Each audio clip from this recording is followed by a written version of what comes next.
Well, good morning, good afternoon, good evening, wherever you may be. I am your humble MC for tonight, Mr. David Null, also known as Hawkeye Two Feathers. I continue to pray that each and every day, that each and every one of you will continue to learn how to accept and receive the knowledge, the healing, the wisdom, and the many blessings from the universe. And I'm hoping and wishing and praying that everybody's doing as well as possible under the circumstances, no matter what your circumstances are. Right now, it's chilly down here and wet in South Georgia. Hey, Roman, why am I awoke at 3:19? Because I'm going to be telling some jokes, maybe some raunchy ones. Maybe you'll just get a giggle. Maybe you'll wet yourself just a little bit. So this is my precursor warning for anybody who wants to watch this video, which there's probably going to be a joke in here or something that will offend somebody. Now, this is about humor, and if you don't find it humorous, it's okay by me. But I'm going to discuss humor in the old days, humor in the new days, and stuff in between. And I have a bunch of old jokes and things that I wanted to throw in there and to say, well, is this one politically incorrect or not? So I want to choose all the ones that are going to offend people. Why? Because they just need to it's a joke, son. It's a joke, you know. But anyway, it is 35. Woo, criminy Netley. How you doing, Grumpy? I'm grumpy too about certain things. Anyway, I seem to be darker than normal, if there's anything to that. Oh my God, he's talking about darkies. Oh God, I'm going to be talking about whiteys too.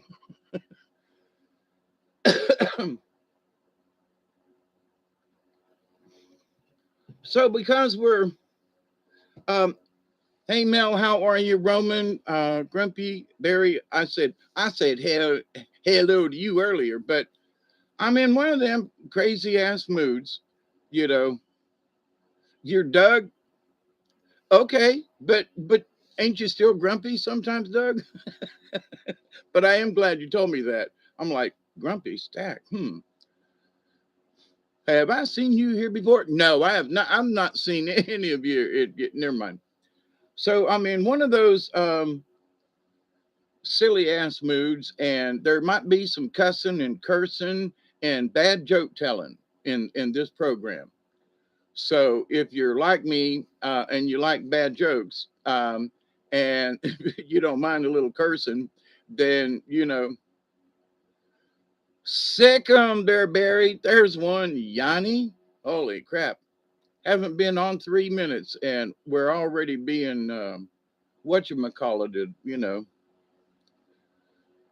So yeah, I might use the F word a time or two. There might be some other wordy dirds that come in here. So um, I did not, sit down to I did not sit down to like make this a clean show. No, I didn't. But I'm not trying to just sit here and tell just only nasty racist jokes neither. My purpose of this is to is to just have some fun and tell some jokes. And I'm like, wait a minute, what are some of these that people doing these days? It's like so Steve Harvey and a bunch of folks, it was on the news here recently, and that folks will say, well, what are your touring schedules for this coming year? And they're going, I ain't touring. And like, what? Well, it ain't because of the vid or nothing. It's because they're afraid to tell any kind of joke that they will be ostracized for. Now, what do you think them ostriches feel for every time we bring up something like this? They get ostracized all the time. Well, ostrich-sized.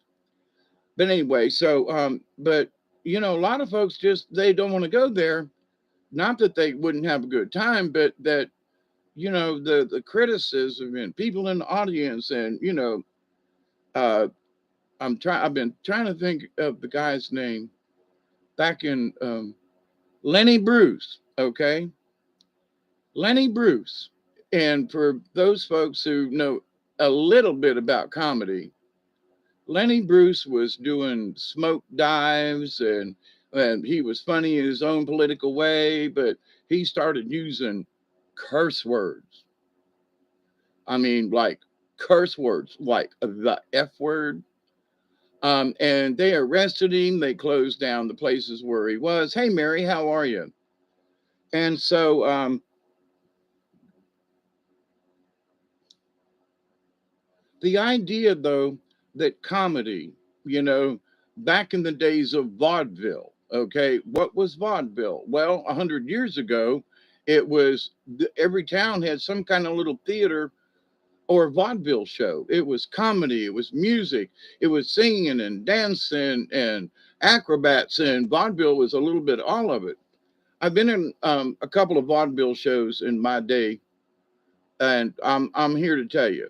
Um, I think I was in vaudeville way back in the day because it's like feels like it's in my blood. But anyway,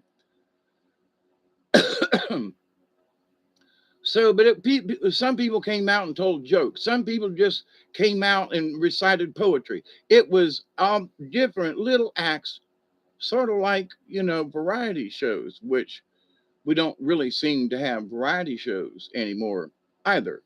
Uh, hold that thought.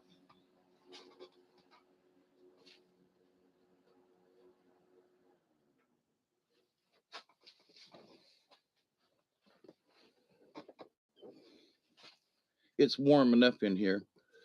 For some reason, it is like it extremely darker in here tonight, or something. Something's been rearranged.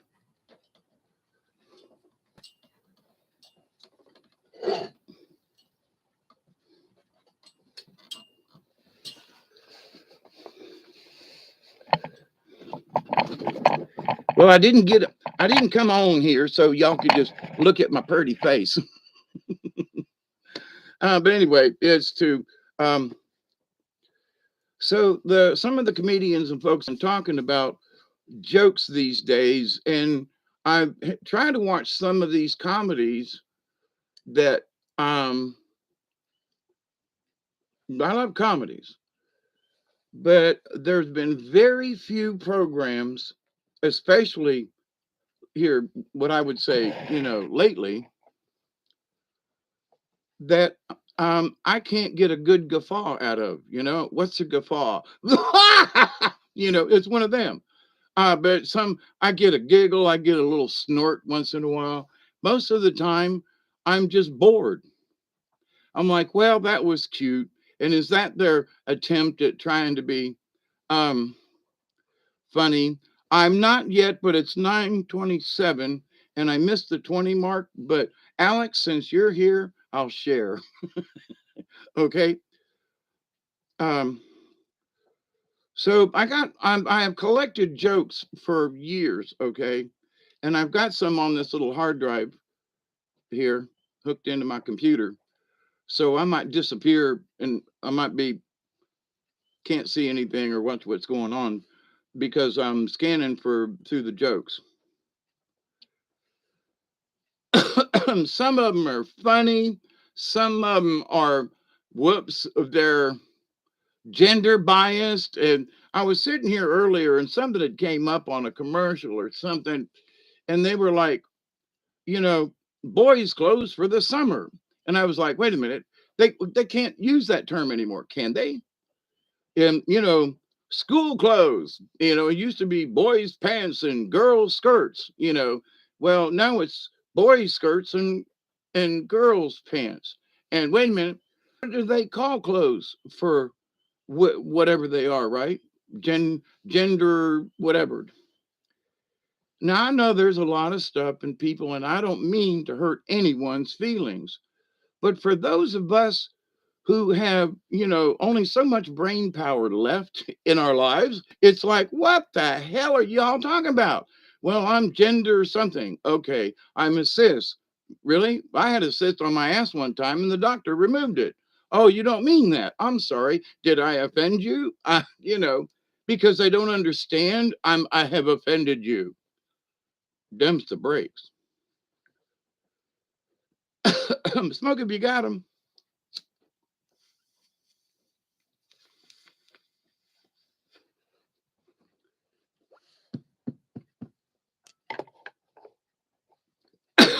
I will say this up front right now, and if somebody comes in the middle, come back to the front. Really good one. Tangy.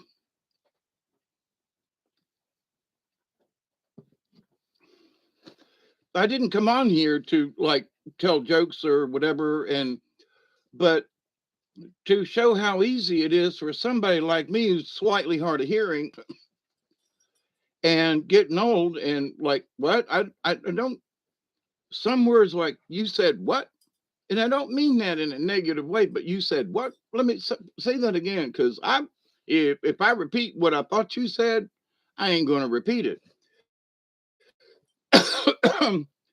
So now there are other folks out there with different kinds of attitudes and whatever. Cheers. Yeah, me too. I'm gonna do another one since it's since it's early. Like that really matters, right? At any time point in time. Yeah, I'm kind of sort of in long johns. It's about 47 outside and rainy and gooey and damp and wet. And I know you all there's some of you folks up yonder that are really in some nasty weather. And people say, well, how come you live down there in the south where it's all hot all the time? Because it's not as cold down here in the wintertime, y'all. Just saying. Now, they had snow flurries and stuff over in San Antonio and over in that Texas area. And they're actually further south geographically than where I live here. But anyway, I just find that interesting all the time. Yeah, Rick and Morty. There are some shows, I mean, Rick and Morty is almost like too much. Like, you know, too much. But it's okay because I still think that it's necessary. Why? Because all these little, oh God, I'm gonna get myself in trouble. In trouble. All these pansy ass people, girls, boys, in betweens, don't care. They're pansy ass because they can't. It's like, oh my God, you hurt my feelings. Oh, well, you grow up and grow a pair of something, either boobs or testicles, don't care, or maybe don't grow them. Oh my God, that's really out of line, right? See, you don't know. Well, I want to make a joke. It's like, well, I told him to grow a pair. And he was like, Daddy, I was so offensive because he's my gay partner. I love him to death. And now what are you going to do? Because he can't grow a pair because he's a gender. What? Well, he doesn't have a ding dong. Well, think that doesn't that mean he is a girl? No, kids. He refers to himself as he because he thinks he's a he, but he don't have a ding dong. No, Bob, and you will get so mad at me and see you hurt my feelings already because you do not understand me. Oh, you people these days. And Papa's going, what the fuck? I'm sorry, there's going to be cussing in this show. But anyway, 35 in Montreal is, oh, it's minus 35. I had sense enough when I moved out of Florida to stop here. I had good sense to stop here and say, this is far enough. It has snowed here. It's going to get down to 29 in a day or so. It was like 29 and 3/4 the other morning when I went outside to check. And I was really glad I'd went out and covered my tomatoes that are still growing right out here outside. But anyway, so but I was like, there would be these specials at J.C. Penney. J.C. Penney, right? Ooh, where'd you get your clothes? At J.C. Penney. Couldn't say J.C. Penney. It was like, what? Penney. Because the rich kids would laugh at you. And if you didn't have a real London fog back in the day, you just weren't noteworthy at all. I mean, I'm just saying. But there are things that I will talk about that folks, unless you are literally of my generation, you ain't got a clue what I'm talking about, you know. So I mean, right now there are those sneakers that are so important. When I was growing up, it was a London fog was like a jacket, or you know, but it was a London fog, whatever that meant back then. And it was like, well, that was a good product, but if it didn't say London fog, yeah, you were a twerp, you know, and that was before we knew what the word twerp meant.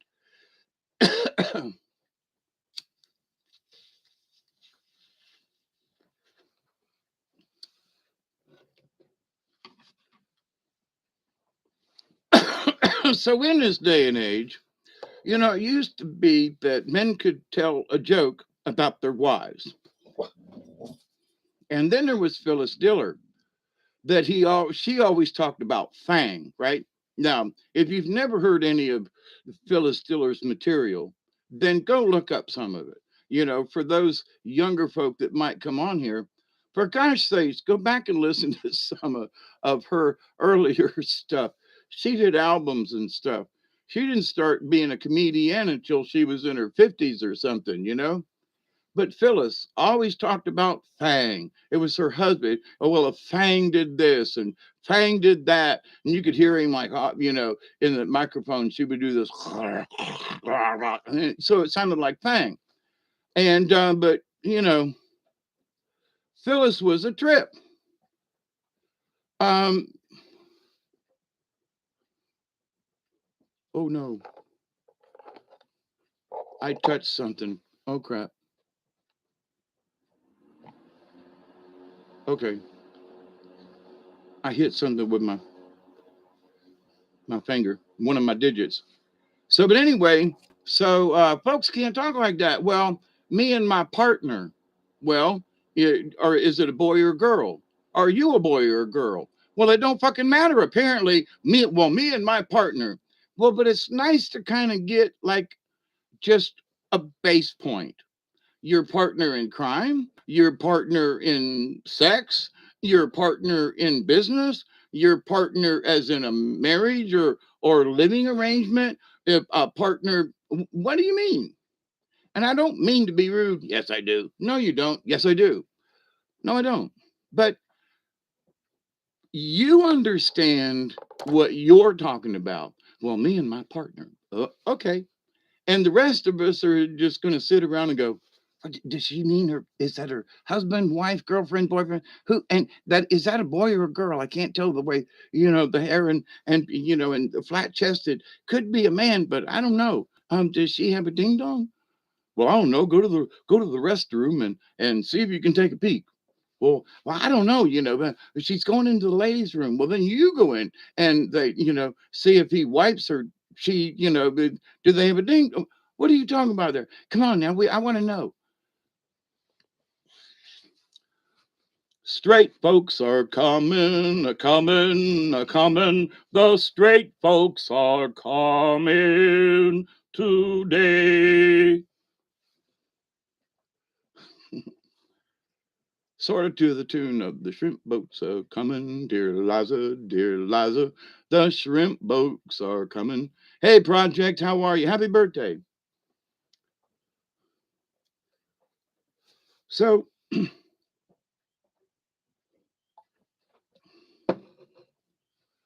the idea of, you know, this thing about gay men, gay women, whatever, I don't care. All right. I mean, Paul Lynde was on Hollywood Squares for years, and everybody knew that he was funny. Okay. And nobody cared. He was a funny man. His answers were funny and original and off the wall. You never knew where he was coming from. And those double entendres that the host and the older audience knew, where they're laughing at something and us kids were going, what's so funny? I don't get it. You know, what's so funny? What's so funny? So but anyway, so in the humor column, it's like Back in the days of early television, I'm trying to remember his name. He did a cigar, and he was Uncle Milty, Milton Berle. Okay, now Uncle Milty would come out with his mustache or whatever and his cigar in a dress, and he was always, pushing up his boobs, and he was always doing this, and every once in a while he'd reach down and scratch his crotch or his butt, and so. But here's the thing. You know, now I don't know. Uncle Milty could have been, he could have just liked being in drag. I don't care. Okay. But what we has accepted as a joke back then, and it was humorous to us back then, that all Uncle Milty had to do was just walk out on the stage in a dress with a cigar and a mini pearl hat. Okay. So, nowadays, there aren't any variety shows. Now it's the masked singer and the thingy and the voice, and I can see your voice. Well, okay, check your modulation because I think it's a little off. But to the point with all this stuff, though, comedy was a running joke. Now, Sammy Davis Jr. made jokes all the time. Sammy Davis Jr. Hung around with Frank Sinatra and the Rat Pack, right? Uh, and and he was a Jew. Okay. So Sammy would make jokes about that he was the token black of the group. And he would make it to Dean Martin and Frank Sinatra in groups and stuff. Everybody laughed. Oh my God, that's back in the days when the blacks still did not have a full right to vote. That was before the Martin Luther King, I Have a Dream speech, and all that. Sammy Davis Jr. Nat King Cole was singing, right? And telling jokes and stuff, but not necessarily like, you know. But here's the thing. So there's supposedly, and on one of the channels I have to, you know, scan every day, one of the news stories, and I think it might have been on Blaze TV. It's on YouTube. And it's a black senator from South Carolina talking about Joe Biden. This is important to discuss. So, this black senator, was talking about Jim Crow and that Biden, one of his new things is Jim Crow 2.0. And, this new law and this thing and the Voting Rights Act. And he's like, listen here, they're criticizing the neighboring state of Georgia. I'm from South Carolina, about how rigorous and how bad it is on blacks, because the state of Georgia says no one can campaign and hand you water bottles while you're in line to vote. It ain't that somebody can't get you water. It's that no campaigners can come and go, well, here's free water from George Bush and Associates. No, can't do that. Anybody can pass out water without there being any type of political connection. Oh, well, wait a minute. There, Georgia is now, and I kind of regret this, but Georgia is now one of the states that has, I say, the most lenient. You can mail in ballot early. They're even going to be open on Sundays now, so that anybody who has issues trying to get to the polling station, which I've always thought was stupid, on Tuesdays. Um, what a weird day of the week, right? But you got to get anyway. So the fact that the state of Georgia is doing this, so this black senator from South Carolina is like, do you know that we're both senators in South Carolina are black, and the congressmen and so forth are black? And here's Biden talking about Jim Crow 2.0 when he's a black senator in the United States, who lives in South Carolina. Wait, ain't this is the deep South where they used to hang them for no reason, period. And he says that. He said they used to lynch our kind for even thinking about wanting to vote. And now they're criticizing Georgia because, they want you to at least be a citizen, know how to read and write. And back in the day, one of the requirements to, as a black person, to be able to vote was that they could read and write. Not a lot, but they had to be able to read and write, sign their name, be able to read whatever the law or the people, they had to be able to read and write, right? So, so this idea that here's a black senator from our neighboring state of South Carolina, beautiful state, especially up in the mountainous areas up there. A lot of pheasant up there, let me tell you. But somehow that Biden and associates are trying to keep this race issue going on that's all about white supremacy. Well, he pointed out several things that, you know, black senator from South Carolina, because he kept pointing that out, from the South, from the deep South. And it's like, hang on, gang. So what's going on here? So now that's something we should laugh about. Why? Not laugh at our senator, but he's laughing at the hypocrisy of the president and of people who are trying to continue to promote. This is a laughing matter. It really is. We need to look at these people and go, what? You folks are nuts. No, I was alive back in the Jim Crow days. I traveled to South Alabama and once into Mississippi and South Georgia and North Florida with the carnival. Okay. And there were places back then where we had to leave because there was a sure enough riot.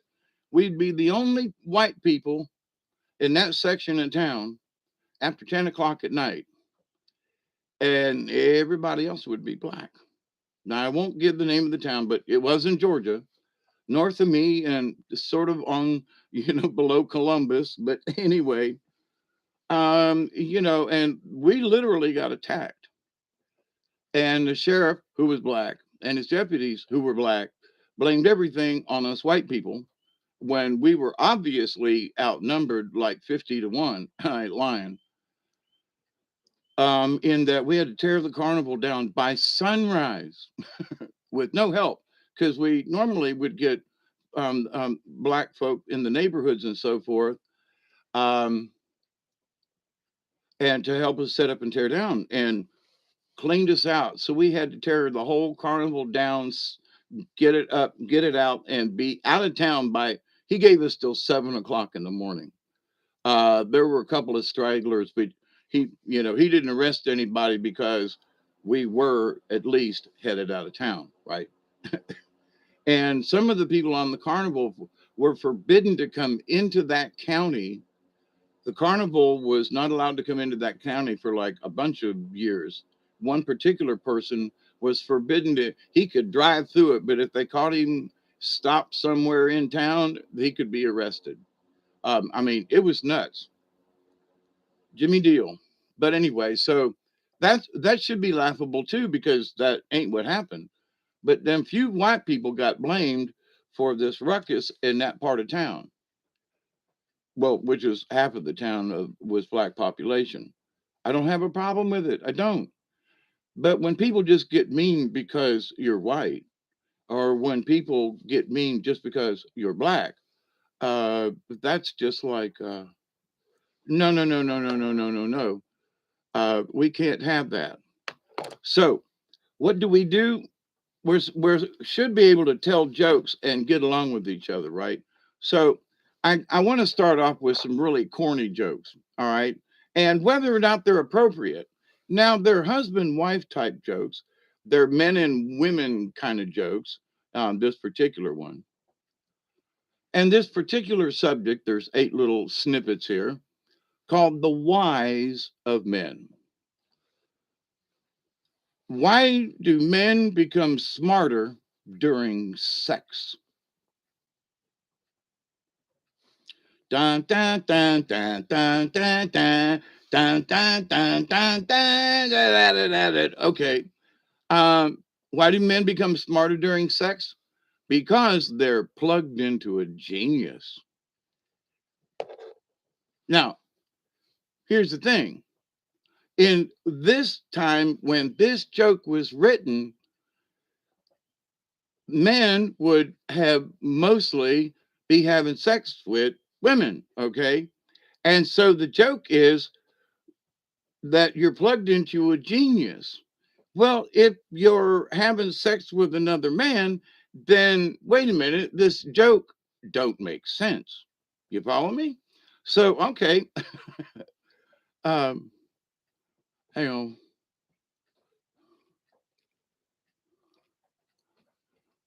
I'm single. Not what? Oh, okay. I have to yuck, yuck, yuck, yuck. But you see what I mean? So what would have been funny before is now just distasteful. Because what if, why are men, well, they're plugged into a genius. Well, what if they're plugged into another man? I mean, or I'm just saying, so you scratch your head and go, well, I don't think that joke is funny. Well, to what used to be normal people, Miss Pearl, how are you, sunshine? Okay, so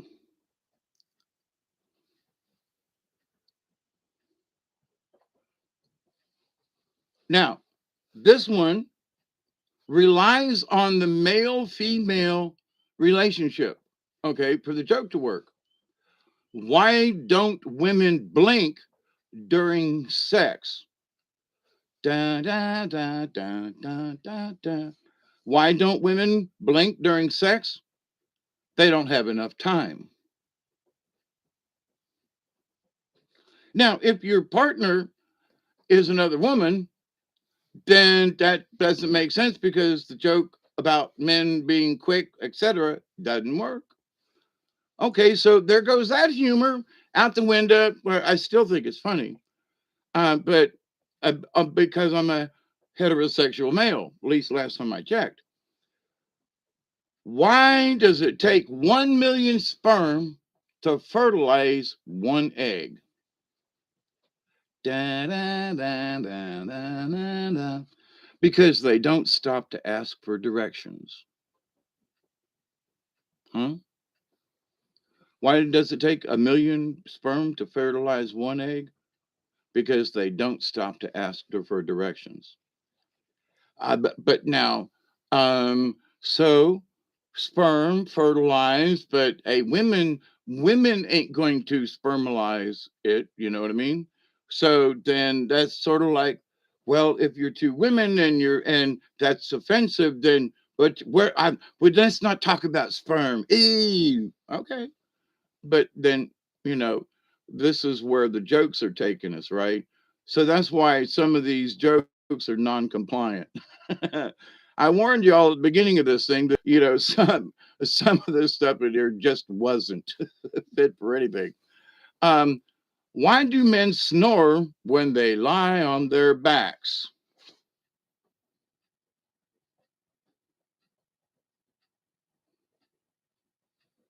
Now this one, I'm sorry, but okay, here goes. Why do men snore when they lie on their backs? Because their balls fall over their butthole and they get vapor lock. Now, what? It don't make sense, honestly, because a lot of times they don't reach to the hole, but we just won't go there. But, that was the joke back then that people will look at and go, I don't get it. Number 5,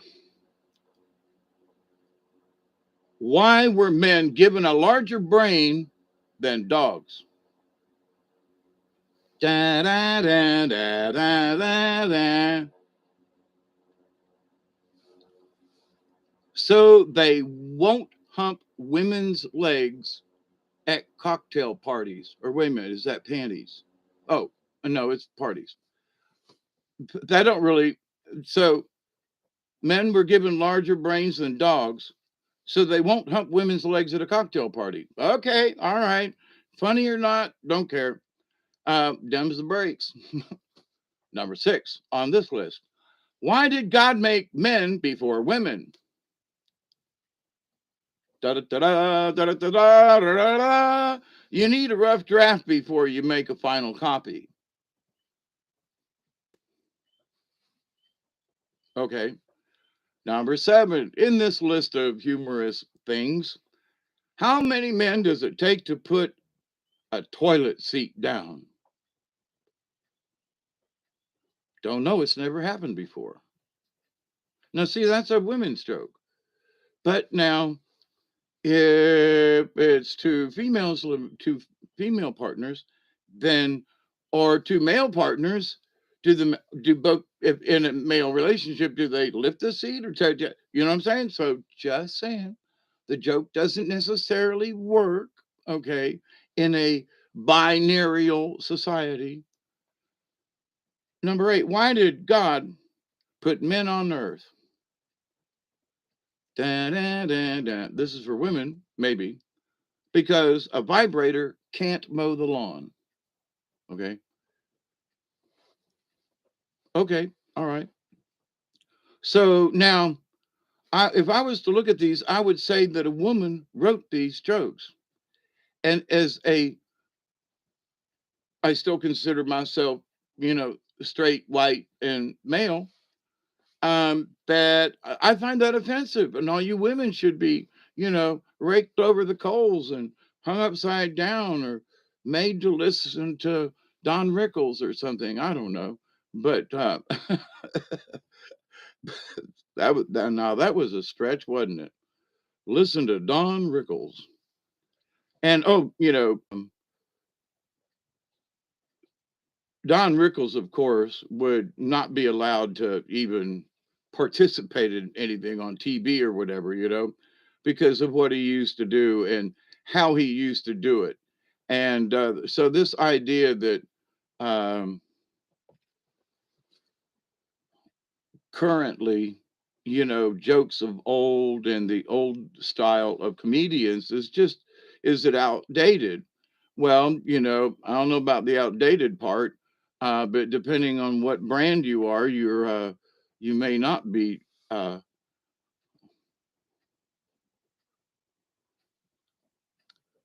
So let's see, this is supposed to be like uh, 20 of the worst jokes. We'll grade them and see.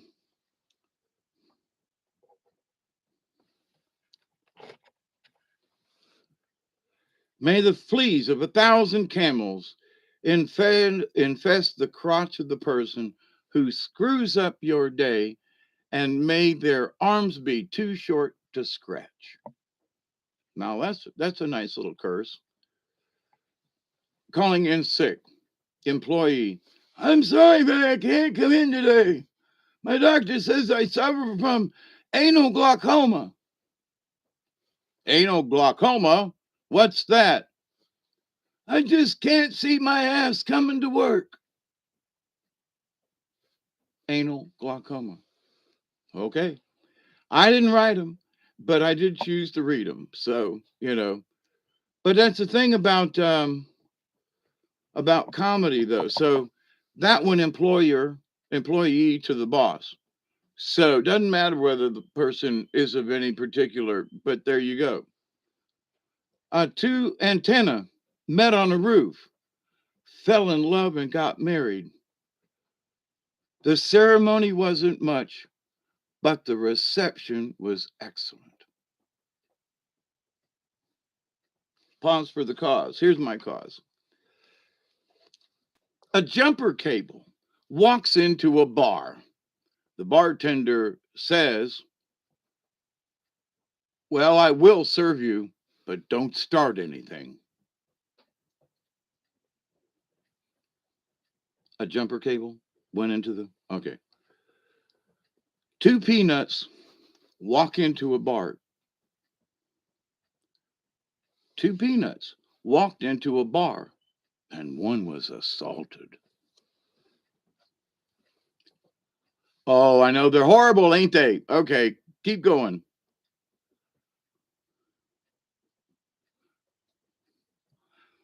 A dyslexic man walked into a bra. What? Wait a minute. That's picking on somebody now, right? Well, it could be a dyslexic woman and she walked into a bra. Well, but maybe she was wearing a bra. I don't know. But so, gender.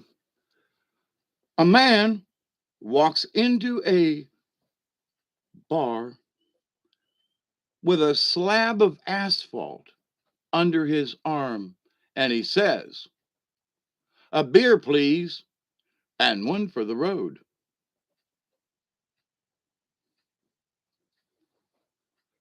It's not my fault, it's the asphalt's. Two cannibals are eating a clown. One cannibal says to the other, "Does this guy taste funny to you?" Boom. I can't see the screen because I got this up. Next one. Doc, I can't stop singing. The green, green grass. That sounds like Tom Jones syndrome. Is it? Come on, he says. Well, it's not unusual to be. See, now that's a Tom Jones joke. Who the hell's Tom Jones, right? To these younger folk. But anyway, dated material, right? Two cows. Uh-oh, now we're getting into livestock, okay? Two cows are standing next to each other in a field. Daisy says to Dolly, "I was artificially inseminated this morning." "I don't believe you," says Dolly. "I swear it's true." "No bull," said Daisy.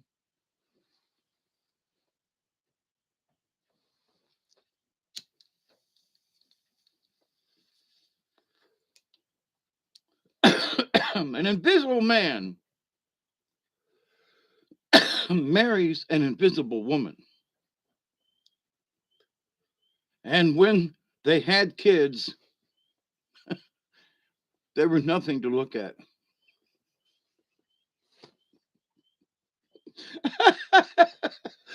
Oh, I'm sorry, that one caught me off guard. Oh, oh, whoopee! Ain't that fun, huh? Let me see who's over here and laughing or not laughing. Let's see. Uh, hey, Richard, I'm sorry. I got my nose that I stopped, man. Thanks. No seat to touch. Tracy Moore, how are you?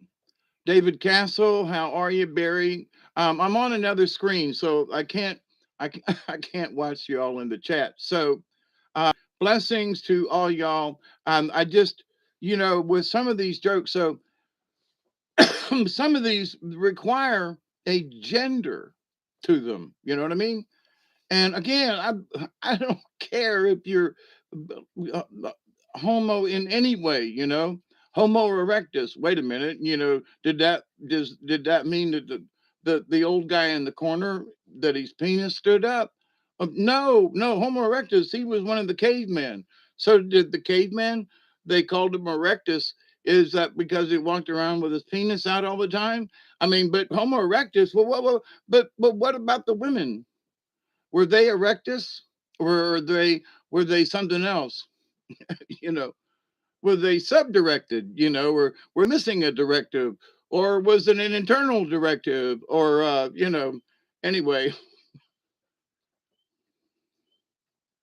look, if you thought that you were going to get away with something for free tonight, forget about it.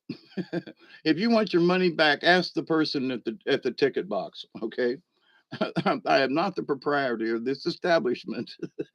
I only work here.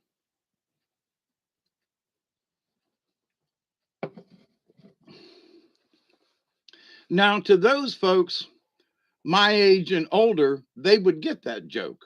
Because when you went to the theater, if you didn't like the show, you went to the manager and gave him your tickets and said, "I want my money back." I don't watch this crap, right? And so, but anyway, So that's what I was referring to. The humor of things, you know. So I'm waving to everybody. I came out to, oh, it's 10:04 p.m. Eastern Standard Time here on the East Coast of them New United States.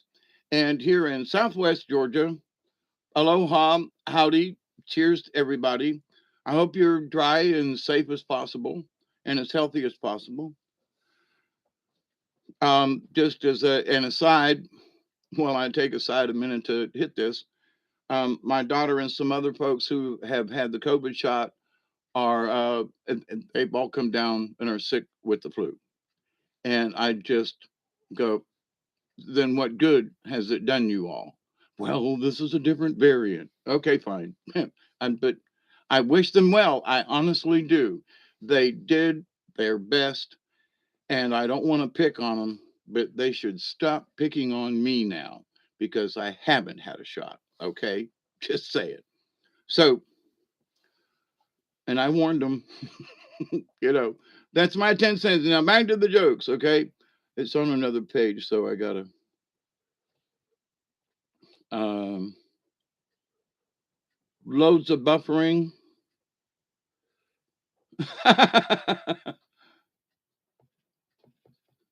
Well, David, it's been very overcast here since about 12 this afternoon, and it really interrupted me and my working on my vehicle kind of thing. Um, and it's been raining off and on. You know, they said it would have quit raining about dark 30. Well, you know, it's 10:05 p.m. here in Southwest Georgia, and me and Clem want to say hi. Say hi, Clem. Hi. He's over there in the corner. Hey, Dad. So Clem, you know, he just, you know, he's in the background.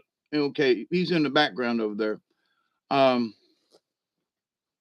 so back to the corny jokes. Um, An invisible man marries an invisible woman. And when they had kids, they were nothing much to look at either. I know I read that one before, but I just wanted to try it a different way.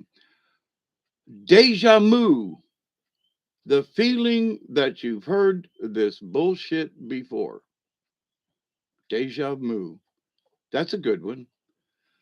I went to buy some camouflage trousers the other day, but I simply couldn't find them. But okay. Somebody out there's got to be doing the trap and the thing. All right. So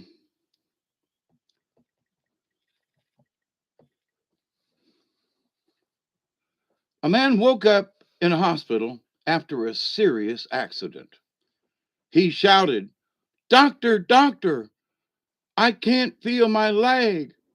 The doctor replied, "I know, and I'm sorry, but I had to amputate your arms."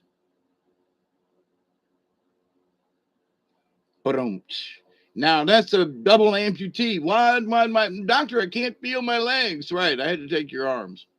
That whoa, that's a borderline one, right? But see now, for me, I've had leg accidents, neck operations. I've been laid up in the hospital and spent literally years in a cast and other various, things to hold my neck still. So I get it. Let me tell you, it's better to make a joke about it, than it is to try to, oh my God, But anyway, a friend told me about a new seafood dish. Disco, excuse me. Whoa, whoa, whoa, back up. A friend told me about a new seafood style disco.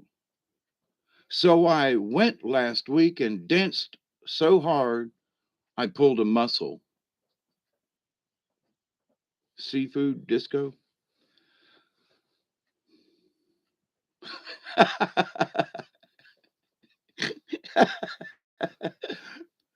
What do you call a fish with no eyes? A fish.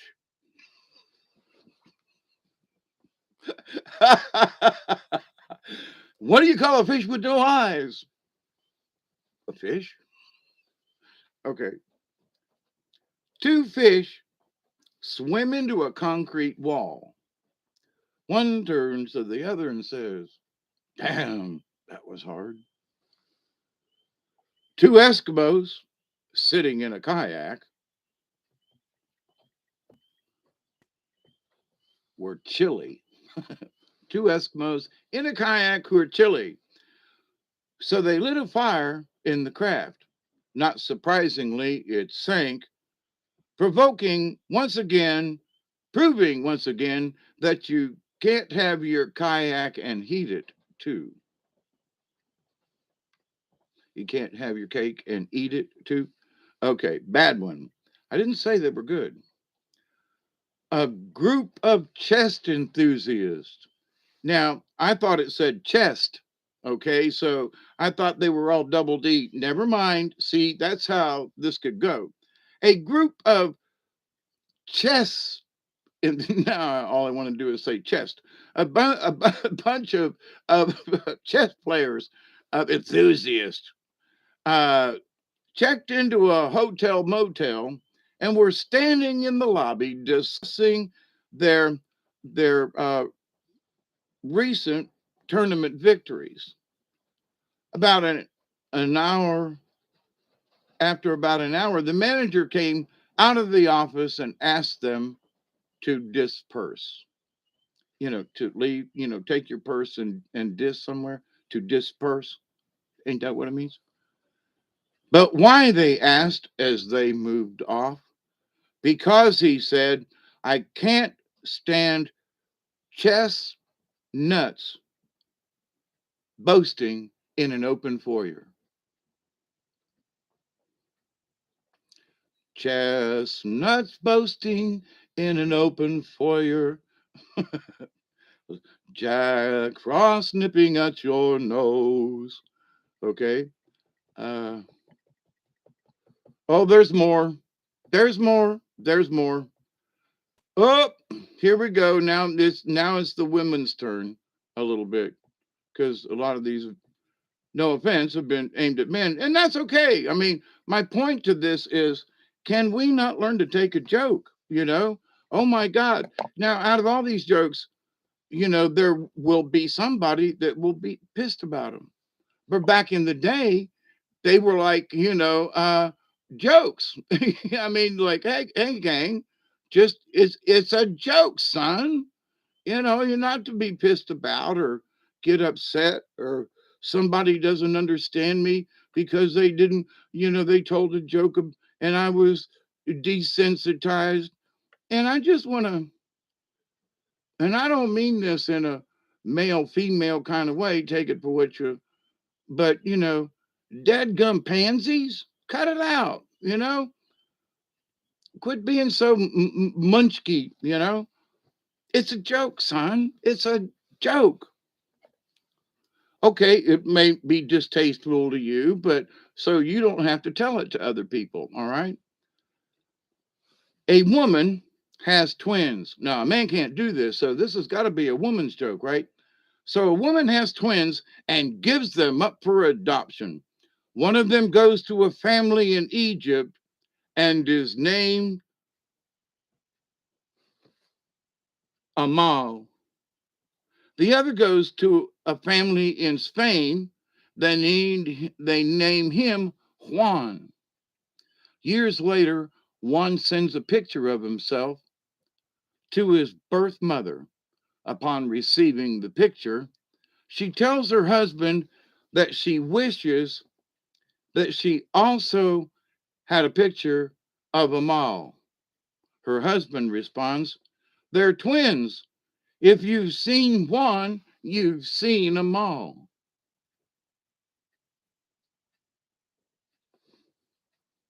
But that's a good one, though.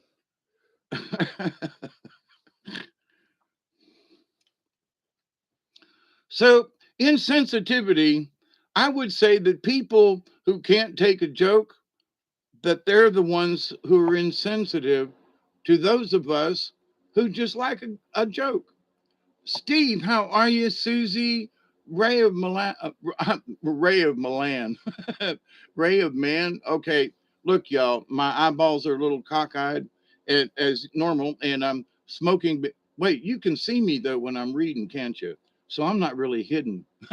I'm reading it. You can't see the jokes. I'll have to remember that. So anyway, have a good time. Let's smile. And Susie and Red Man, Tracy, Steve, Susie Q, how are you all?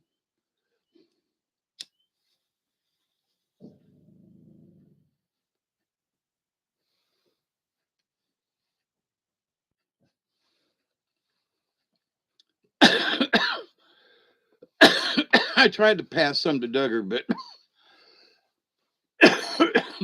really doesn't partake of much, you know.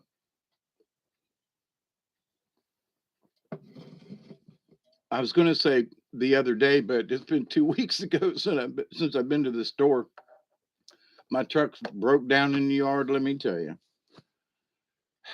So now this has got to be a joke, right? So my friend takes me into town the other day because I don't have the right wrench.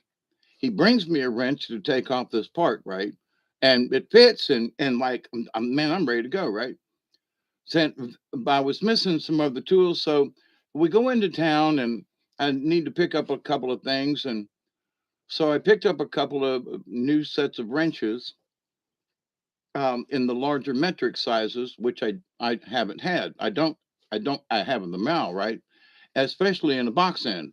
So when you're trying to really crank down on taking something on or putting it on or taking it off, you want something. But anyway, so I get home yesterday and everything's like hunky dory, and I'm getting ready to, you know, jack the car up because I cut the wires too soon. Truck won't start now. The front end, the this little plastic just water distributor thingy broke in three places. I mean, just cracked, crumbled in my hands. There's no list of it in the book or in the parts of nobody knows what this thing is or what it does. It's not in the book. So I got to fix that. Difficult to find the parts. Now, this is all humorous, okay? Because you say, well, I should be able to just go down there and get a new one of these. What is it? We don't know. Well, but it's on my truck. Okay, but we still don't know what it is. Well, every other damn piece on my truck. Well, what is this? Don't know. Well, did you look online? Yes. Does anybody else know? No. Does does Mazda or Ford, because it's patterned after uh, the Ford Ranger. So I've talked to other Ford Ranger owners of that era. No, they don't have any one of these things. It's not in any of the books. What the hell is it? What am I supposed to do? It's broke. That's what I know. Okay, I'll work around. I'm working on it, right? So I pick up some other parts and okay, well, I'm not going to work on that right away. I'm going to go over here and work on this part. Okay. Because this is a quick fix now that I can't find the part and everything. So I was going to stick them together, a little bit of glue and some tape and shit. I'll be good, right? Not quite, but it ain't a new part. So where is this story going? Well, so I'm getting ready to jack up the truck.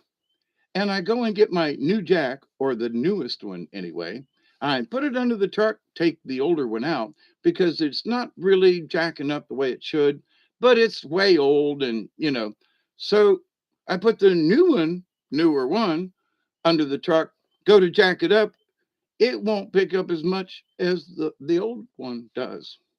So now I have three jacks that I have over the years, and I can't pick up the truck because none of them work. So like, uh, now I know what's wrong, and I'm gonna. It was started raining and everything. Hey, Jenny, how are you? But funny story, right? So you think, well, this is just take a minute. Eh. Well, this is gonna be like, this is gonna be like. Now I'm hoping that there's nothing else really in the way for me to like, you know, but I'm being very, very careful. There's rabbits. Be very careful. Okay. But anyway, so um, as I was talking about the other day and have been, whatever the future may hold for us, um, we just have to learn how to adapt to whatever crap comes our way, literally on a daily. Two jacks, yep.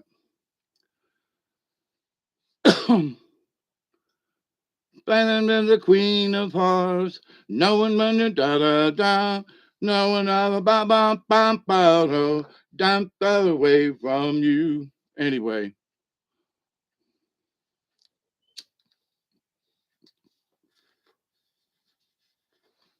buongiorno, Miss Genevieve.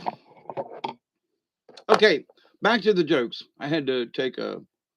Uh, that's the song you was thinking about, and so I got it.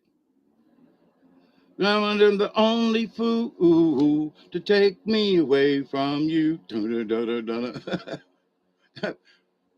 Yeah, duck.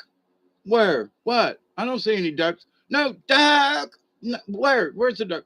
Duck. Boom. Wow. Hit me in the back of the head. I told you to duck. There was a skit that was done. They did it live on stage, but it was in a movie. Um, Abbott and Costello. Okay. And so Lou Costello, the short, chubby guy, right?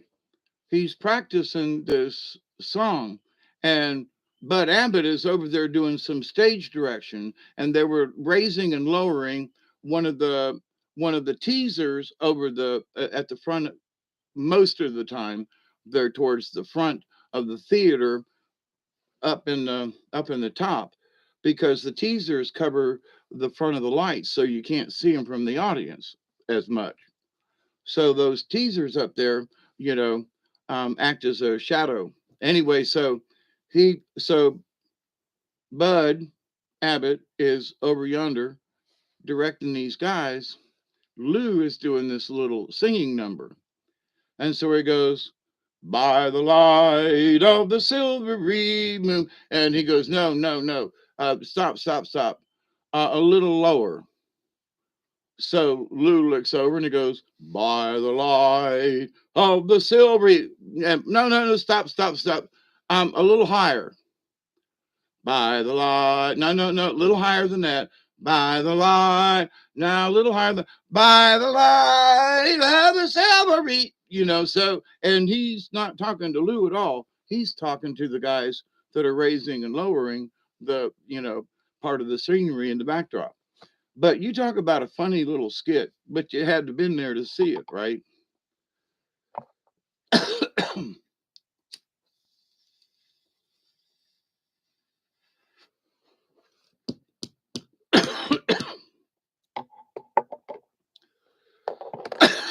Well, one of my that was a good one. Well, that one went all the way down. Yum yum. You remember seeing that? It's in one of their famous movies, but it's this little skit that's about 3 to 5 minutes long where they're setting up the stage. It's funny as hell. I don't know if that's the song, but that's the one that came to my mind at that time.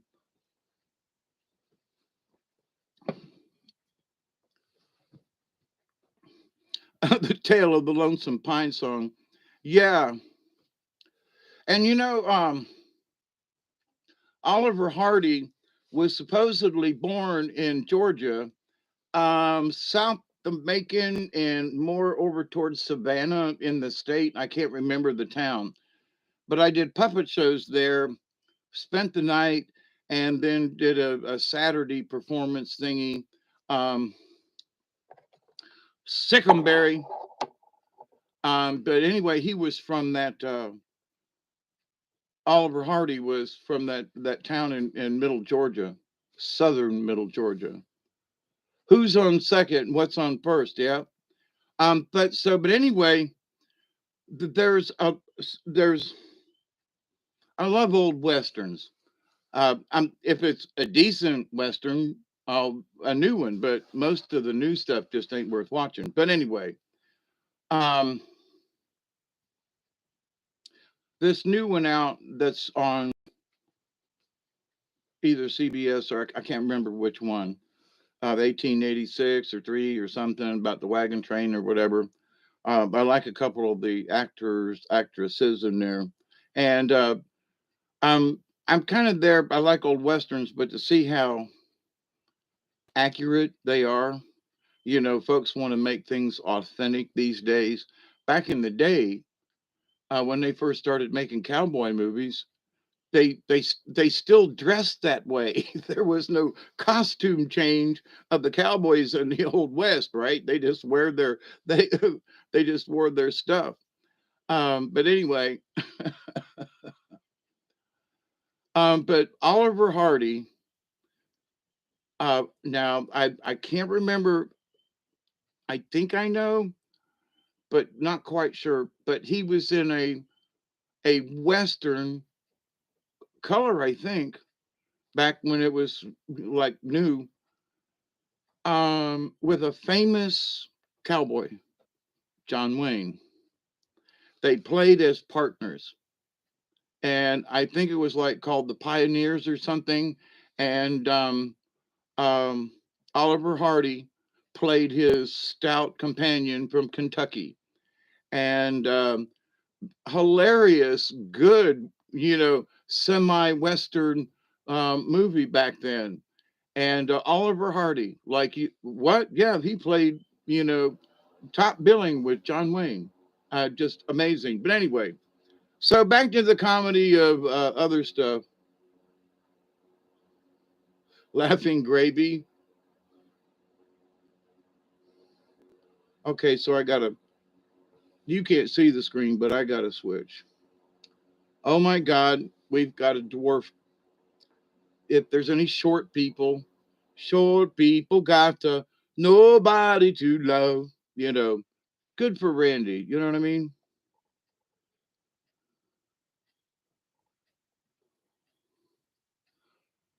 Okay, here's one to piss off the spiritualist. Okay, Mahatma Gandhi, as you may know, walked barefoot most of the time, which produced an impressive set of calluses on his feet. He also ate very little, which made him rather frail, and with his odd diet, he suffered from bad breath.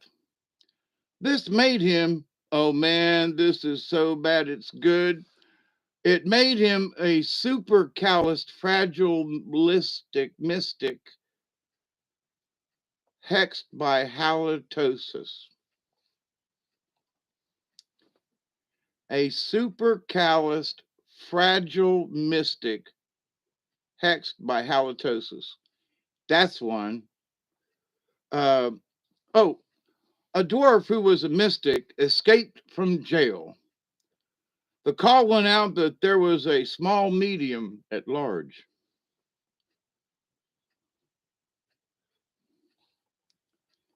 It's about attitude. Pick one. Okay. Uh, so we will get rid of that one.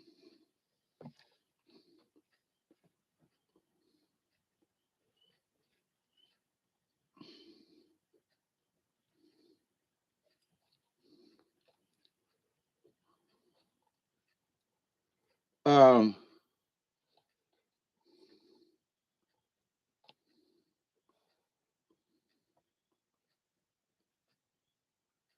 oh, this one ought to be good.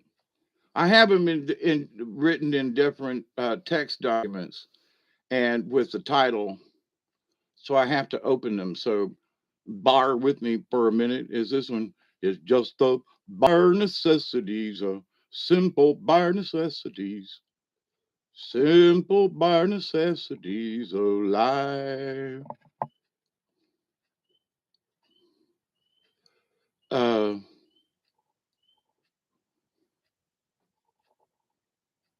I think I can get rid of that. Oh, that makes it better.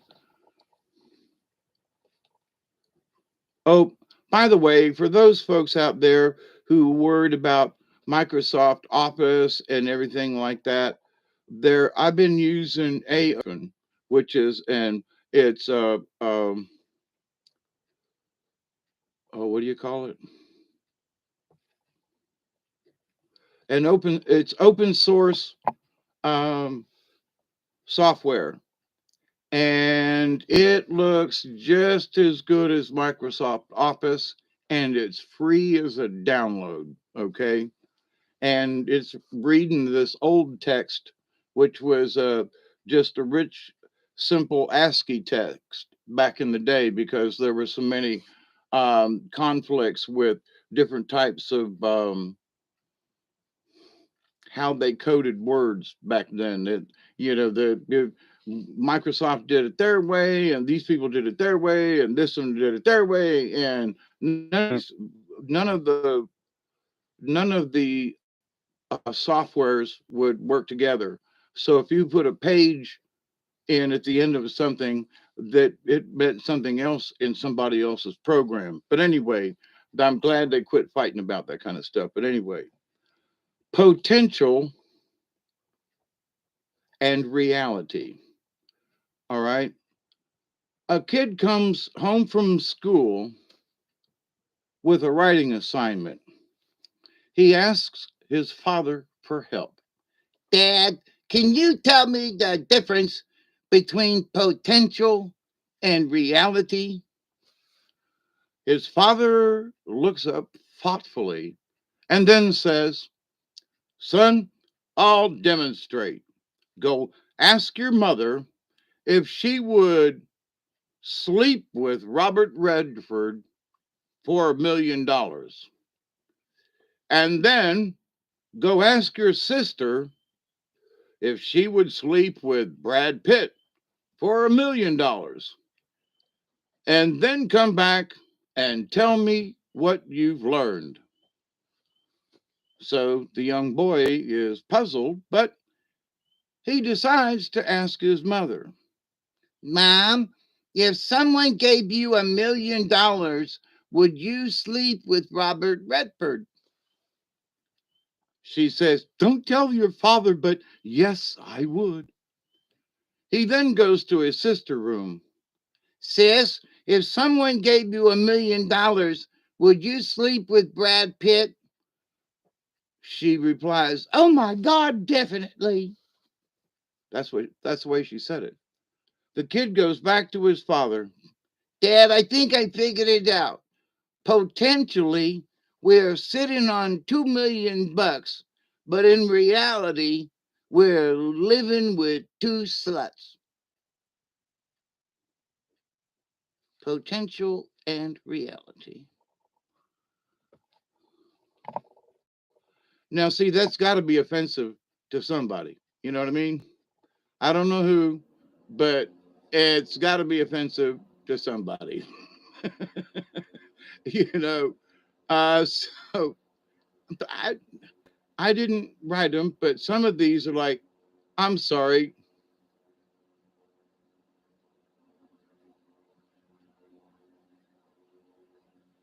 Um, so in this potential versus reality, right?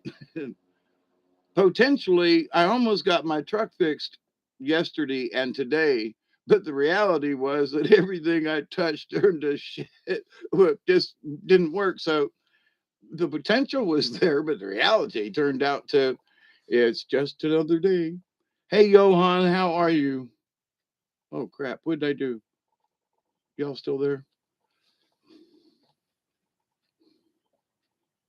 I'm trying to, I have a bunch of these listed out, but I have to go through this. And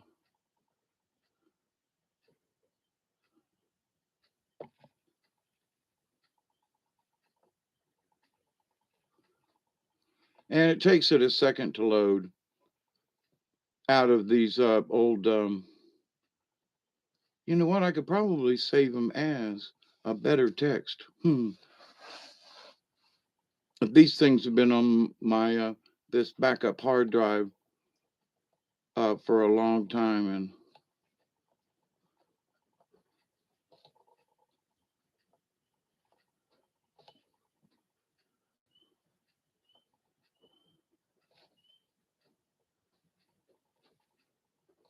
come on, where'd you? Fish farts. Oh, I forgot to do this. Okay. Where's the zoom at?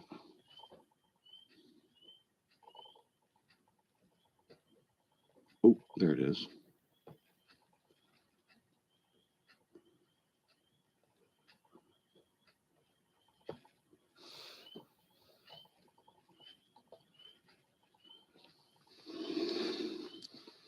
We three priests of Orient are. Anyway, okay, this is called the Three Priests. This should just make everybody happy, right? Everybody's happy now, you know. I stone you when you're playing your guitar. I stone you when you feel so all alone. And I stone you when you pick up your cell phone. Anyway, three priests were in a railroad station on their way home to Pittsburgh. Behind the ticket counter was a very sexy and shapely and well endowed woman wearing a very tight, skimpy, uh, whoops, very tight, skimpy something. Holy crap, it's on. Hang on. Skimpy sweater. She made the three priests very nervous. So they drew straws to determine who would go up to the ticket counter and buy the tickets. The first priest approached the window. Young lady, he said, I would like 3 tickets to Tittysburg. He completely lost his composure and fled. The second priest goes to the window. Young lady, I would like 3 tickets to Pittsburgh, and I would like the change in nickels and dimes. Mortified, he too fled the scene. Morons, the third priest muttered to himself and moved to the window.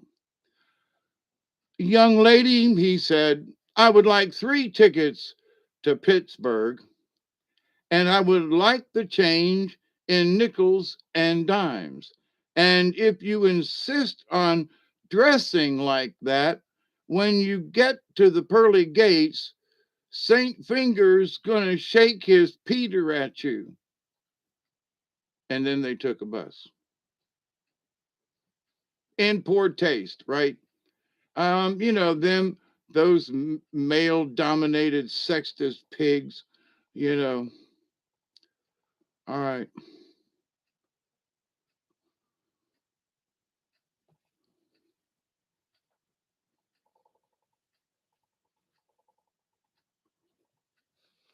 It takes a minute to load for this hard drive.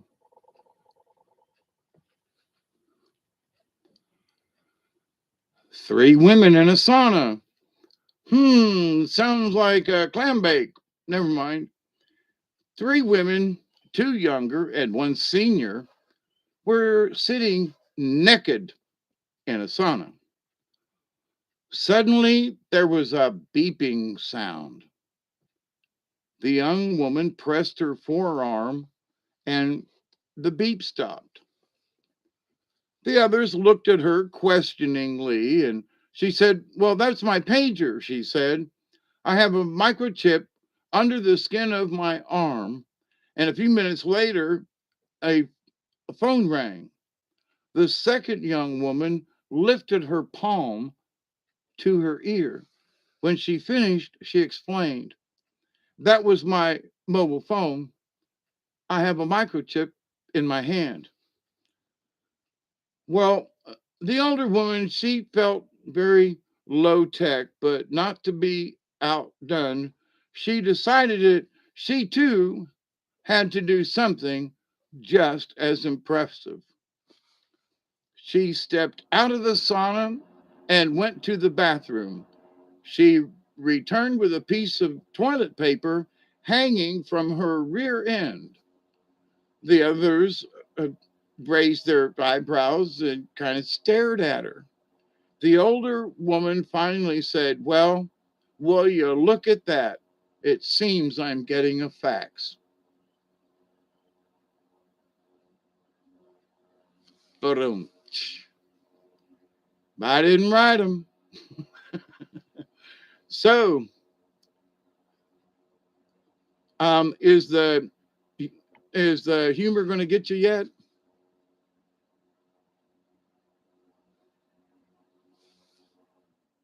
I'm getting a fax. You know, yeah, just the facts, ma'am, just the facts. I was thinking back in the days in the 50s and 60s when, them guys were doing them police shows called Dragnet. And now there's just a show on TV that's dragged with nets, and it's the RuPaul show, Hey, Pearl, Johan, how are you? So I was thinking Dragnet back in the day, two feisty cops, stern and one the other and one a little taller than the other and well, Joe, and what do you think there? And so and but in these days it's the two drags in with nets. Oh, look at me. So early on in my, I will tell this because it really happened, and in a way it's kind of appropriate. I was like 19 years old. It was before I moved up here from Tampa, working as a loan agent in a local loan agencies. Pick one, right? And they're in Tampa on Florida Avenue at Bush Boulevard on the south side of, anyway. So there was this guy, lady, and he used to come in dressed in drag all the time. He was made a beautiful woman. He was, as a man, but, you know, and he proudly boasted to anyone who would hear that he worked as a stripper at the Horny Bull on one of the gay nightclubs down on Kennedy Boulevard in Tampa.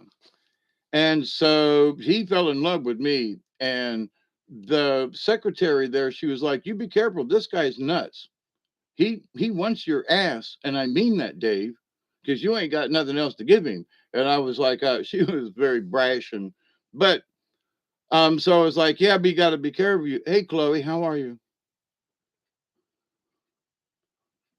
Okay, yeah, I've had other stuff going on.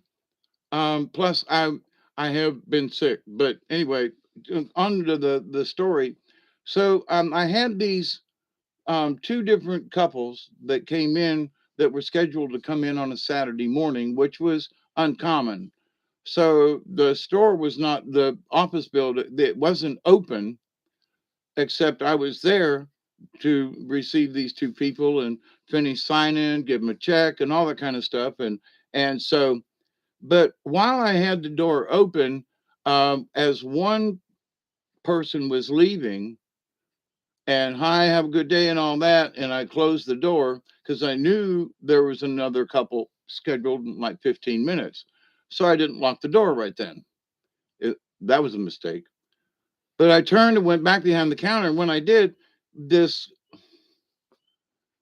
woman came into the store and, it was one of them turn around and lock it behind him kind of thing. And I was like, "What?" And it was him, her. Okay. And not really drag, but highlighted. And so began to, come around the back of the counter while I'm getting everything ready for this other couple to come in and pick up a check and do the sign off, right? And so I'm like, "What are you doing? You know, lizard?" Can't think of a name right now that won't offend somebody else, but "What are you doing, lizard?" It was like, "Oh man, come on, we can do it right here on the carpet, right behind the desk. Won't that be sexy? And I'm like, no, the fuck it wouldn't. Get the fuck out of this office. I got customers coming in here in a few minutes watching the clock on the wall. You need to get out. So I'm trying to be nice about it, right? When I guess I should have grabbed him by the back of the trousers and threw him out. But I went around the counter, which wasn't but a couple, to go open the door to like let him out. And when I turn around and look, he ain't there. So I left the door open, went back around the counter, just a few feet around the corner, and he is naked as a jaybird, laying there all day, like doing the centerfold, like he was Burt Reynolds or something. And I'm like, holy Jesus God. I'm like, get the fuck out of here. And about that time, ding dong, the door opens, and in come Mr. and Mrs. Jones. Mrs. Jones, Jones. Anyway, so Joan was quizzical, studied paraphysical science at the home. Late nights all alone with the test tube. Oh, oh. I'm sorry, got off on a tangent. But of course, and they, honest to God, they did. And he's laying naked, right? So, but it's a really tall counter. So even on me, it came up to, chest high. So it's about a 4 foot counter. So it's not like you can like look over it. And when you do, you can't see what's right down behind the counter because of the height and the distance. Holy crap, a mosquito in January? Get the fuck out of here. No, I mean, seriously, get the fuck out of here. What the hell?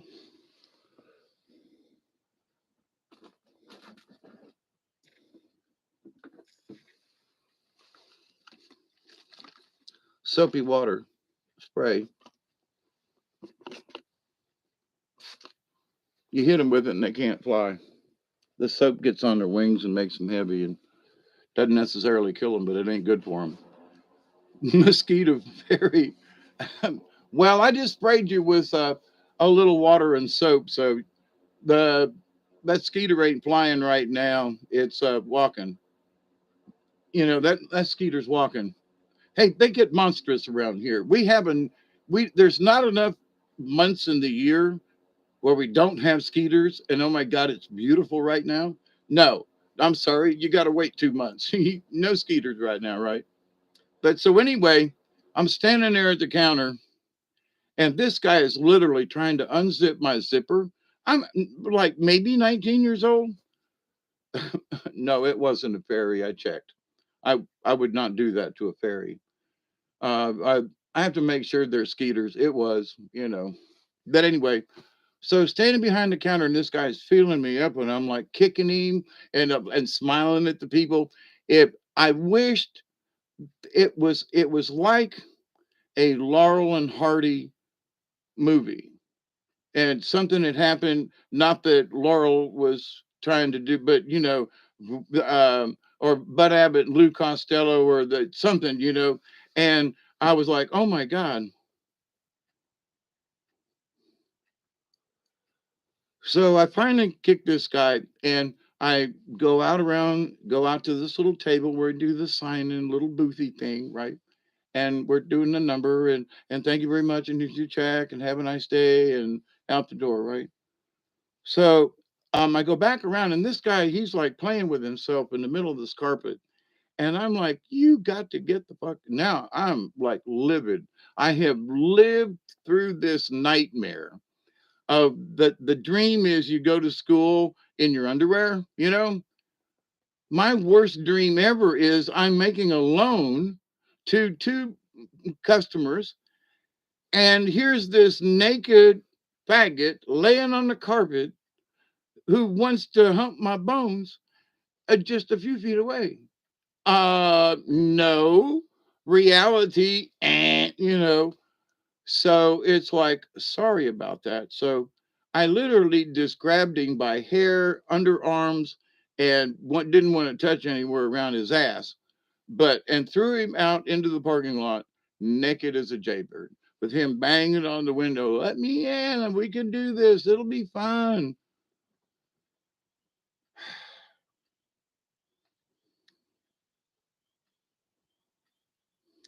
It was not pretty. Do you know what I'm talking about? Sick 'em, boy. Did you?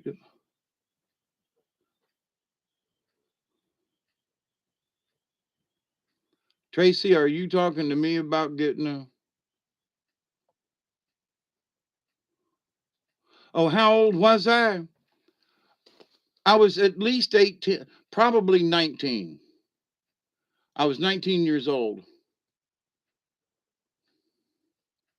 So very young, but all my life, I have a lot of gay men been wanting my butt, which none of them ever got.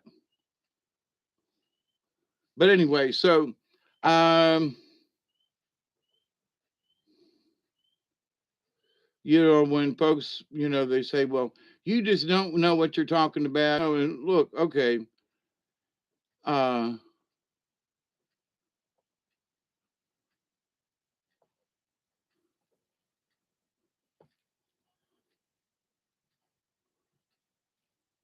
oops.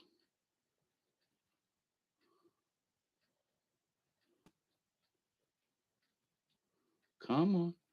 It's thinking about it.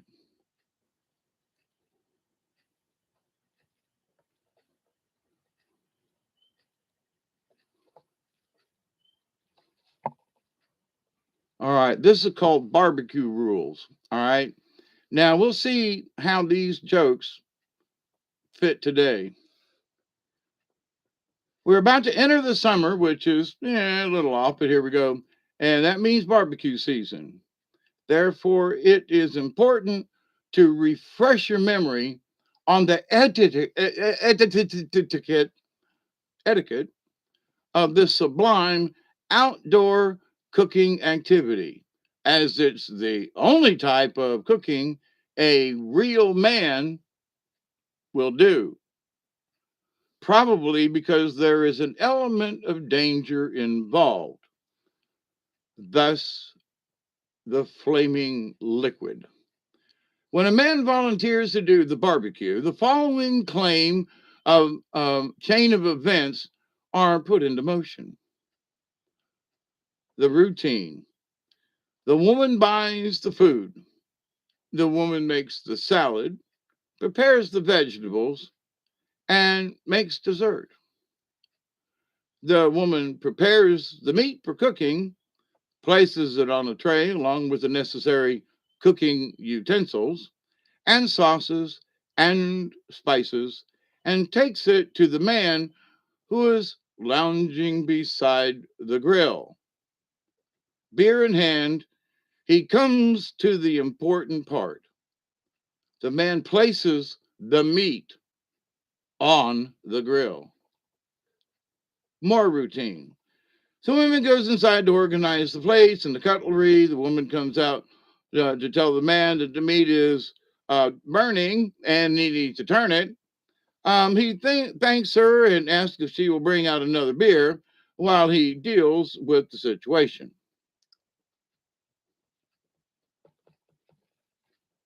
Important again. The man takes the meat off of the grill and hands it to the woman, who places it on a plate. More routine. The woman prepares the plates, the salad, the bread, the utensils, napkins, sauces, and brings them to the table. After eating, the woman clears the table and goes and does the dishes. And most important of all, everyone praises the man and thanks him for his cooking efforts and his barbecue skills.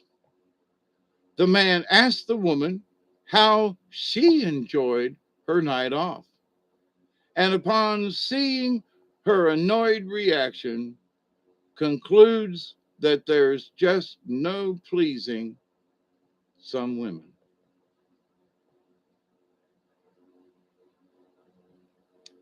Hmm.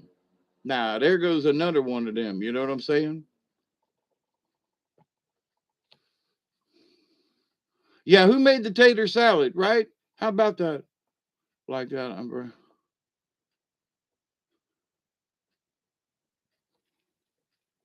Hey, Tracy B, did I say hi to you earlier? Dishes, anyone? Now it's paper plates, but to the point, yeah.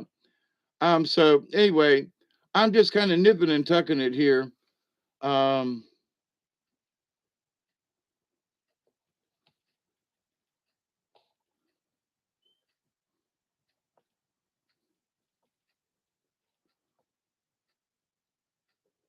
this ought to be a good one. Why men aren't depressed. Seriously? They play toe jam football. He got spinal clacker. He got feet down below his knees. Got to be a looker cause they know how to please. Come together right now over me.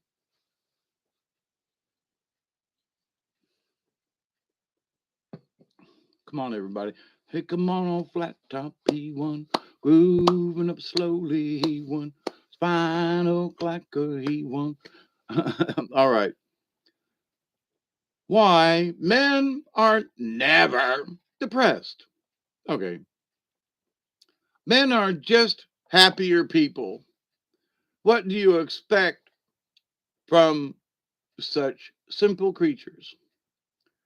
Your last name stays put.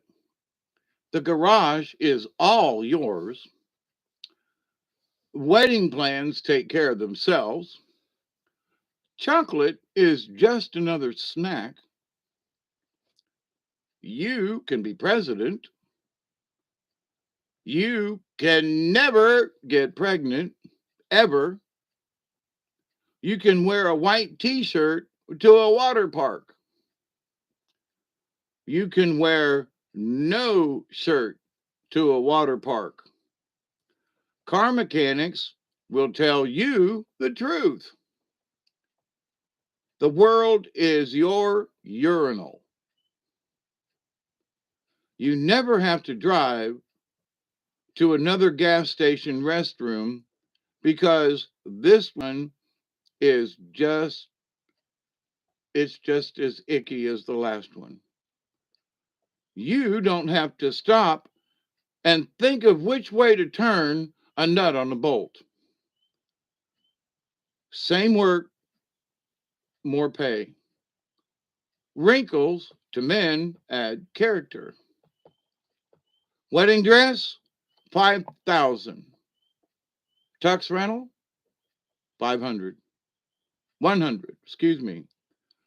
People never stare at your chest when you're talking to them.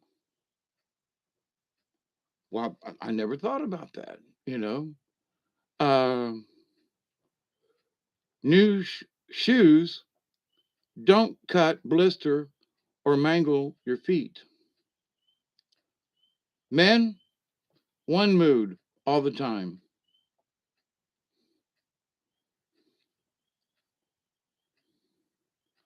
Phone conversations are over in 30 seconds or less. You know stuff about tanks.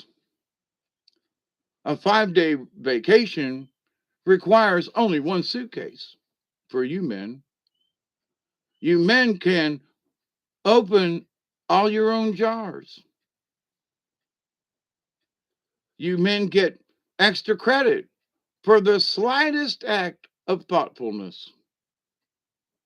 If someone forgets to invite you, he or she can still be your friend. You men, your underwear is $8.95 for a 3-pack. And you men, 3 pairs of shoes are more than enough. And men, you almost never have to have any type of strap problems in public. Crotch maybe, straps no. You men are unable to see wrinkles in your clothes. Us men. Everything on your face stays its original color. I don't wear eyeliner anymore. The same hairstyle lasts you for years, maybe even a decade. You only have to shave your face and your neck. You men can play with toys all your life. You men, one wallet and one pair of shoes, one color for all seasons. You men can wear shorts no matter how good or bad your legs look, or whether or not you shave them. You men can do your nails with a pocket knife. You men, you have freedom of choice concerning growing a mustache.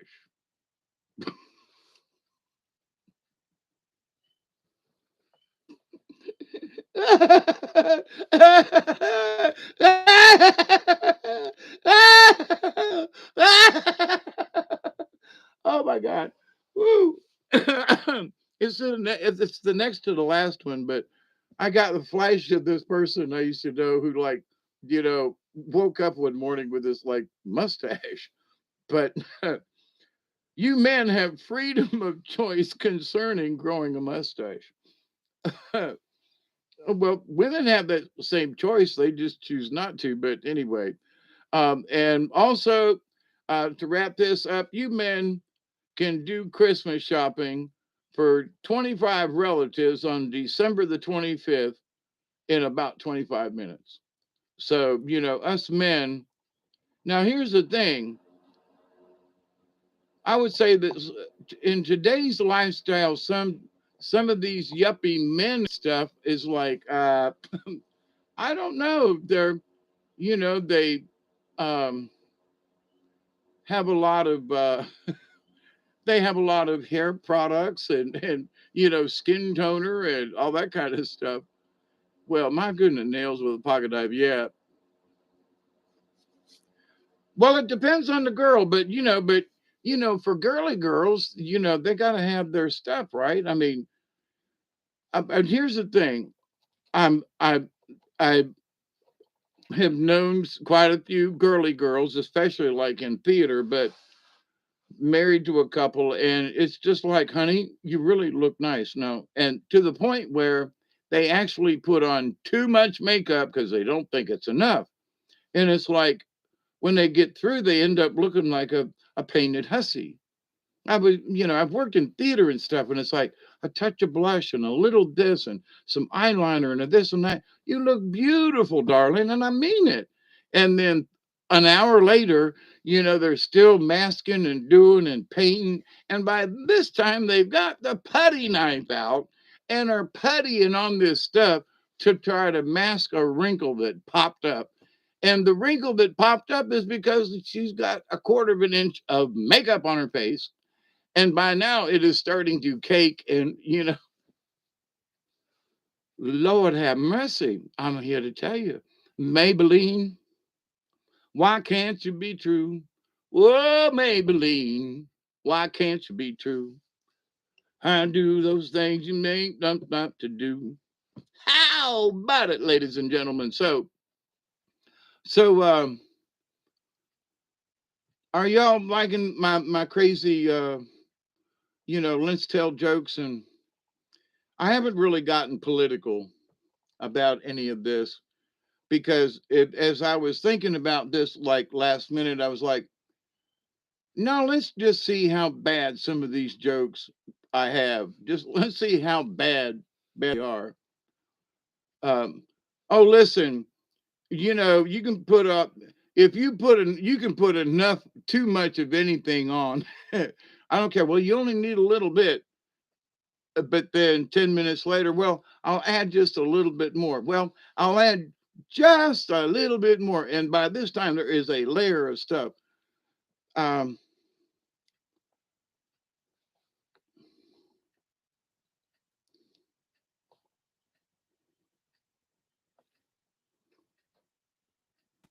okay. I don't know what's in these. I just have to wait for them to load. So,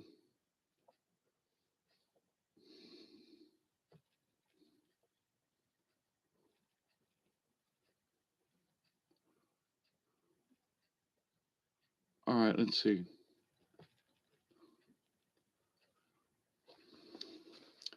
Now there's a little boy joke and mischief. Okay, might be Tom Sawyer and Huckleberry Finn. Two little boys, ages 8 and 10, were excessively mischievous. They were always getting into trouble, and their parents knew all about it.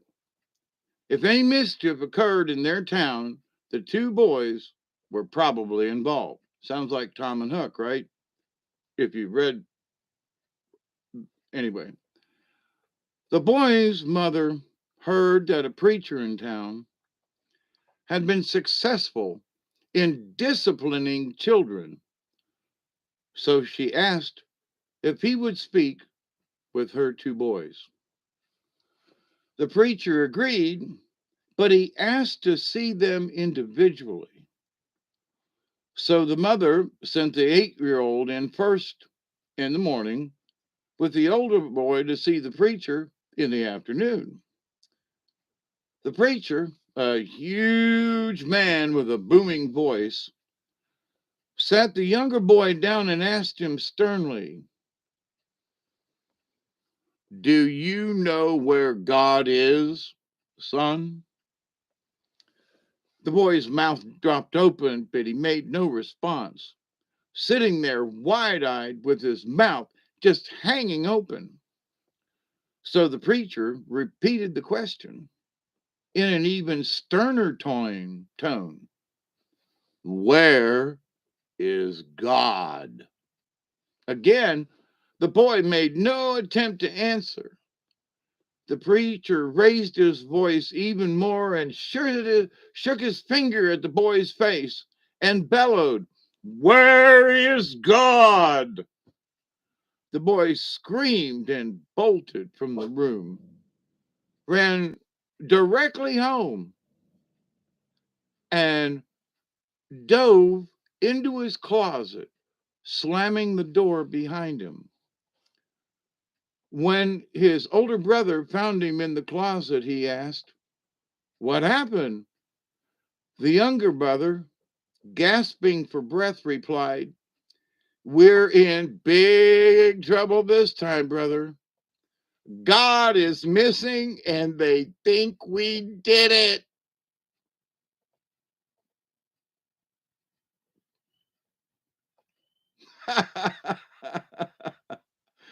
Now, see, now that's a cute joke that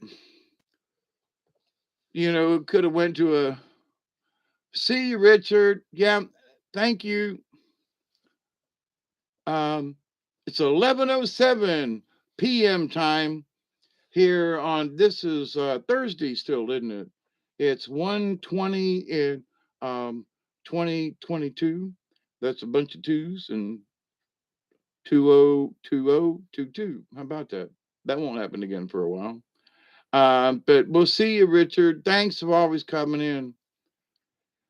And so, anyway, so a joke is a joke. But so if if you weren't a Christian or if you were a Hindu, you'd have to alter that story to he went to the rabbi, or he went to the monk, or he went to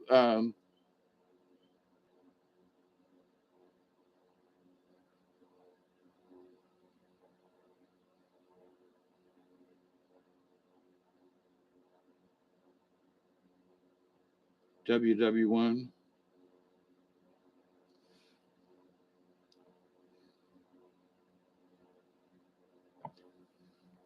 I did wrestling back in the day in Tampa when the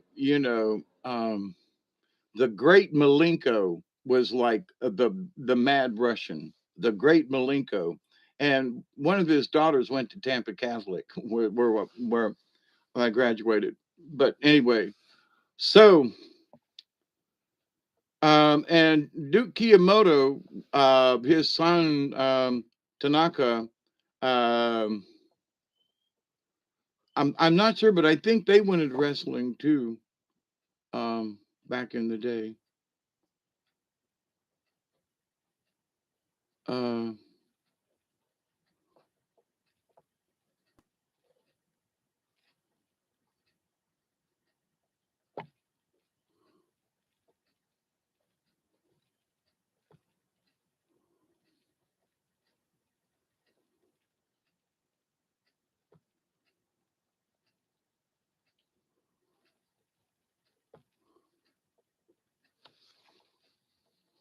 oh, you trying to keep figure out who Dante is? Um, go to the cause.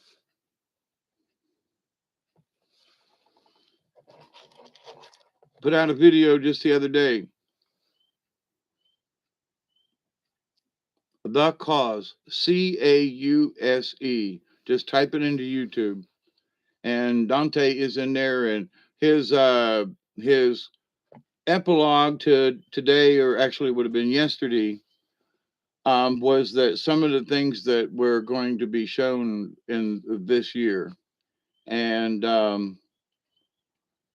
one's a dead alien body, another is a Mater Queen's head on YouTube. Yep, and also because Dante is of the Christus and of the angels, that he said that this year he was asked that at some point this coming year that he would take off his shirt and pop his wings out. Now that I want to see, because I've always wondered, right?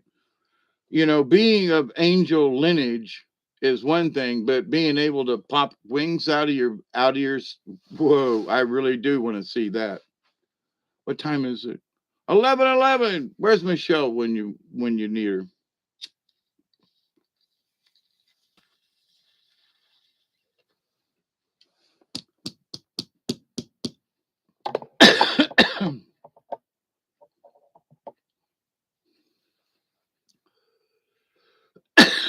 Telling your age. I'm 69 and almost a half. I got to keep that going.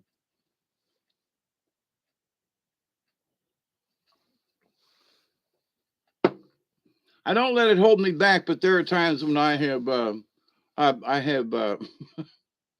have used them as an excuse. But here's the thing. Well, I'm talking to myself, right? Well, Dave, what'd you get done today? Well, I was gonna, do the thing, and well, I didn't really feel like it. Okay, so at the end of the day, you say, well, when did? Well, me and the dog took a walk up the driveway. We dumped some garbage. We checked the mail. Me and Doug, So what else you do? I don't know. A little this, little that. Anything big? No. you know. But okay, my nose. I'm sure I had poo.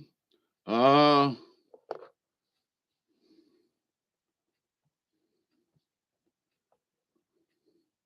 sick him. You're 57 now. Oh, that's right. Today is your birthday. Happy, happy birthday. Happy birthday to you. This little song is so crazy. I hope it's better than you. Or never mind. Anyway, silliness on your birthday. It's 11:12 p.m. here. On late night, almost um Crazy Radio with David Knoll and company and Hawkeye Two Feathers. And we're actually, I think I am going to talk a little bit about something spiritual at the end of the hour and sort of beginning in this next hour here in a few minutes. Is that there are a lot of people on this planet, different places, out in the jungle. I mean, so one of those um one of those native jokes that are a little risque is like so the little one asked the grandfather, he says, grandfather, he said, how do we get our names? And grandfather looked down at the young one and said, well, when the great chief walks out of the teepee after you're born, And the first thing he sees is that's what he names you, or the first thing. And so he says, but why are you asking me, two dogs humping?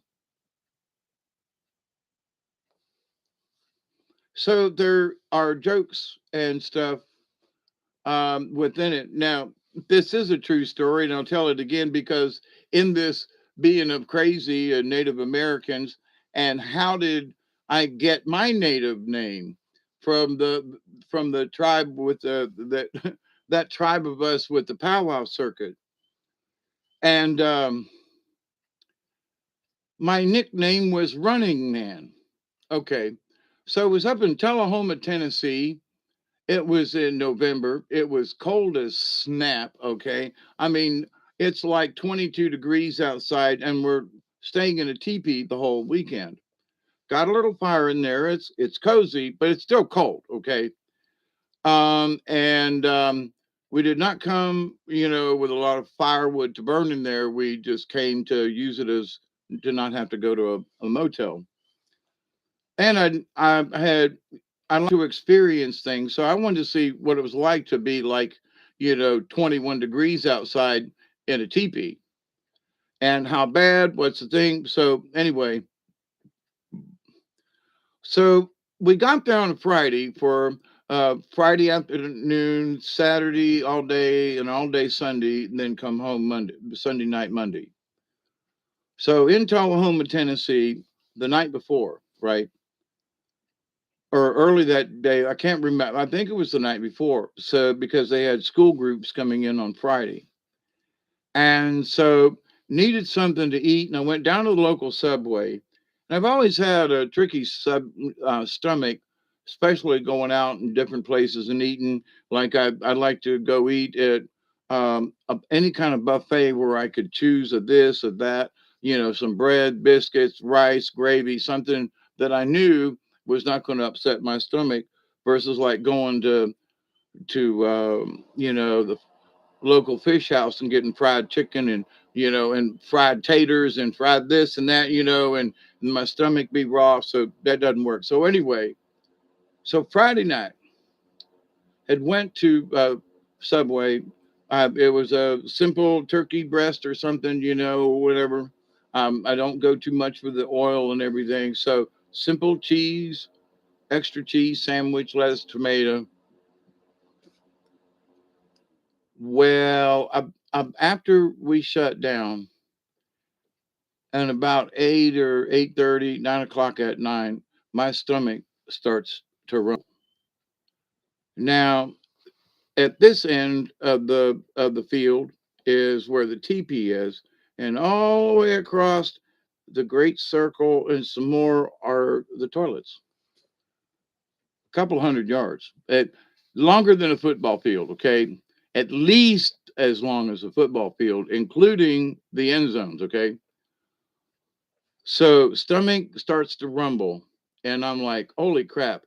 Now it's 20 degrees outside, and getting out of a nice snuggly thing is like, okay, that's number one. Number two is trying to unlace that mother that that's we tied it together to keep the wind from blowing it. Now I got to get out of this thing. So I get one unloosed and I feel like, uh-oh, start to unloose the other, and there's enough space for me to get my head through, and I dive out of the teepee, and onto the thing and at a dead run. So across the, and now on either side of us are vendors. They're vendor tents and everything, Now I ain't paying no attention. Only the second time I've been to Tullahoma. So, but know some of these people from other powwows. And so not knowing that people are like looking out their windows, and here I go full bore across the field. I get to the circle, which has already been blessed. So I know enough I'm not supposed to cut across. I'm like, Great Spirit, please, if I don't cross here, I'm going to leave a shit trail, across here, and I do not want that for me nor you or nor the circle. Across this thing I go, bounding across to the where the porta johns are. Now that Friday, there were so many children and so few porta johns that when I got to this porta john, you could smell it at 20 degrees outside. Okay, you could smell the porta john. On a hot day, you would get this, but when freezing cold, the smell was frozen in the ice crystals in the air. You could and I had to go in one. So it was like pick one.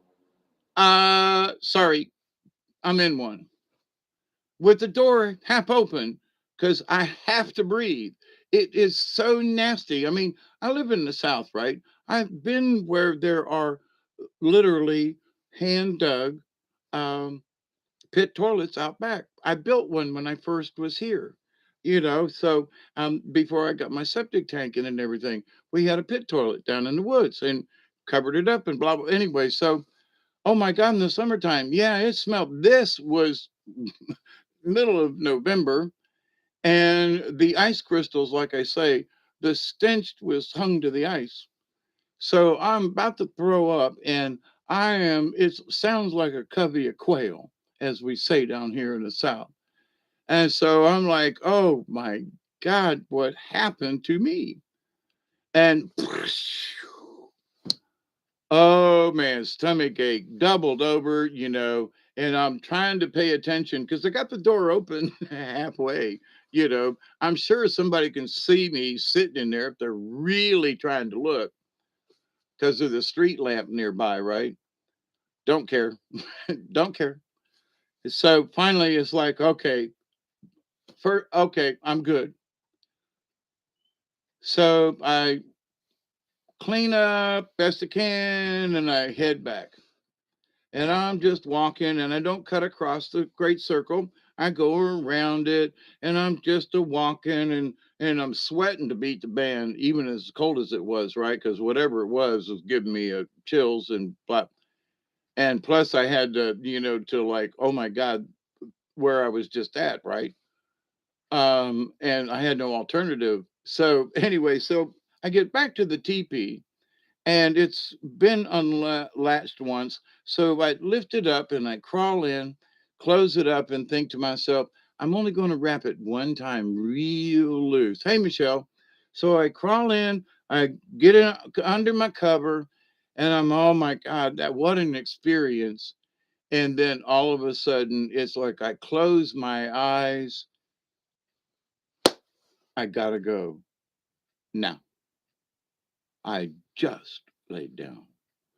Quick, wrap this, dove through the TP, hit the rotor running, boys. And, I mean, I am laying it down. I used to run track. So I was picking them up and putting them down. Cheeks stay together, cheeks stay together, cheeks stay together, And the same thing, toilet smell, the thing, the whole, oh my God, right? A second time. So finally, it's like, I got to be done. Whew. Back, repeat, right? Open the door, the flap to the teepee. I don't even get my arm in as I'm starting to climb in. Gotta go back. Immediately, it's like, what? Running, no shortcuts. I mean, I got to cut right across. I do 3 times. I'm finally after that, I'm standing outside, leaning up against the pole and I'm waving myself and I'm smoking a cigarette and I'm like, I ain't going back to TP. Don't care how cold it is. I ain't running back and forth across this field again. So I don't know, 10, 15 minutes, whatever. Am I clear? Yeah. Are you sure? Yeah. No. Are you positive? Yeah. No. Well, then ask if I can get in because I ain't running across this field one more time, right? So finally, after 20, 30 minutes of, all right, I really do think I'm done this time, back to the TP, success, go to sleep, restless sleep, didn't feel well. So as the sun's coming up in the morning, near me where the teepee was, they're putting up another teepee as another vendor, and they're going to be doing demonstrations all day, right? So I hear these guys going, "Hey, I heard Mr. Dave had a bad night last night." "Yeah, man. Did you see that pale face run? Man, and we could hear him huffing and puffing from over there on the other side of the circle. We was out there just having the smoke, and there goes this white man running by." "Oh yeah, so somebody else coming by." Now I'm in the tent. I'm in the teepee. I've just woken up, and they're setting up nearby. The canvas is very thin, and so they're talking about my wife's out there at the time, and she's like, well, Cheryl, so Mr. Dave, he feeling all right this morning?" She goes, "Well, I don't know. He had a rough night last night." And they go, "Yeah, you know, um, we've got together and we decided to give him we have his Indian name for him." And she was like, "Yeah, what is it?" He goes, "No, I can't tell you. I have to tell it to him." So, 10 minutes later, I'm getting up and ranging and everything and putting my clothes on. I get out, and "Hey, Mr. Dave." And there's several Indian folk out, setting up different things and getting ready for the day's events. And, this one guy who's the ringmaster kind of thing. And I'd known him at several powwows. And he comes up and he goes, "Hey, Dave." He goes, "Me and my brothers here, we have your we have your Indian name for you." And I was like, "Yeah, what is it?" And the one looks to the other and he goes, "I can't say it. You do it." And he goes, "He who runs at both ends." What? "He who runs at both ends. But we decided to call you Running Man for short." So my Indian name, I told that joke about, grandfather telling the young kid, "Why do you ask, two dogs humping?" when my name was given as Running Man for short, he who runs at both ends. Now, I had to laugh. I mean, with all of the stuff and the this and the that, there several of these folks who were laughing at me about the event, and sorry because they've had similar, and they knew what one guy come up and he goes, "So well, what do you think about trying to get out of that fucking teepee when you got the thing tied together in the middle of the night with no flashlight, eh?" And I was like, "You dude, man, me and my family, we live in a lodge for a while, and anytime he had to go, he said we never tied it." Well, because when you gotta go, you got to go. You ain't got time to untie the leather through the. Nah, that's all good and everything for Indians, but it was like, nah. When you actually live in one, you don't tie it all up like it looks like in the movies, and because somebody's going to have to go pee. But anyway, so, but I'm he who runs at both ends officially. Was my Indian name, but Running Man, along with Hawkeye. But Hawkeye was sort of adopted, but the there were 20 or 30 vendors there, and their families and people and this and that, and some of these folks I had met before at this powwow, other powwows, previous years, that kind of thing. So they were like us in a lot of ways. It was family. But to have folks who would not speak to me before, I would go up to their booth or whatever and look around and, "Hey, how are you all today?" kind of thing. They go, "Running Man, how are you? It's good. Are you doing okay?" Folks who wouldn't even look at me before, even though they knew I was the white guy telling stories and doing puppets on the other end of the grounds, and would just kind of, he's a wannabe. What's a wannabe? A wannabe, right? So there are folks that say, "Well, what tribe you from?" And I literally, through um, grandmother, great grandmother, and great great grandmother, um, they were all of Cherokee descent. So I actually do have Cherokee blood in me from Kentucky. Okay, it's there you go. Hazard County, Kentucky, as a matter of fact.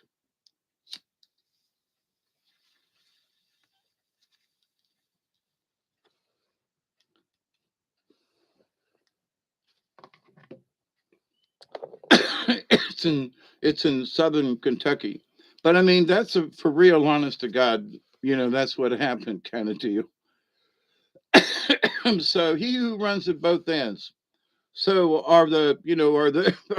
um, are the myths true or false about how do you get your Indian name? It's like, well, that's the truth about how I got mine from that tribe.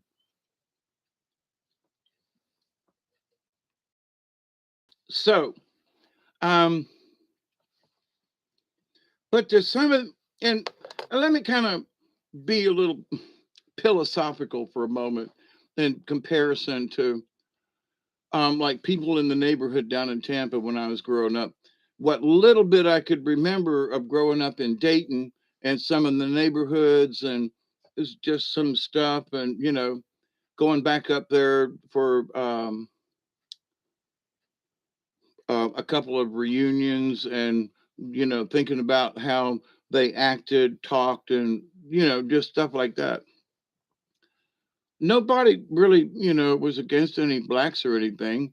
They called them names like was it of that era. Um, in polite company, they weren't Negroes, they was Negras, okay? And that wasn't, or they would say that black man or black woman. But Negro, nah. Now in politics and stuff, but word on the street and neighborhoods kind of thing, it was the niggers. So somebody say, well, that's like calling them niggers. No, nigras is Nigeria, negra as in black. Wait a minute, hang on, quit being so damn, bunchy about this. So negras, Jungle Bunnies, and that was because of Tarzan, and Johnny Weissmuller and all of them, running through the one Jungle Bunny, okay. But so there are cartoons that were written back in those days, okay, that when I have looked on certain places on YouTube and on the internet, that they put a warning out because it's racially, offensive. It shows a black man sitting on a bale of cotton in the South in the old days, and he's got, no shoes on. He's got a thing. He's chewing on a piece of straw as the paddle wheel goes by. And I was like, they was just lazing around, but they was just chewing on a piece of hay on a bale of cotton, just resting. Now, but that was socially somehow, disparaging of black people. Now, wait a minute. I'm sorry. There are still black people down here in the South. They still sit out down by the river with no shoes on. They still have something in their teeth while they're cane pole fishing and on a dock. Is that being racist, or is it depicting the fucking truth? They when they got done loading the bales of cotton, they would sit and catfish and whatever off the you know, and so here's this cartoon showing these two black men. Oh, now all of a sudden it's offensive. That's like um, Samuel Clemens. Mark Twain. He wrote what was spoken at the time. You can't know we got to ban his books. Why? Well, because of what he said. He called him a nigger. Well, but that's what they used back in them days. I'm sorry, but that was the language. They used these words, those words, and that, and blah, blah, blah, blah, blah. I'm sorry, you find it offensive. I know now because we've changed. People talk about, like I've spoke earlier, about hooray for that senator in South Carolina. Black gentleman, white gentleman, but he is black and he can speak to it. He is old enough to remember the last days of Martin Luther King and so in his 50s or, so um, he has lived it where other people have not.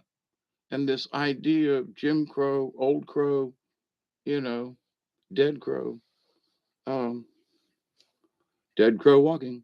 But the fact that philosophically, and I mean this, energetically, that there is too much emphasis put on somehow that, racial inequality is worse now than it has ever been.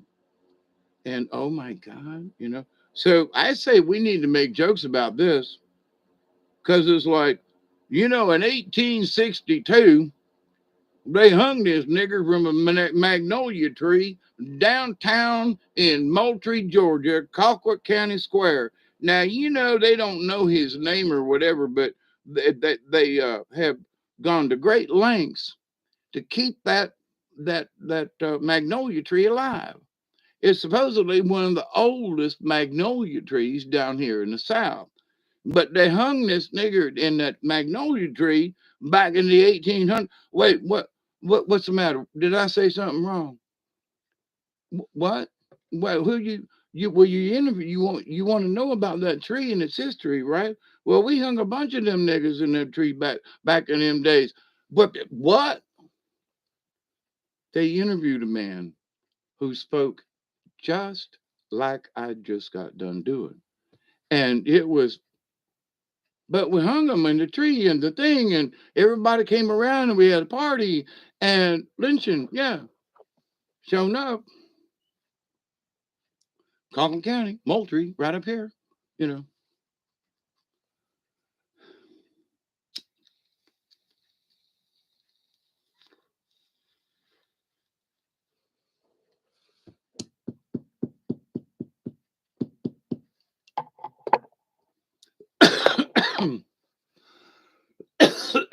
And some of it, there were still burning crosses in the early 60s.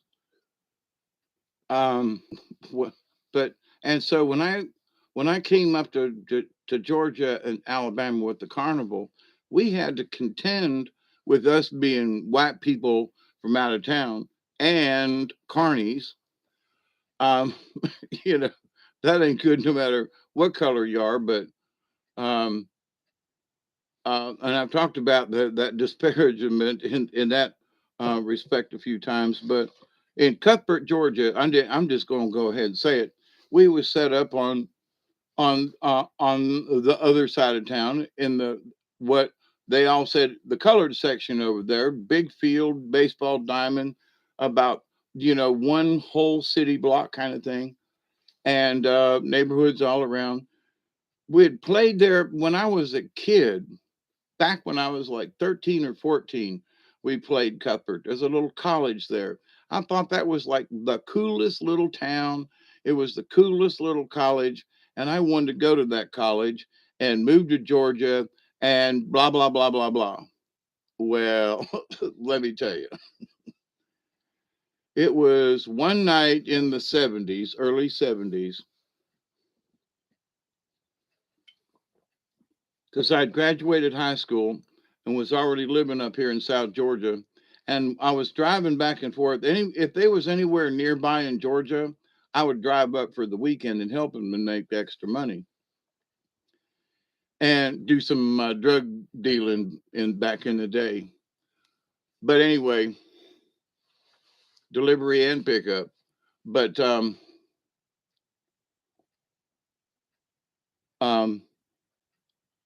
one Saturday night, my good friend Pam Deal, who's passed away, they had a center joint, so so folks could walk on both sides, and depending on where the center joint was, if it was stuck out on the end of the midway, then there were three sides that you could go around. And it was a pitch till you win. It was also a dime pitch with all kinds of glass and bowls and all kinds of stuff, right? So you pitched it, and if your dime landed in a bowl or a cup, you got it. That was it. So nothing else involved. Well, Pam had a nice, cute little butt, long, dark hair, and a nice, nice, well-rounded, um, good-looking girl, about a year and a half or so older than me. And her dad was on the carnival, her mother was on the carnival. She ran the joint. She ran the dime pitch.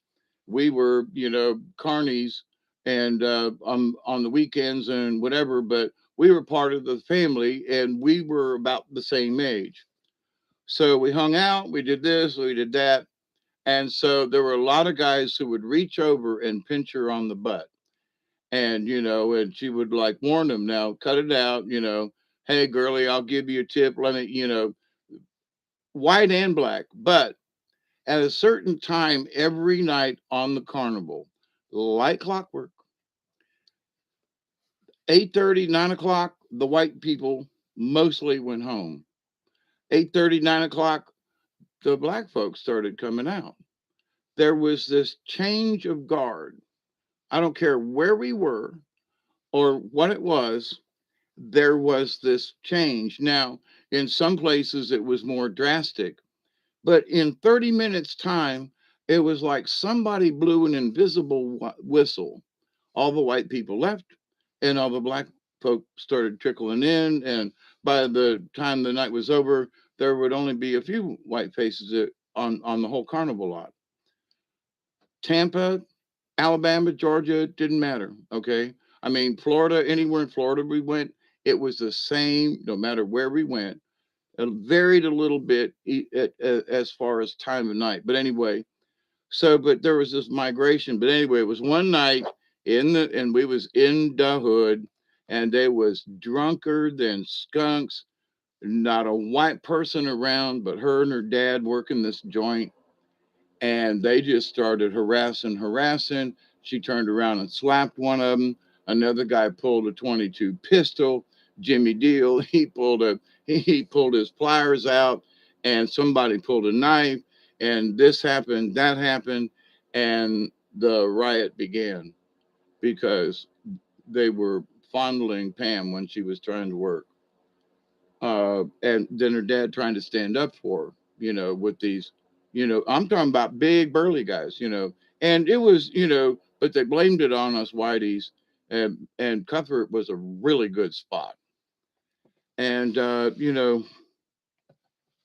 sheriff and the city and the county council got together, and he had to get permission if he had to go to Cuthbert to be able to stay there. He couldn't even drive through the county. It was that bad. And so he had to make a detour when he was playing down here in South Georgia. He could not drive through the county. He had to go around over here or whatever. It was creepy. But anyway, but at the same time, I find it funny. I find it humorous in a weird, sarcastic kind of way. South Georgia, what are you going to do? And Bama, too, yeah.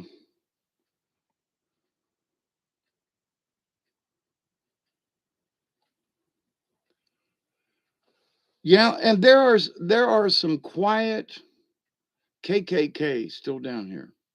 I've talked about it before, and other than the fact that it was pointed out to me by one of my neighbors that, do you know of any black families that live 10 miles radius from us? And I was like, well, Meg's, but okay, 6 mile radius then. Well, because it's like almost seven to Meg's, but nope. There were sharecroppers and folks, but over the years, the farms have changed and the houses aren't there. And the people who used to live there, a lot of black families who worked on the farms, It was part of the South. Now Mexicans live there.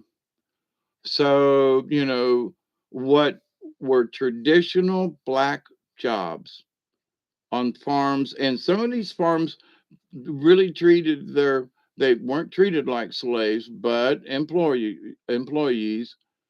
But, if they raised hogs and one of their families got off for the winter, if they went and shot um, a deer, the deer meat was shared with the folks. It, they like on Pebble Hill Plantation, I knew folks that, you know, Robert Lovejoy, a really cool friend of mine, um, he was crazy man, just a crazy man. And I invited him and his kin here one 4th of July, and my neighbors around here.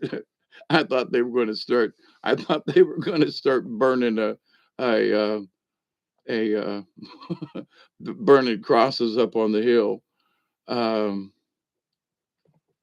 because it was like what? I mean, there were like 3 carloads full of people, and uh,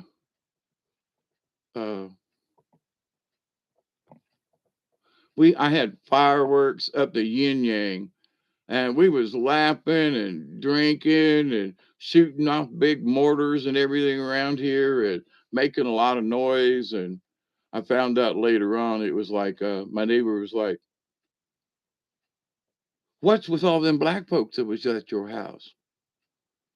And I said, "What do you mean?" "Well, we saw carloads of black folks driving down your driveway." And I was like, "And so?" "Well, what were they doing down there?" And I said, "We were having a barbecue." "That's what." My friends of mine from Thomasville, they always invite me to their house. And I told them, I said, one of these days, I'm going to make you come out to my house and barbecue. We'll play frisbee in the yard out here. We'll do this. I got fireworks. And Robert, bring your cousins. And he had a really nice looking cousin too, buddy. Let me tell you, whoo wee. But anyway, um, mm, but it was just nice to see her like play frisbee in a pair of shorts. You know what I mean? It was like, yay! It's been years ago, but uh, you know, there was no panting on my part, but close. Feeling like a dead duck, eyeing little girls with bad intent. Hey, Aqualung. But anyway, no. But so for me, I've never, color has just not been an issue unless you want to be an asshole. And, I don't care what color you are, you could still be, nasty.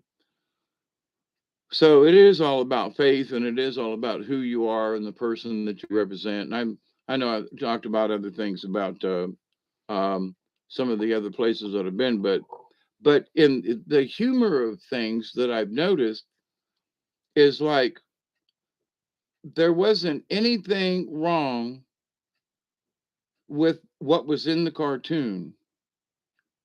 They didn't do anything like Aunt Jemima E or nothing, right? They took Aunt Jemima off the cover because she's this old saucy black woman. I've known some old saucy black women. And let me tell you, why would you want to paint them out of the picture? They were beautiful creatures who cooked and tied their hair up and bossed you out of their kitchen and got you out on the back porch, white or black. So, this and it's humorous. If you seen one of them, like, big hip women come out after you with a rolling pin, you can't do nothing but laugh sometimes. And in the comments that them folk make between them, it's like, boy, could you see that? Yeah, man, but man, if she ever hit you with that rolling pin, man, you be dead. Yeah, they be putting you 6 feet on. Silas, if you ever act like that and she hit you, I'll keep you up just so she can get one slice into your nappy noggin. Listening to these family and cousins of folk talk back and forth, hilarious, right? But if you if a white person tries to tell how they spoke and their mannerisms, then I would be like trying to act black, you know. When listen, I there are certain people and dialects and stuff that I've been able to pick up, right, and I mimic, but I don't, I mimic in a way that I'm not trying to. I could just hear it in my head, and I just say it right, and try to get it to whatever that is. Said to me, if you are if you any know any noise, honey, it's okay. They just stopping by. Yeah, travelers that come in and yeah, I told you about that house I used to live in that the ghost me when the house burned. Yeah, that front room. Even after he passed, every family that lived there in that house left it after within 3 months because it was haunted. And I lived there for 3 years in a row, and then a year and a half when I got out of jail before the house burned down. But you could not lock the door from the front porch to this little room. Every other door locked stayed locked except that one door. And I kept telling the first wife, she was like, "You're doing it," and I'm like, "I'm at work. How can I unlock the door?" And you have the key, skeleton key. Later on, it happened with my second wife, and I was like, "Listen here, don't bother. If you're worried about something in that room, don't put it in the room." But I feel safe that nobody's going to go in the room that's going to steal anything. It's just a feeling I had, and I'm sure it was the presence of the ghost, but it was also in the story about this little bedroom in case you got stuck out in the country and that you could stay there, and that I learned the tradition. So, you know, I it no there were I take this back. There were people who stayed in that room, but not that just showed up in the middle of the night. It was a guest room. I mean, often on its own, you could cut through the house to go to the bathroom, or you could lock that door, and just go in and out. If you wanted to leave or do whatever, you'd go out the front porch. So you didn't have to walk through the house and disturb everybody. And so it was like, so when I first moved up to Georgia, that was one of the places that I moved to after I got back from Arkansas. And so I moved in this 2-bedroom house, little farmhouse where all the mushrooms were. For Samuel was 4 years old, so and he was born while at that house. So 4 years there, moved to Arkansas, got back. That house was rented. We got this old house, which we stayed in, for a while, 4 years, and then I got busted, and then a year and a half when I got back. But so, I lived in that neighborhood and the house and the feelings and what you get from a place. You know what I mean? I mean, I have lived here this year 40 years, and I'm thinking to myself, oh my God. I mean, really, 1982, 22. 40 years. 40 years. What? I mean, it's kind of boggling my mind. Certain milestones. Well, I've been here 20 years. Well, I've been here 25 years. So I have been here 40 years now. Holy crap. I didn't think I was going to make it to 40, let alone be here for 40 years. But anyway, so I'm going to light the cigarette. There's some more jokes. Uh, I wanted to. These might be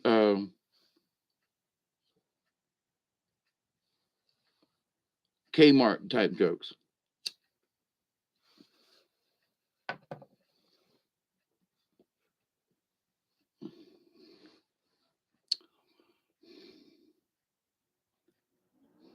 It is 11:53 p.m. on. Is this Thursday morning? No, it's still Wednesday night. No, Thursday night. ain't it? Yeah, going on Friday. So it'll be happy Friday to y'all shortly. Now, these are some of these little jokey things I'll be reading and finding and all that I've saved over the years. Now, I was at the checkout line of Kmart. Now, the clerk rang up $46.64 charge. I gave her a $50 bill and she gave me back $46.64. I gave it back to her and told her that she had made a mistake in my favor and gave her the money back. She became indignant and informed me she was educated and knew what she was doing and returned the money to me again. Well, of course, I gave her the money back once more. Same scenario. I departed the store with $46.64. This actually happened to me in Austin, in Texas, there. So they walk among us. Here's your sign. I walked into a Mickey D with a buy one, get one free coupon for a sandwich. I handed it to the girl and she looked it over at a little chalkboard that said, buy one, get one free. They're already buy one, get one free, she said. So I guess they're both free. She hands me my free sandwiches and I walked out the door. You know, they walk among us. Here's your sign. One day I was walking down the beach with some friends when one of them shouted, look at that dead bird. Another looked up at the sky and said, where? They do walk among us. Here's your sign. While looking at a house, my brother asked the real estate agent which direction was north because, he explained, he didn't want the sun waking him up every morning coming through the window. She asked, does the sun rise in the north? Well, my brother explained the sun rises in the east and has for some time. And she shook her head and said, oh, I don't keep up with that kind of stuff. They do walk among us, and well, honey, here's your sign. My sister was having a life-saving tool in her car designed to cut through a seat belt if she gets trapped. She keeps it in the trunk for emergencies. They walk among us, and well, here's your sign. My friends and I were on a beer run and noticed that the cases were discounted 10%. Since it was a big party, we bought 2 cases. The cashier multiplied 2 times 10% and gave us a 20% discount. Thank you. They walk among us. Here's your sign. I couldn't find my luggage at the airport baggage one time. So I went to the lost luggage office and told the woman there that my bags never showed up. She smiled and told me not to worry because she was a trained professional and I was in good hands. Now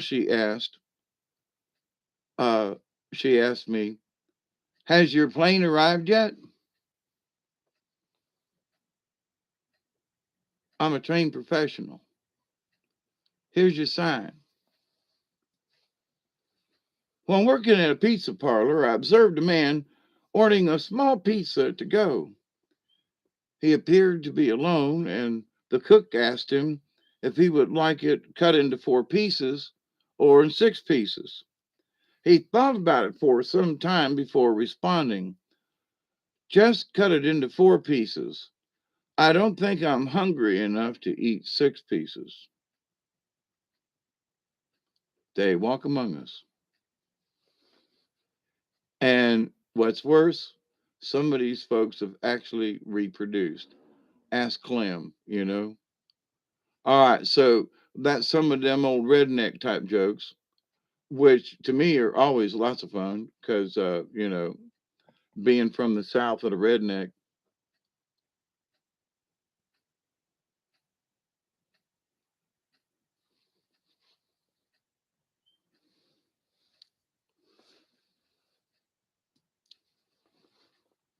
So is this humorous at all, or is I'm having a good time reading them and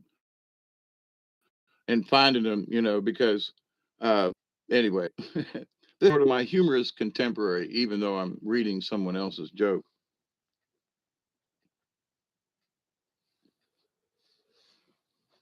I was thinking about it the other day, and I'm I'm honestly not trying to brag, but I won quite a few awards doing humorous interpretation and extemporaneous humorous stuff.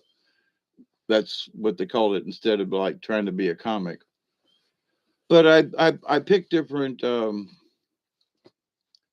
authors, and I did little snippets from Mark Twain, little snippets from different plays and stuff. So yeah, oh, I got a bunch more. I ain't done yet. And guess what, my dear friends? It's 12 a.m. So now it's Friday, and 2 hours and 41 minutes of this. Um, some humorous, I think we need jokes. And because I'm looking through the no through the noise. That's interesting. A little Freudian slip there. It's not a book. I've collected these. They're on separate pieces of paper that I imported, and they're just some are 2 or 3 pages in length. Others are just one page with several jokes. One was just one joke, one whole page. Um, you know, I gotta laugh. You can say, "Well, that sounds sexist." Well, would you sleep for Robert Redford for $1 million? Well, sure, I sure would. Okay, so would you sleep with Brad Pitt for a million? Well, yeah, sure. Why not? Okay. Well, potential versus reality. Potential is 2 million bucks in the clear. The reality is, we have 2 sluts in the house. What? you know. Anyway, so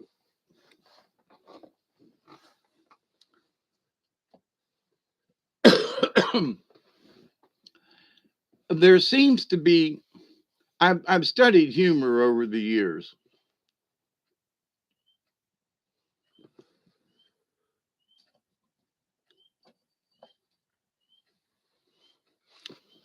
I studied Chaplin. I studied his walk, his mannerisms. I did a routine years ago because I just thought his mannerisms and his first silent movies as the Tramp were just absolutely genius. And his ability to be able to convey the emotions and so forth.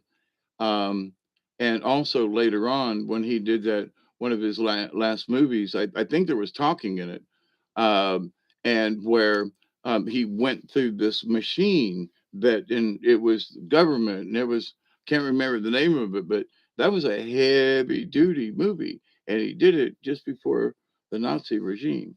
So, but anyway, and it wasn't necessarily humorous.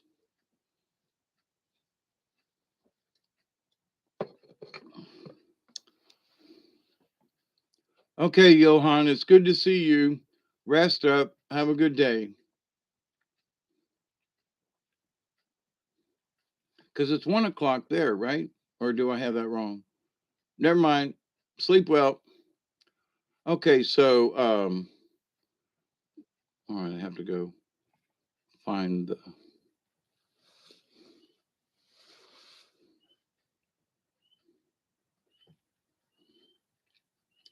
Now, this one's entitled Aircraft Control Tower Stuff. This should be interesting. So we'll see. I used to have these cataloged and everything, and I've got tons of other jokes other than um, this particular one. Now, you imagine yourself, you're in the cockpit, you're listening to the radio, and you hear Delta 351, you have traffic at 10 o'clock, 6 miles.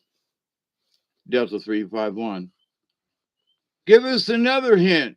We have digital watches. Here's your sign, right? Tower. TWA 2341. For noise abatement, turn right 45 degrees. TWA 2341. Center, we are at 35,000 feet. How much noise can we make way up here? Tower, sir, have you ever heard the noise of a 747 makes when it hits a 727? For noise abatement, you know, um, sir, have you ever heard the noise of a 747 makes when it hits a 727? Now, that's a little interesting. From an unknown aircraft waiting in a very long takeoff queue. I'm fucking bored. Ground traffic control. Last aircraft transmitting. Identify yourself immediately. Unknown aircraft. I said I was fucking bored. Not effing stupid. O'Hare approach control to a 747. United 329. Heavy. Your traffic is a Fokker 1 o'clock, 3 miles eastbound. United 329. Approach. I've always wanted to say this. I've got the little Fokkers in sight, meaning old German aircraft. Okay. I didn't say these were good. Uh,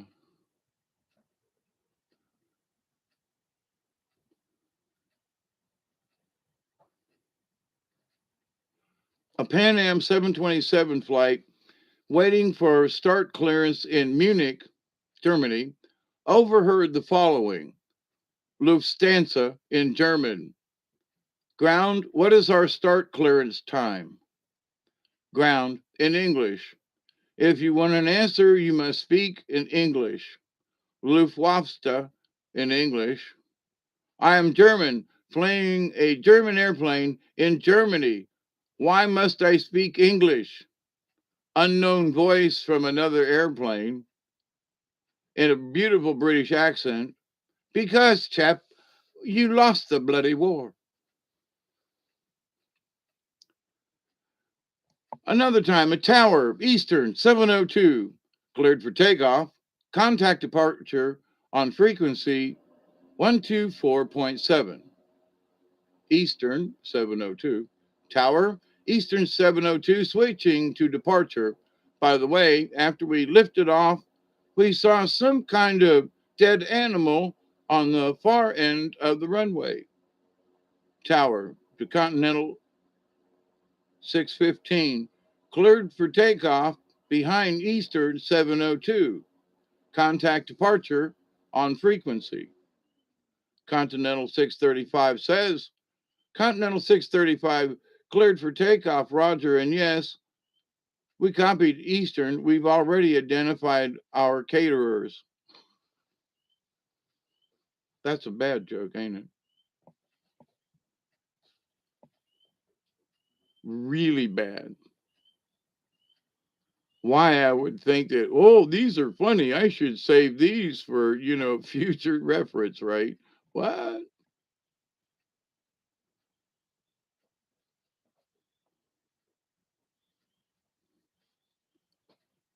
So let's see what else we got in this crazy old.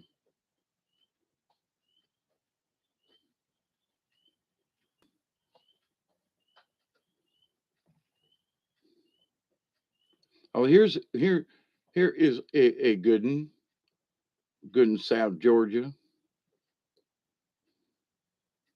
Holy crap!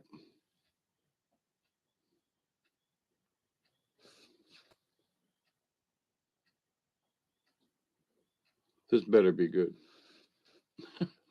It has to open Microsoft Word to read this one.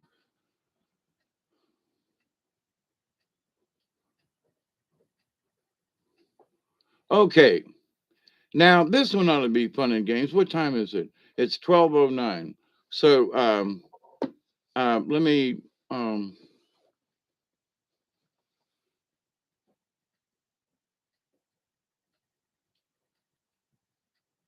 oh, come on.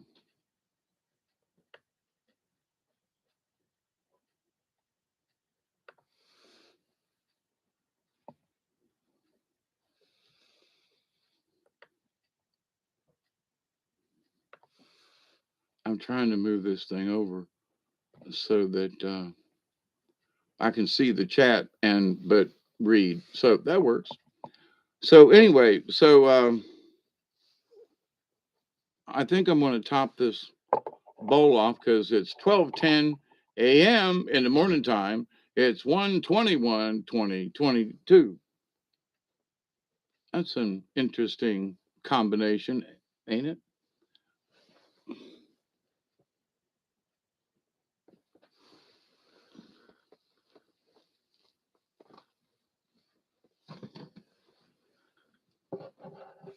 Okay, so here's some more Southern humor. What you know, us Southerners, we can take it now. You know what I mean? So you know you are in Georgia in July. When? Okay. You know you're in Georgia when? In July.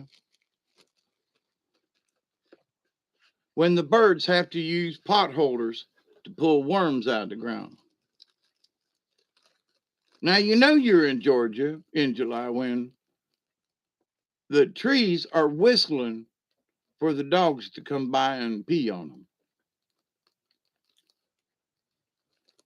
Now you know you're in Georgia in July when the best parking place is determined by shade instead of distance.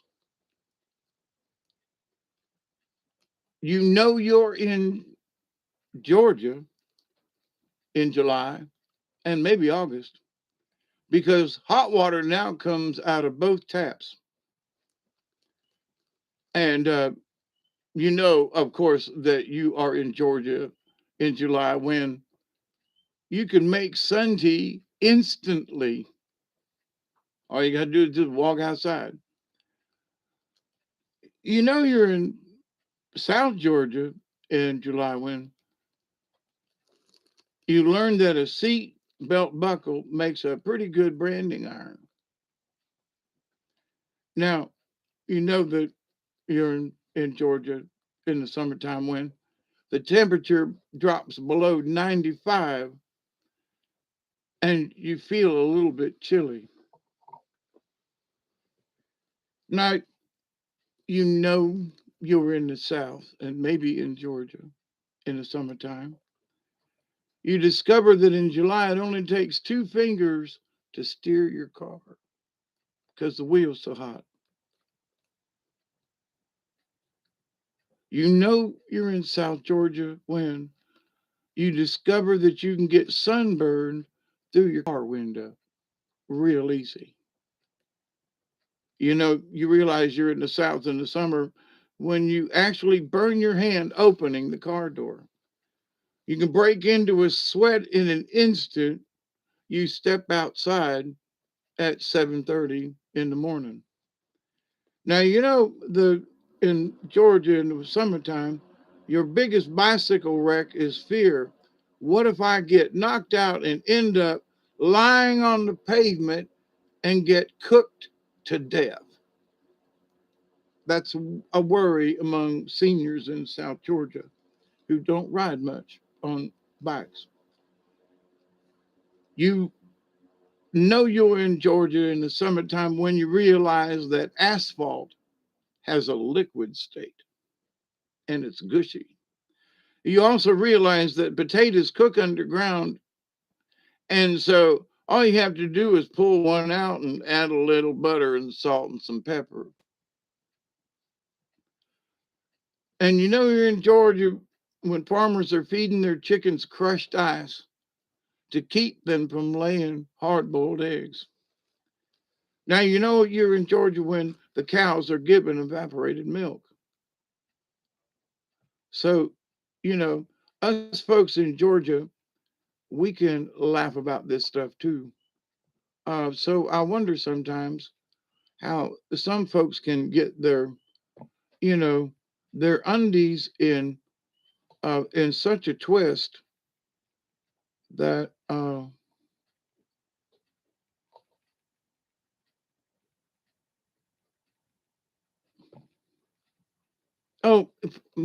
for a little change of taste, let's open this one called Truck Stop Food. Mmm, yummy.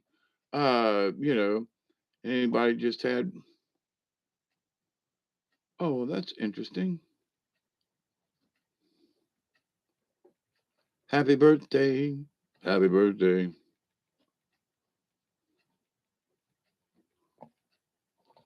Oh, this is a short one. Okay.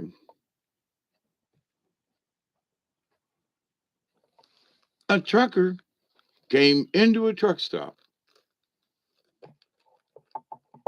into the cafe, and placed his order. He said, I want three flat tires, a pair of headlights, and a pair of running boards. The brand new blonde waitress, not wanting to appear stupid, went to the kitchen and said to the cook, this guy out there just ordered three flat tires, a pair of headlights, and a pair of running boards. What does he think this place is anyway? An auto parts store? And no, the cook said, three flat tires mean three pancakes. A pair of headlights is two eggs, sunny side up. And running boards are two slices of crisp bacon. Oh, okay, said the blonde. She thought about it for a moment and then spooned up a bowl of beans and gave it to the customer. The trucker said, what are the beans for, Blondie? And she replied, I thought while you were waiting for flat tires, headlights, and running boards, you might as well just gas up.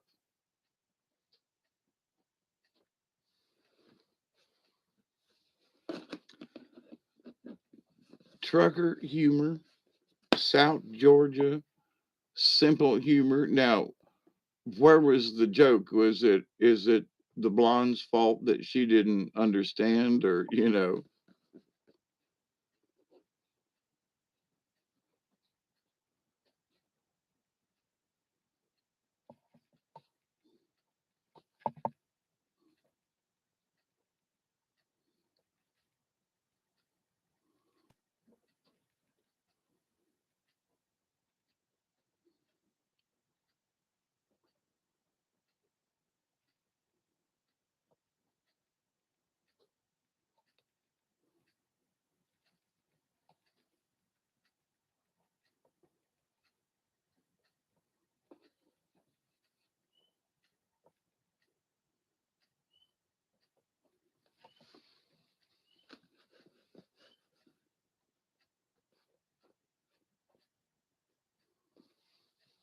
yeah, orbs don't care what I had to read. I wanted to read back up in the chat.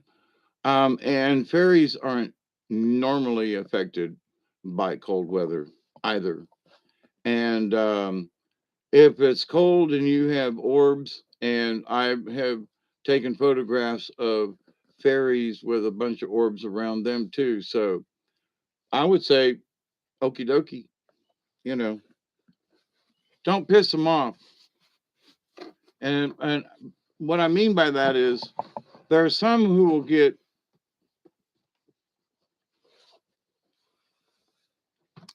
agitated if you take too many flash shots of them, um, and are like, really getting into their space, and you go, "Ooh, there's one," and then you take some more pictures. Um, hey, Travis, how are you? As well as possible under the circumstances. It's 12:19 a.m.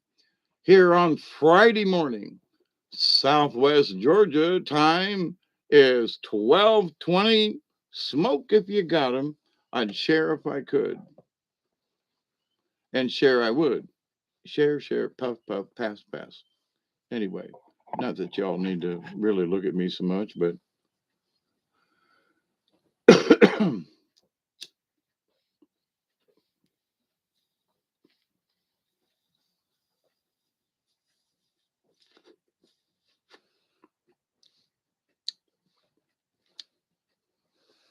mm, I don't know what that is. Hey, Jody.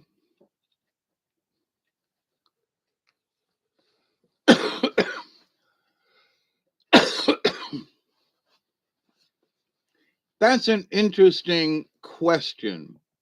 What do fairies eat? Well, if you're in New York City, oh God, I'm so sorry.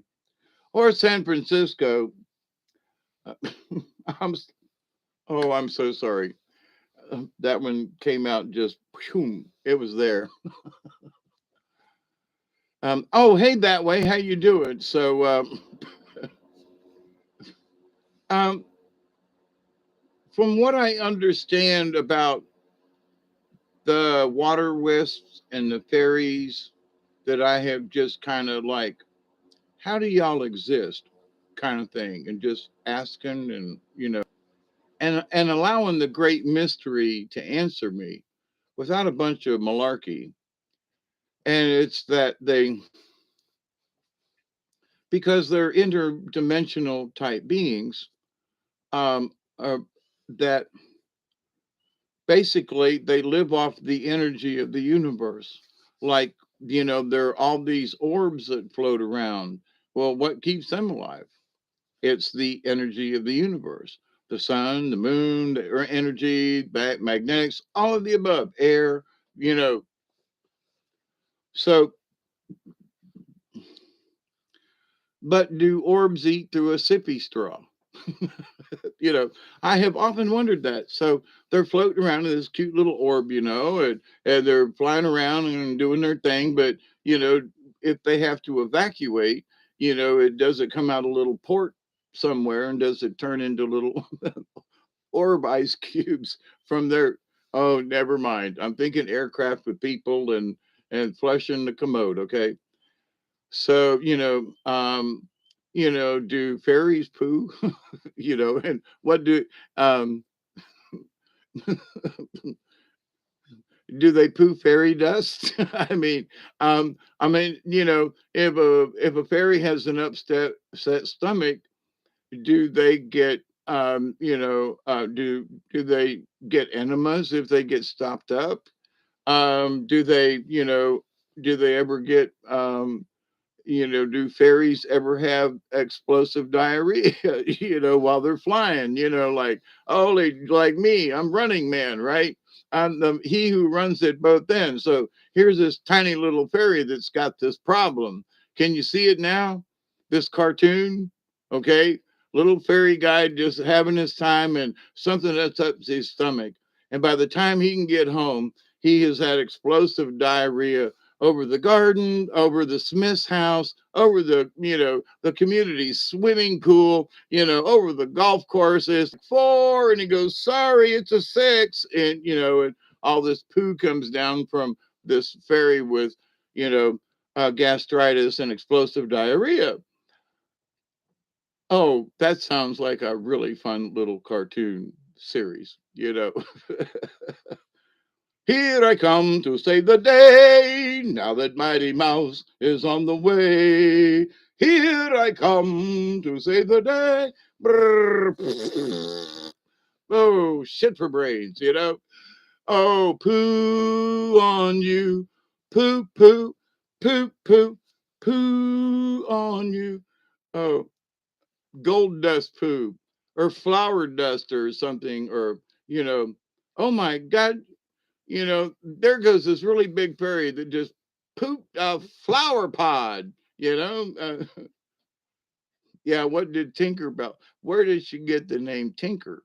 You know, was it you know Tinkle Bell? You know, like woo, hey Tinker. You know, well, every time I flew and went too high, I tinkled in my little suit. You know, there's a little yellow stain where my crotch is. You know, it's embarrassing. You know, they don't make depends for fairies, not at least us kind of fairies. But Jody, am I getting the point across? You know, so they're like, I've had now, honestly, God, I swear. Oh, Lord have mercy. I'm sorry. This, when I say this, there are two connotations, okay, because there are the little people, and then there are some big people who are of a certain persuasion. But, you know, there for a long time, I had some fairies living here, officially back in the backwoods. And there was a place that I refused to burn. In fact, every year that I tried to burn across this area in the back, on my video that I did of walking around, I went through this area that used to be, quote, just for the little people. And I talked with a native shaman woman, and she told me some things. She goes, you have to leave little treats out for the little people, otherwise they'll hide your stuff. They'll sneak in the door when you least expect it, and you know, and they'll mess with things, and uh, they'll just give you trouble. And so it's like, well, okay, so and if you find them in the woods and you may not see them, but you sense them, let them have their place and tell them you're going to let them have their place. You want them to know that you're not going to mess with anything in this part of the forest because you you don't want to mess in their area. Now they can go anywhere in the woods that they want to, but for me as a giant, I'm going to stay out of this area.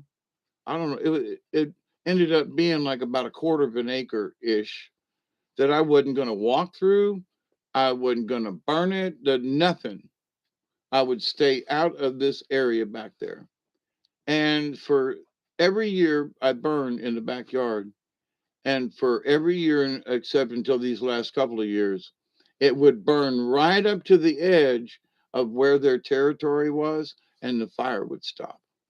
No matter what, it always stopped almost the same place every year, year after year. No matter how many pine needles or whatever, it would stop at this certain spot and just not go any further. So, but a couple of years ago, when I was down in the woods and I was walking through that area and I stopped and went, "Oh my God, I'm standing in their spot. Holy crap. Wait." And, you know, because I've had brain damage before and since, right? Before, when I could sense them, see them, would not dream of walking through this little spot of woods back there, just go around it out of respect, right? And I realized, wait a minute, I'm standing here in the middle of it. And I realized, wait a minute, they're not here. Wait a minute, where did they go? And when did they go? Because there was this sudden realization, hang on. And I've been walking through this spot because I've been tracking this deer. through it. And on the video I did about the woods in my backyard, I was looking for this deer rub, and it was basically part of the area that I had designated no for me because of the little people there.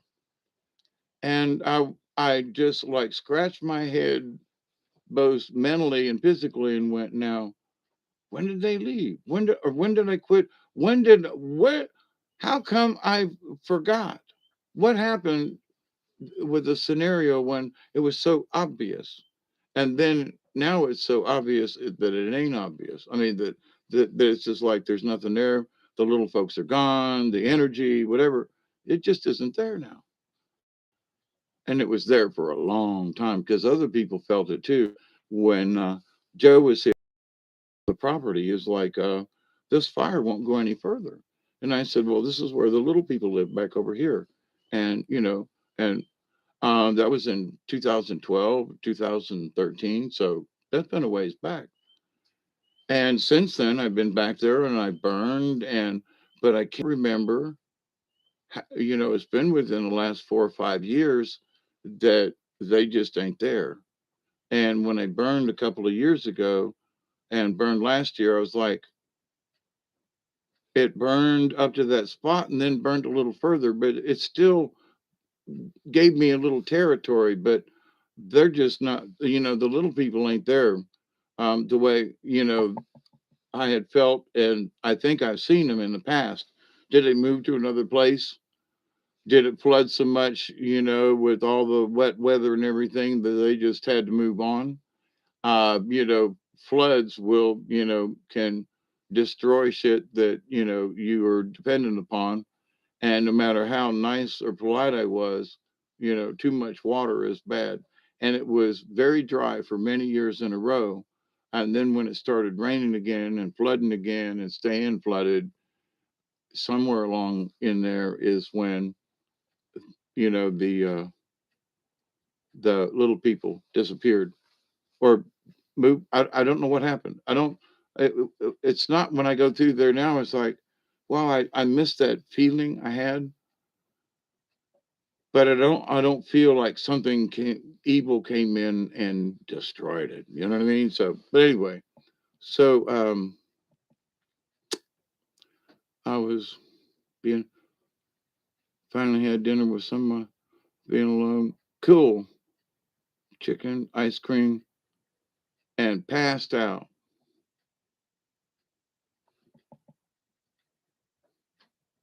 Sometimes that sounds like fun.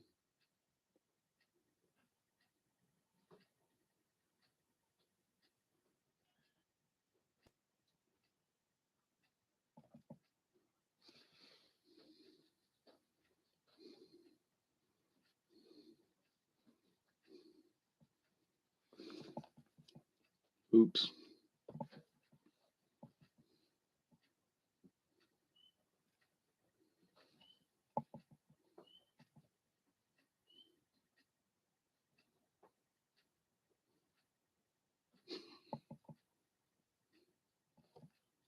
Oh well, that's interesting.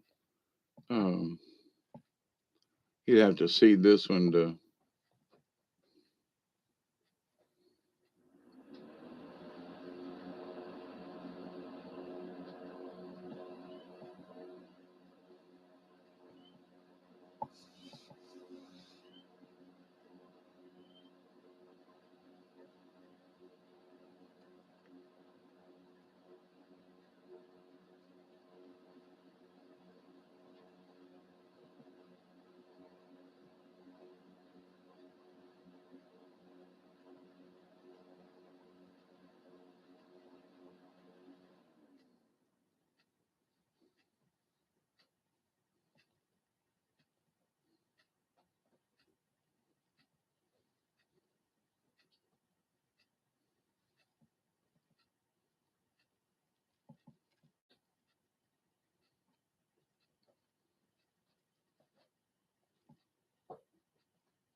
Oh, here we go. Jokes to offend anyone. Yay, right up my alley, right?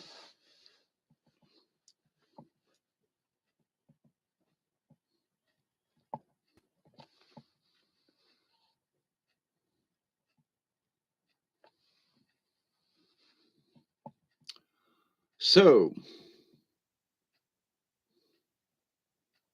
I'm not a joke, I'm just a friend. Get back over there.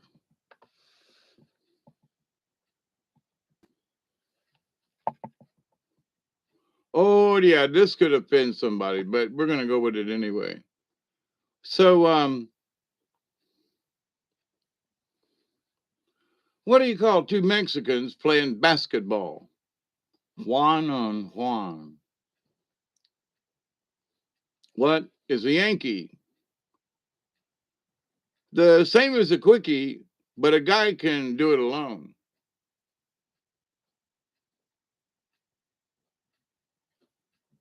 Did you hear about the Chinese couple that had a blonde baby? They named him Some Ting Wong. Now, what is the difference between a Harley and a Hoover? I'm sorry.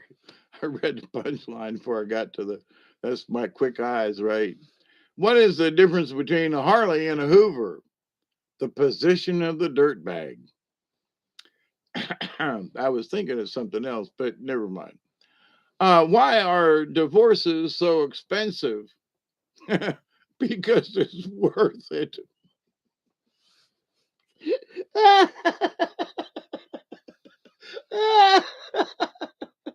Oh, now that's funny. Well, I've been through a couple divorces, so it's like anything you want, honey, get out. You know, um, why are divorces so expensive? Because they're worth it. All right. Oh my goodness gracious. I gotta have another one of these.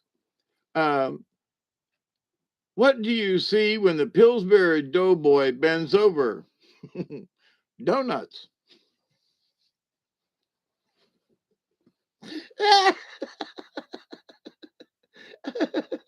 I'm Papa Fresh. Woo. Doughboy Dingleberries.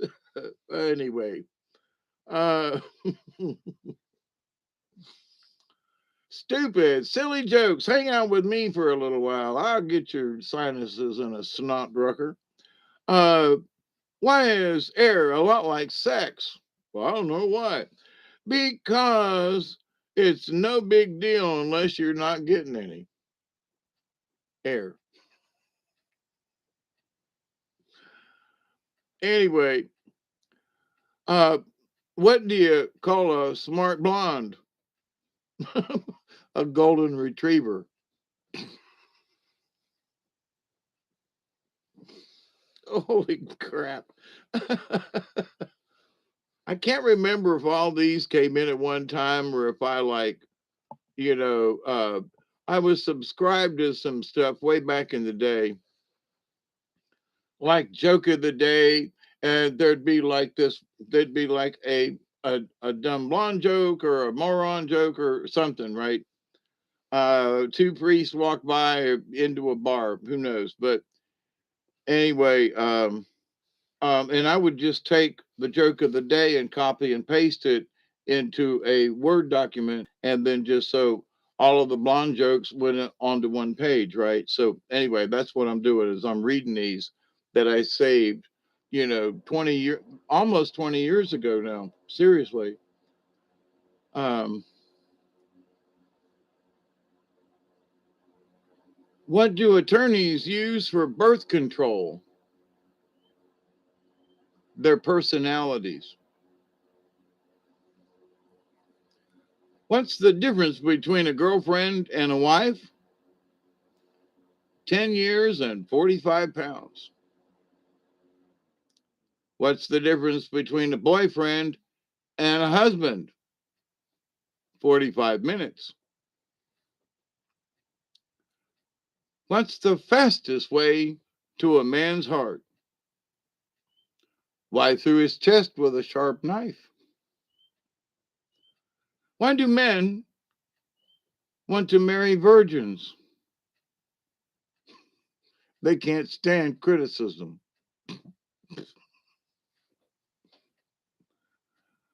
Why is it so hard for women to find men that are sensitive, caring, and good looking?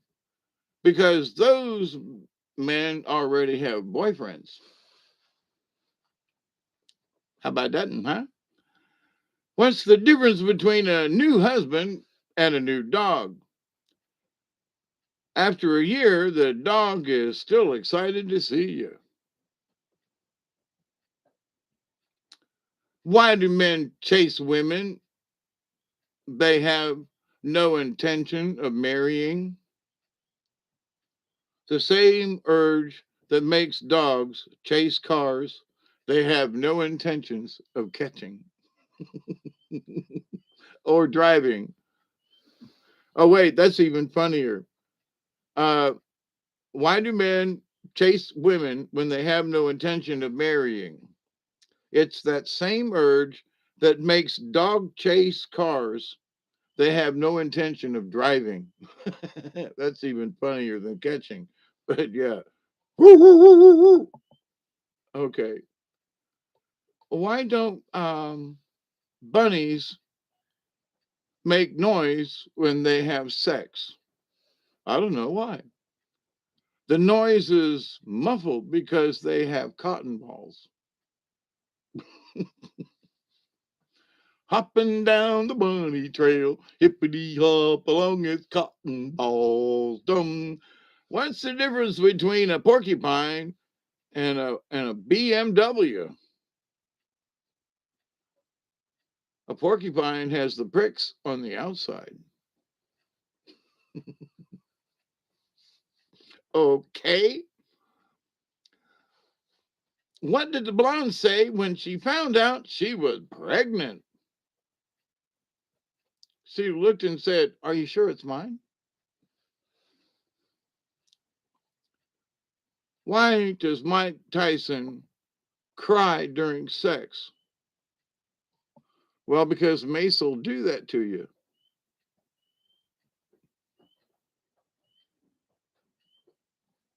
Wait, I missed a couple.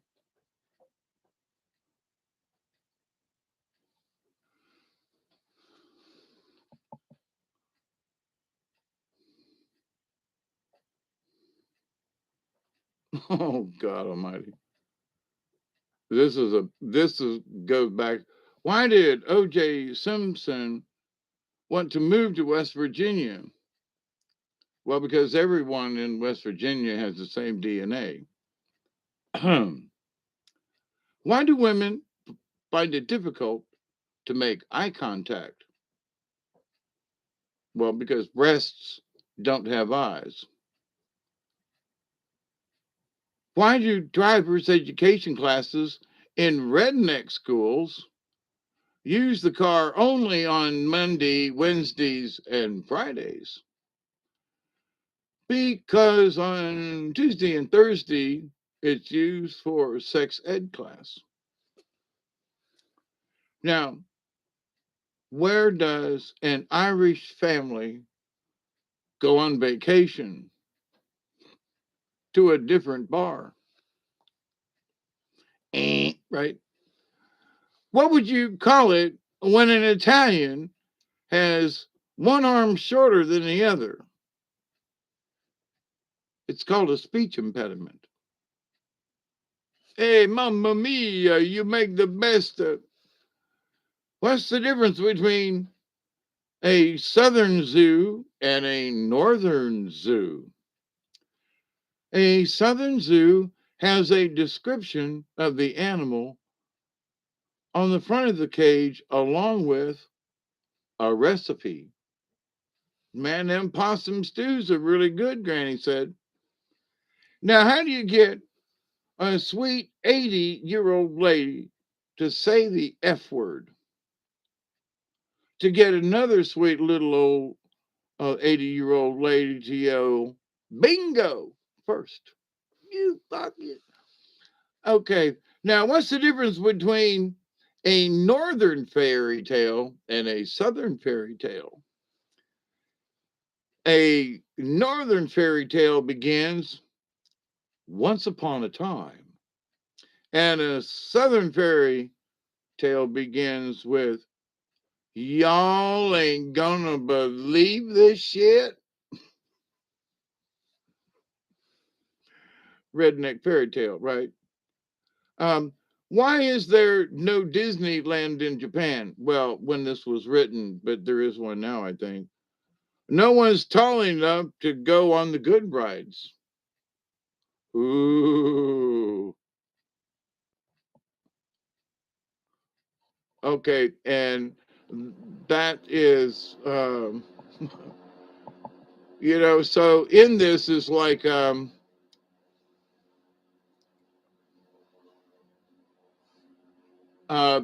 ought to be at least one Helen Keller joke like, um, how did Helen Keller break her leg? Because they rearranged the furniture. How did Helen Keller burn her fingers? She was trying to read a waffle iron. And what happened when Helen Keller uh, fell down the well? She screamed her fingers off. So, there are those jokes to make anybody, get pissed off at something. But the idea of this is to tell some of those uh, crazy jokes. Hey, Travis, oh, is it time again? I missed one. Or you all just sleeping? And I'm doing this just because, right? Because some of these old jokes, I remember just having a good time.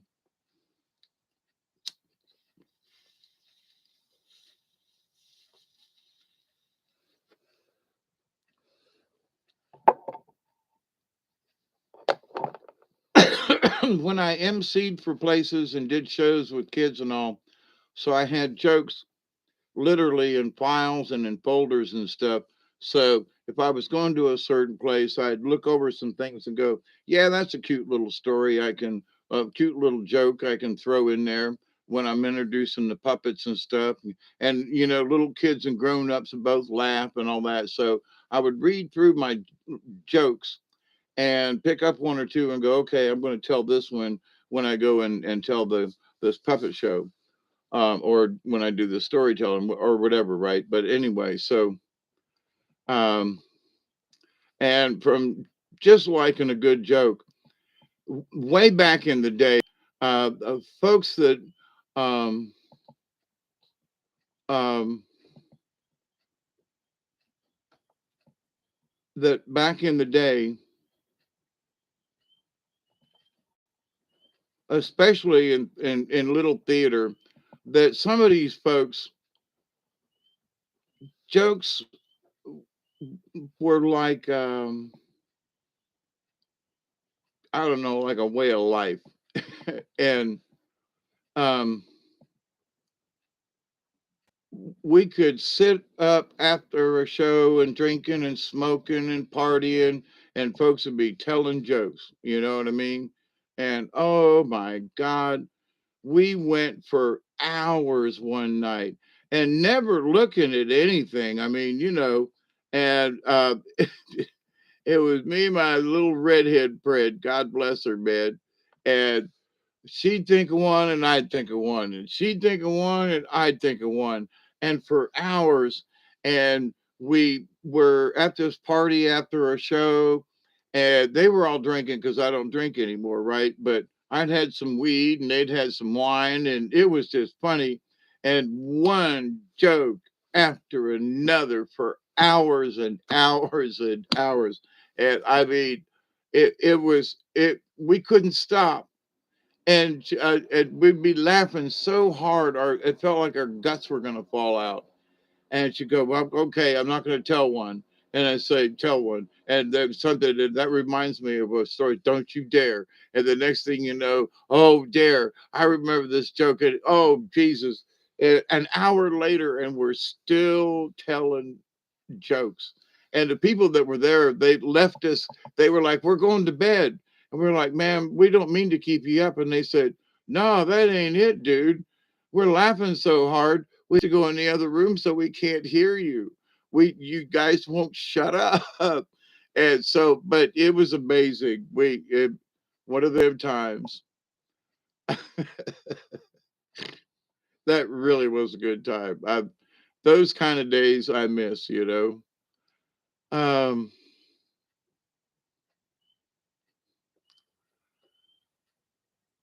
this is called Old Lady's Bet, and it looks more like a little story than just a joke, but it's a story joke. So, right up my alley, hey there. So, let me light a cigarette.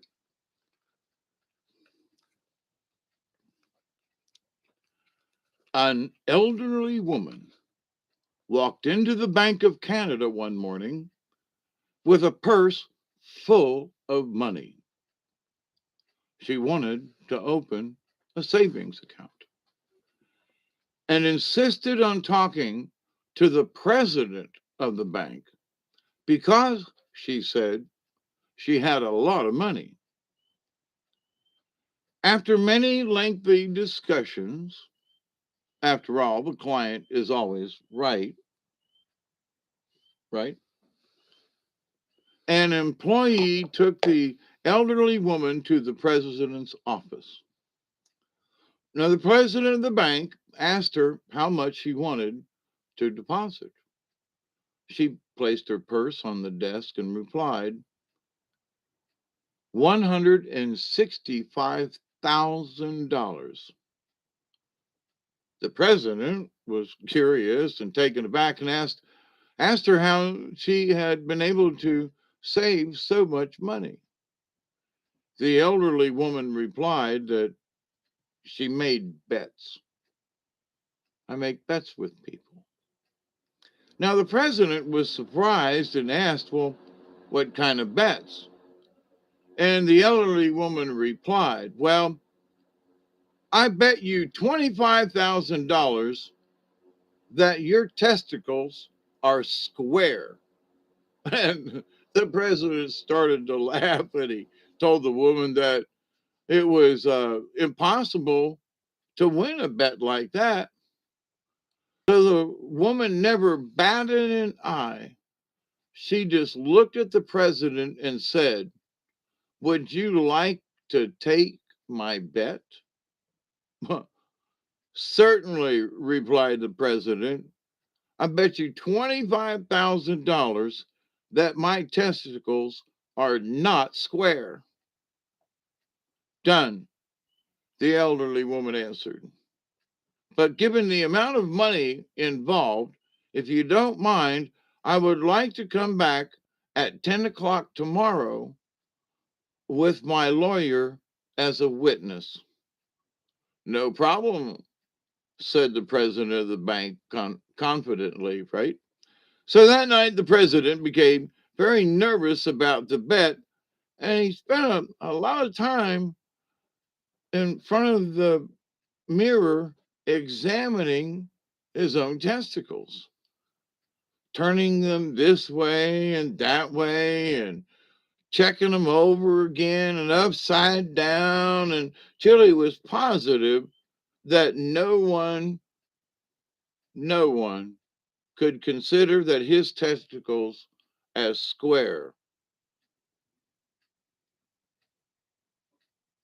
and reassuring himself that there was no way that he could lose the bet.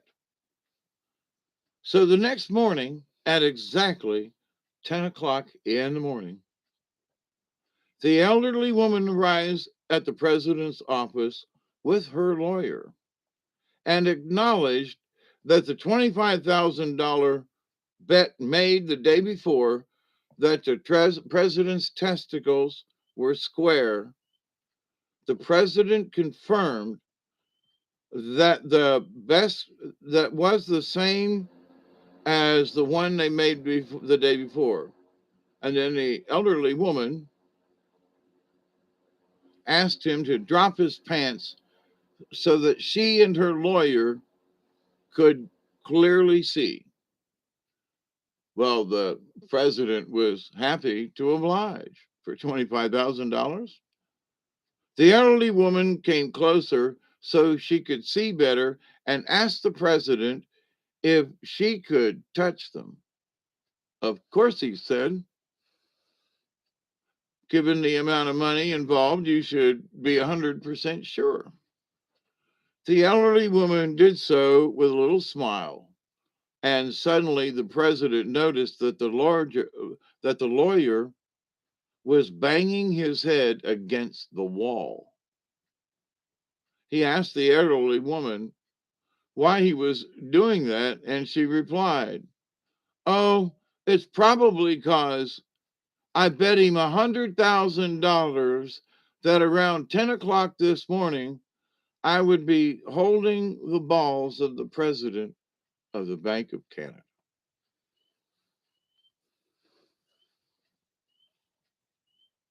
Yeehaw. Now, that's called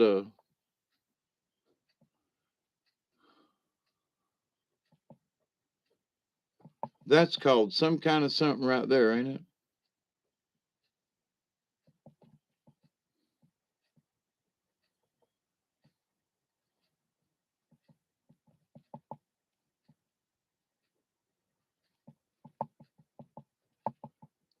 Here's something. We've gotten bots in, right? And I just did my thing with one of them there as well. But I'm thinking, I put, report pornography. I don't mess around, right? And um,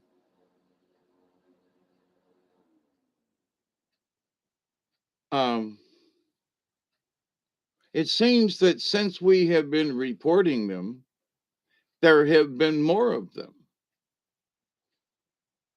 Think about it, Barry and y'all. Um,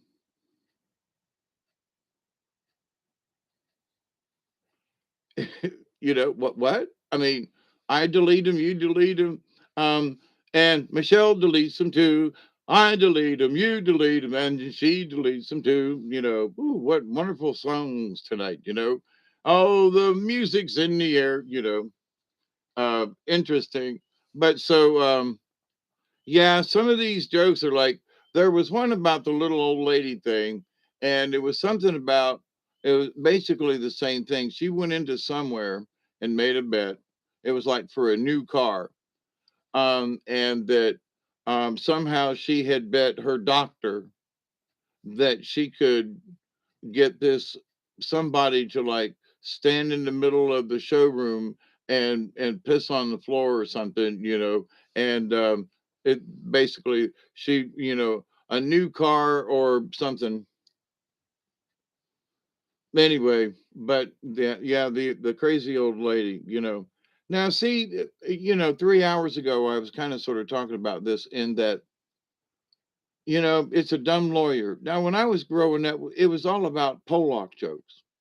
It was the moron jokes, you know. I mean, it was like dee dee dee, if you all know who I'm talking about there. But I've known some people who would, you know, um, muscular dystrophy with. I work with, several folks with.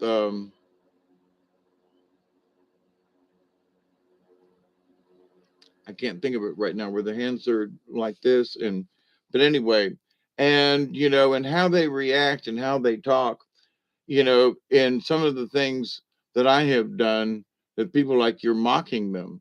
And I said, no, this is exactly how they sound. I'm mimicking them so that you can hear how they sound. I am not mocking them at all. Do you want to know what they sound like when they talk? And this is how it sounds. Well, no, this is how they speak. It's different. Now there are times when I'm having fun and I'll be talking like some kind of like, yeah, I might be doing a little bit of mocking, but no, if I'm in certain things, I no.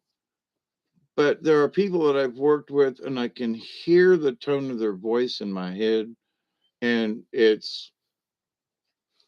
I'm an empath in hearing a voice or something and be able to mimic it. Uh, I've always been able to do this. I was able to do Bugs Bunny and um, Donald Duck back in the day. And so it's like that's not mimicking, that's copying or whatever. You're trying to, like Rich Little is, you used to imitate people, and anybody who could imitate Johnny Carson and so forth like that. So yeah, that was one dumb lawyer.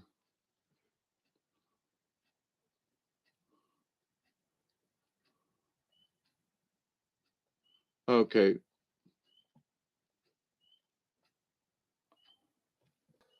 I know you're talking to the other David, but I appreciate you too that way.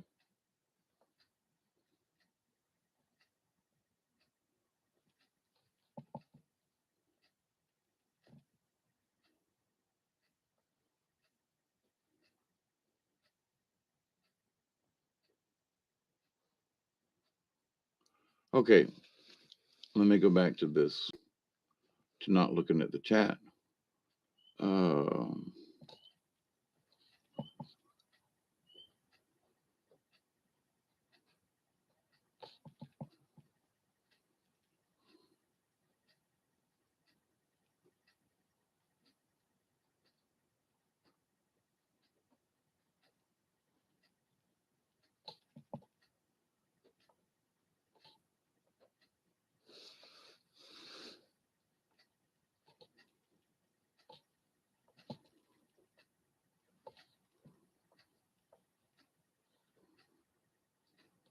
oh, this ought to be fun. Gay spiders. Okay, not a clue. Gay spiders. Ooh.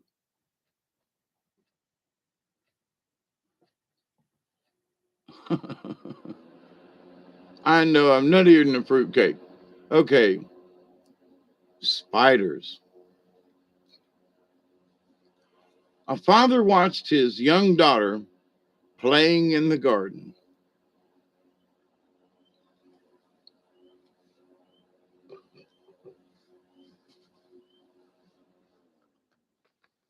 He smiled as he reflected on how sweet and pure his little girl was. Tears formed in his eyes as he thought about her, seeing the wonders of nature through such innocent eyes. Suddenly, she just stopped and stared at the ground. He went over to her to see what work of God had captured her attention. He noticed she was looking at two spiders mating. Daddy, what are those two spiders doing? She asked. Well, they're mating, her father replied. What do you call the spider on top? She asked. Well, that's Daddy Longlegs, her father answered. So the girl says, so the other one is a mommy Longlegs? The little girl asked. Well, as his heart soared with the joy of such a cute and innocent question, he replied, no, dear, both of them are Daddy Longlegs. The little girl, looking a little puzzled, thought for a moment and then took her foot and stomped on them flat, saying, well, we're not having any of that stuff going on in our garden. No gay spiders here, and stomped on them. So, no, they're both daddy long legs. Whoop, ain't having that. So, must have been a southerner. I'm sorry. It's been interesting that this Christmas that there are several people who have daughters and um, who they bought shotguns and or a rifle, but an air rifle. Night, Susie Q. Okay, Pumpkin. See you later, Cinderella. Don't lose any slippers.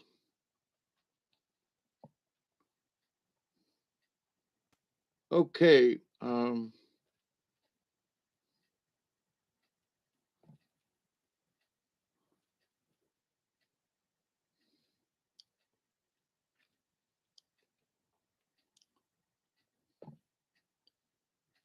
So, gotta pee.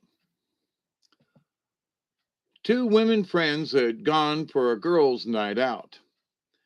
Both were very faithful and loving wives. However, they had gotten over enthusiastic on the Bacardi breezers. Now, incredibly drunk and walking home, they needed to pee. So they stopped in, of all places, the cemetery. One of them had nothing to wipe with, so she thought she would take off her panties and use them to wipe. Her friend, however, was wearing a rather expensive pair of panties and did not want to ruin them. She was lucky enough to squat down next to a grave that had a wreath with a ribbon on it. So she proceeded to wipe with that. After the girls did their business, they proceeded to go home. The next day, one of the women's husband was concerned that his normally sweet and innocent wife was still in bed, hungover, so he phoned the other husband and said, "These girls' nights out have got to stop. I'm starting to suspect the worst. My wife came home last night with no panties." "That's nothing," said the other husband. "Mine came back with a card stuck to her ass that said, 'From all of us at the fire station,'" meaning the wreath at the cemetery. So, not having to explain the joke, it's a remembrance.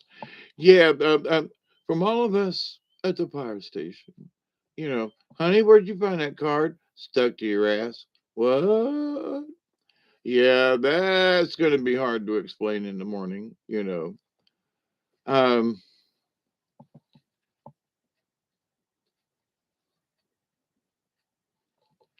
I'm about done with these couple here.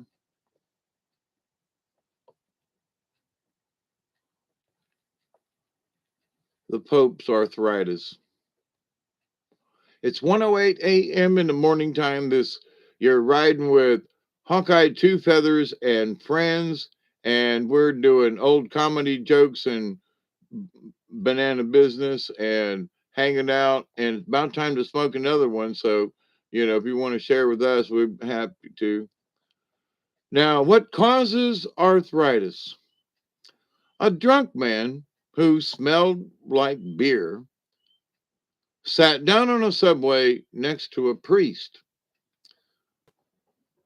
The man's tie was stained, his face was plastered with red lipstick, and a half empty bottle of gin was sticking out of his top coat pocket. He opened a newspaper and began reading. After a few minutes, The man turned to the priest and asked, "Say, Father, what causes arthritis?" And the priest replied, "My son, it's caused by loose living, being with cheap, wicked women, too much alcohol, contempt for your fellow man, sleeping around with prostitutes, and lack of a bath." The drunk man muttered to himself, and in response he said, "Well, I'll be." And the priest looked at him with surprise, and then he returned to his paper.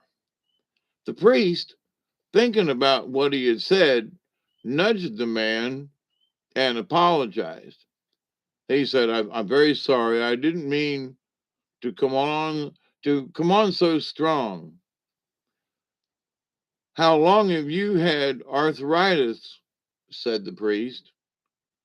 And the drunk man answered and said, "I don't have arthritis, Father.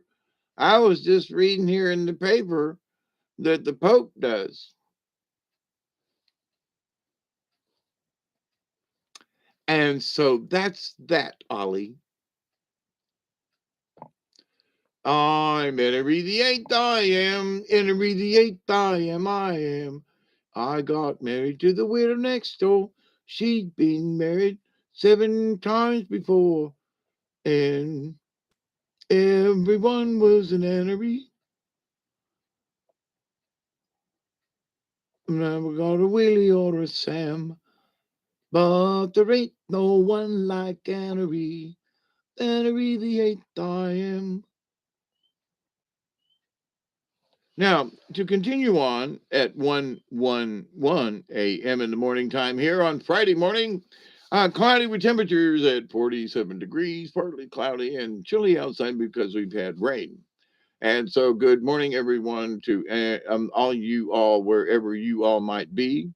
It has been, I don't know, I've covered up how many hours I've been here, a few, but it is 1:11 a.m. in the morning time, and hoping you're doing as well as possible. Now, here's another one of them corny jokes.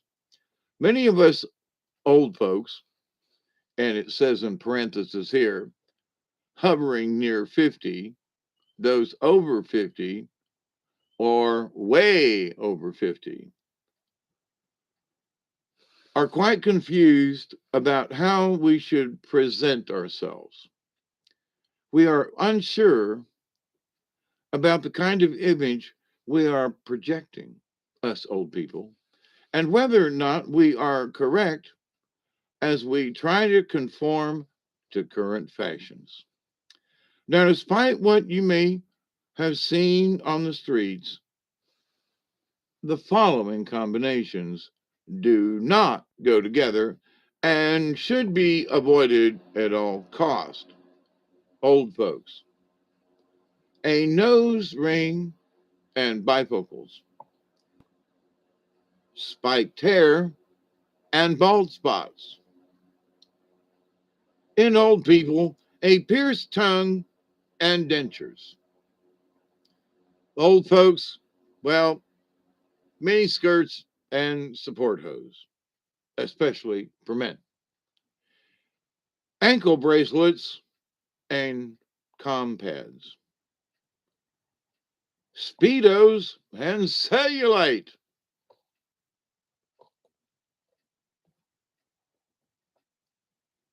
A belly button ring and a gallbladder surgery scar. Or unbuttoned disco pants, or unbuttoned disco shirts or pants, and a heart monitor. Oh, that's sexy. Now, old people have to think about this. Anybody over 50, haha. Midriff shirts and a midriff bulge, and then the pile driver. Bikinis and liver spots. You know, a little bit of pain will clear those right up. Short shorts and varicose veins. Well, tough shit. If you got varicose veins, you just got to do what you got to do. Inline skates and a walker. Now, that's a little bit hazardous to your health, but could be fun. And last but not least, my personal favorite, as it says here, thongs and depends. Yeah, that sounds like right up there sexy for old people. We should go out and try this and start a new trend right away, you know.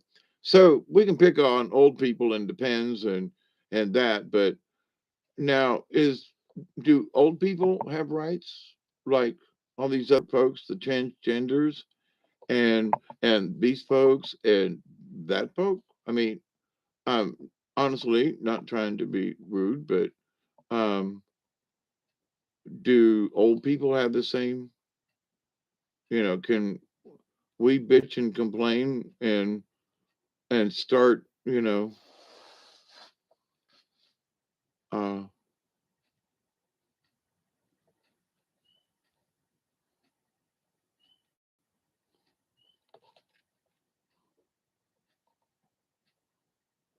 nuns with Dracula?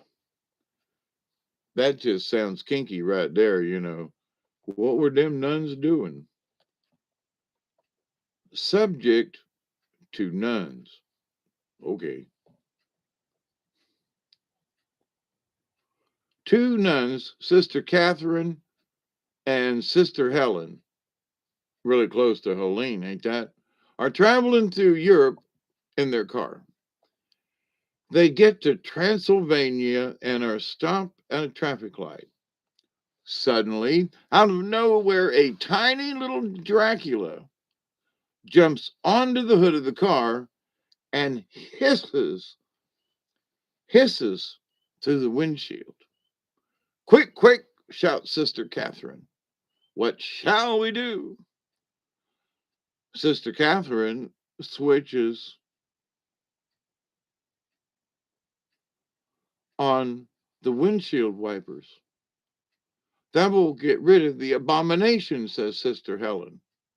So Sister Catherine switches on them things and knocking Dracula all about, but he clings on and continues to hiss at the nuns. What shall I do now? She shouts. Switch on the windshield washer. I filled it up with holy water at the Vatican, says Sister Helen. So Sister Catherine turns on the windshield washer. Dracula screams as the water burns his skin, but he clings on and continues hissing at the nuns. Now what? Shouts Sister Catherine. Show him your cross, says Sister Helene. Now you're talking, says Sister Catherine. She opens the window and shouts, Get the hell off my car. Show him your cross versus now you're talking, get the hell off my car. See, now that's kind of, you know, clean and a little irreverent, but, you know, um,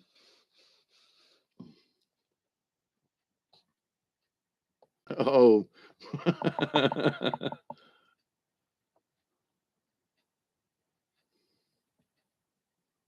oh,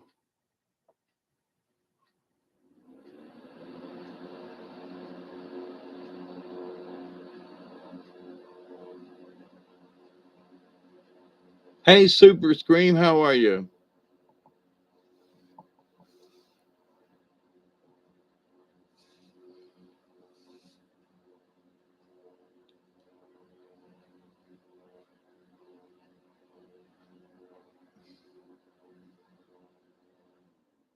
I don't think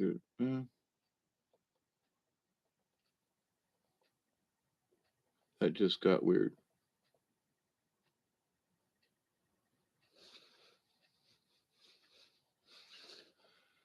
As for me, as good as can be under the circumstances.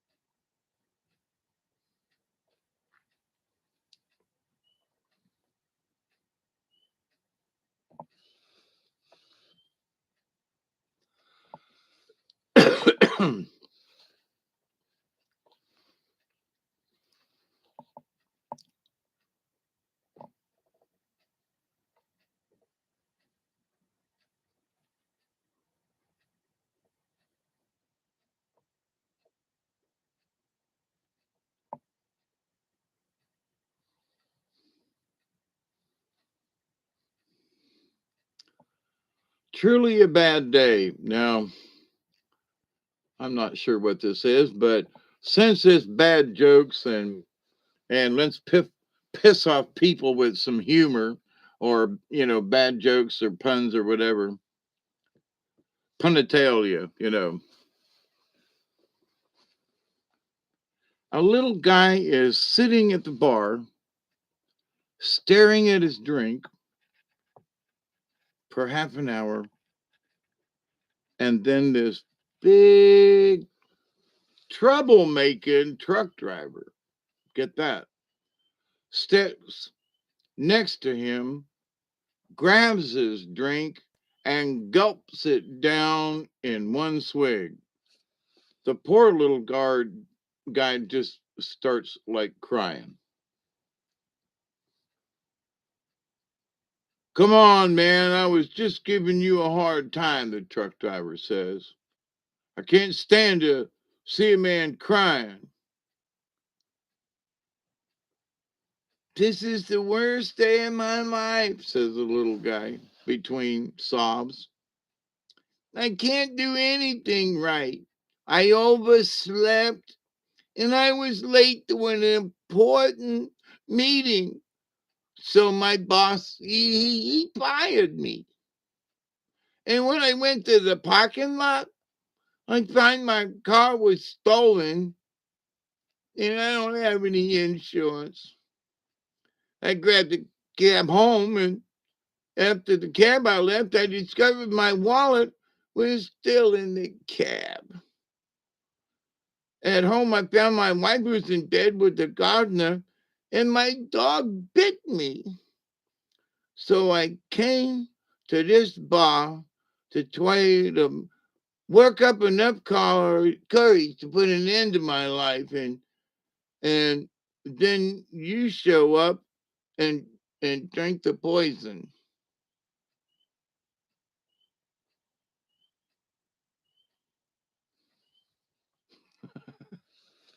What's the matter, fella?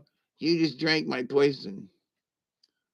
Okay, now moving right along.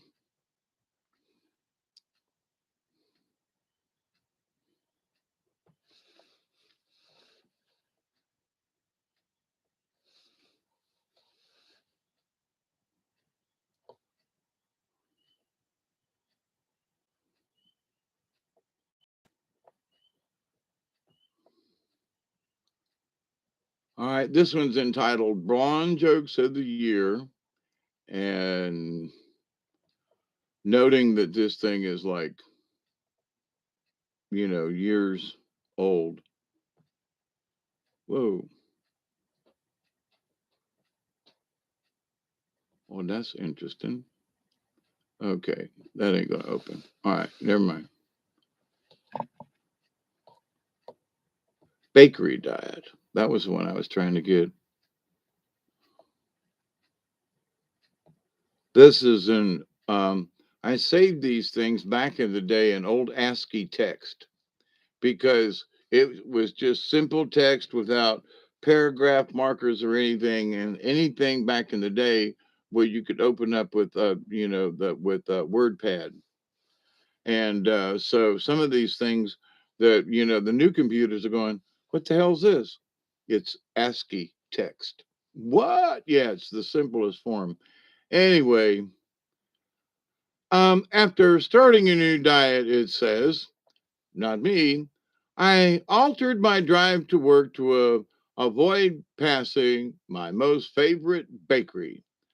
I accidentally drove by the bakery this morning, though, and as I approached it, there in the window were a host of goodies. Yum, yum. Pastries. I felt that this was no accident, so I prayed. Lord, it's up to you. If you want me to have any of those delicious, good looking, smelling, tasting goodies, create a parking place for me directly in front of that bakery. And sure enough, on the eighth time through the block, there it was. God is so good. God is great, ain't he? It only took me 8 trips around the block until there it was, that parking space. Right there. In front of God and everybody. Yeah, now, ain't that sweet? So it's 1:25 in the morning time. I missed the 2020 mark, but here we go. So for those of you, broke cow manure carpet guy. Ooh, that sounds like an interesting tale.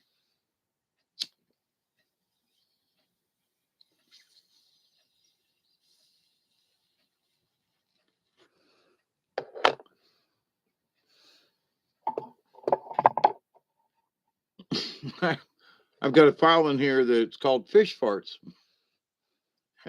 Okay. Condoms and the pharmacist. Ooh, now that sounds like an interesting tale. Uh, Chinese words. Um, I don't know.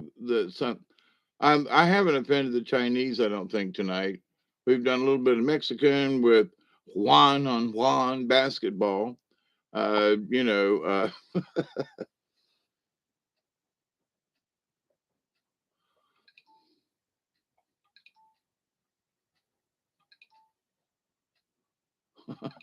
no,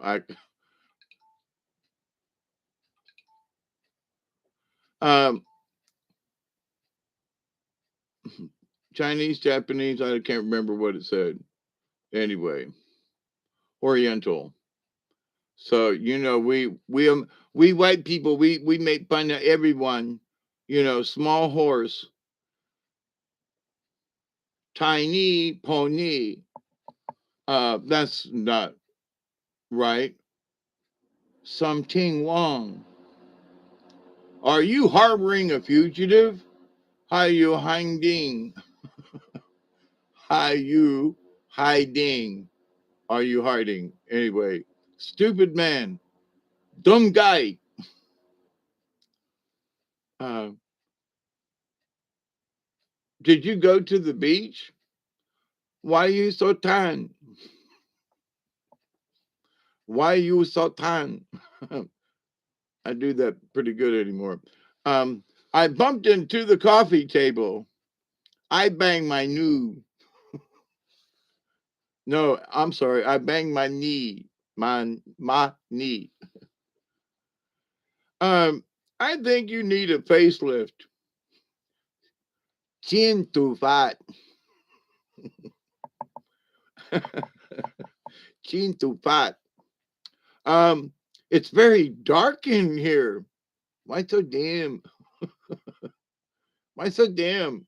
And see, I knew this Chinese guy, they talk like that too.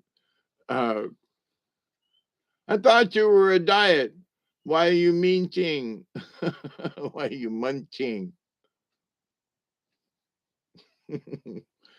This is a towaway zone. No parking. Our meeting is scheduled for next week. Why you come now?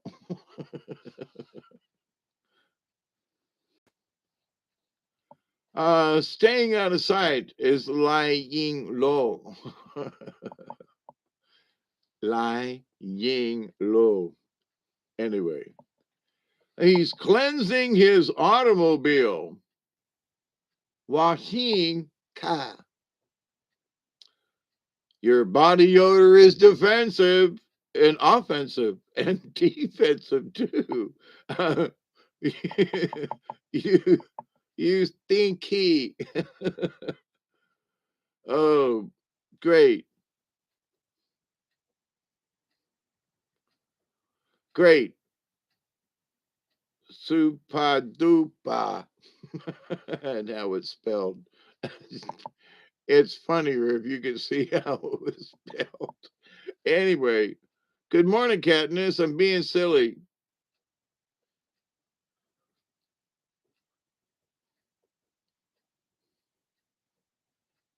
Oh God, it's not one of those, is it?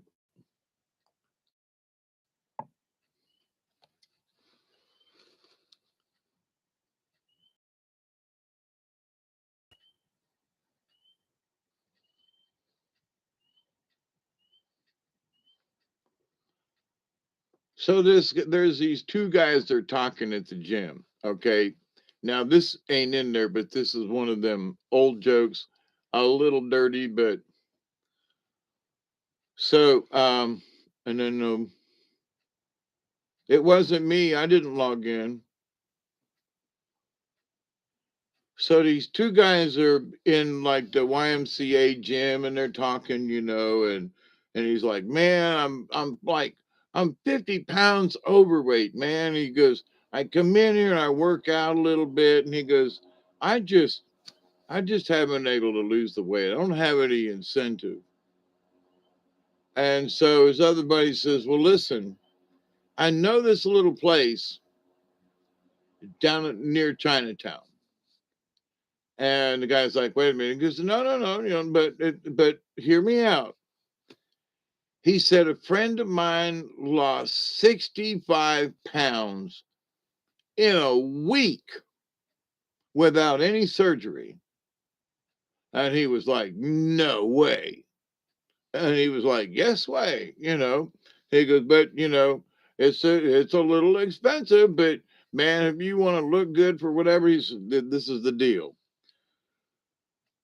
So they agreed to meet and go down there and check this place out, right? So he's really heavyweight. He's a little about 6'2", but he's still got too much weight on him and not enough, incentive. So his buddy says, "Okay, now here's the deal." He said, "Now for $100, I guarantee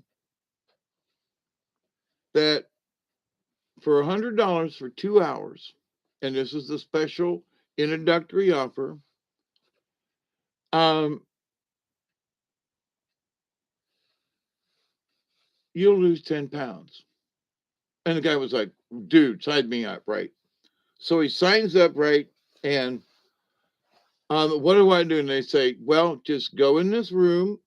It's dark in there, and just the light switch is on the left. You open the door and close the door, and just stand there for a full minute, and then turn the light on." And he said, "Well, then what?" "Well, there's your surprise." So he pays up. Everything's good. He goes in there. He opens, closes the door, flips on the light after a minute, and there on the bed is this gorgeous brunette with a sign on her that says, "If you can catch me, you can do whatever." And the guy was like, "But I'm faithful with my wife." And she's like, "Do you want to catch me or not?" And he was like, "I don't know." And so after 2 hours of running, he comes out panting and he does this way and he lost 10.5 pounds. Oh my God. But you can't tell my wife, but I just could. I know, my friend, he says. "So what, you want to lose, 20 pounds? Yeah, well, how much for that? If it was 100 for that." "No, that was just a introductory, right?" "No, it's going to cost you $500 the next time to up it, right?" "Well, $500, how much will I lose?" "Well, 15, maybe 20 pounds." "Really? Wow, man, I'd be really looking buff and who knows, right?" "Yeah, yeah, sign up, sign up." So the next day, a guy calls up because, "Yeah, I'm going to sign up for another one of these sessions," right? So he goes and he pays $500. How much? "Well, we'll guarantee that you'll lose 15 pounds, but we think you might lose more than that, but we're going to guarantee 15. Okay. Money back if you don't lose 15 pounds." And so he's like, "Okay." So he goes in the next room, he closes the door, he flips up the on the light, and there is this stunning blonde he's never ever, and she's got a sign that says, "If you catch me, You can do anything you want with me. Oh my God. He's like, But she's doing stuff and dancing. And by the end of 10 minutes, he's like drooling, chasing her down. And here, come here. And she's like, and boy, Hattie, after a couple of hours, he comes stumbling out of that room. And he's like, man, I don't know. And he steps up on the scale and he's sweat dripping off of him. And he's like, 17 and a half pounds. And you guaranteed 15. Wow, that's really good. So I said, thank you, thank you. So he said, I think that's enough, right? So the guy goes home and he's starting to look kind of buff there, right? And he's like, man, $100. Okay, about $500, but look how buff I am, I've lost this weight and I feel good. And I got me a little on the side and, but don't tell my wife. And so he's not going to do it again. That's it. That's it. He ain't going to do it. He's tempted. Oh my God. But what's the next level up? And his buddy says, man, you can't afford it. You can't afford it. Oh, come on, come on, come on. Tell me. Well, it's $2,000. What? Yep. It's $2,000 if you want to move up to the next level. $2,000, man. First, she was like, and then there was the blonde. Oh my God. But for 2 grand? And how much am I gonna lose? Well, they're guaranteed that you could lose as much as 30 pounds. Oh my God, 30 pounds with one session? Yeah, yeah. That's what they claim, or your money back, guaranteed. Way in, way out. If you don't, the guy says, oh man, I'm in. So when? Well, these are special circumstances and, um, probably take a couple of days and they have a client list and I'll call you and let you know. A couple of days goes by. The guy's nervous. He's thinking, man, the first one, oh my God, the second one, what is 2 grand gonna buy me? And I could lose 30 pounds. Whoa, right? You know what this guy is thinking, right? So it's all set up. He goes, he has to pay cash. He's gone to the bank. He's done all these things, and he gets there. Here's my money. Here's your receipt. Now listen, this is a little different. So we go in this first room here, and we want you to take off all your clothes, okay, and smear yourself with this honey butter oil kind of stuff we got in there, right? And okay, and then when you're through, naked now, oh, he's just excited now, and then step out of that room into this next room and shut the door behind you, and then flip on the light. Okay. So he goes in there and he does all this and he rubs himself down. He goes, man, this stuff kind of smells like bananas. Wow, and he's rubbing on him, and nice lotion, sort of like a suntan lotion. And he's kind of getting aroused just thinking about what's on the other side of that door over there, for 2 grand.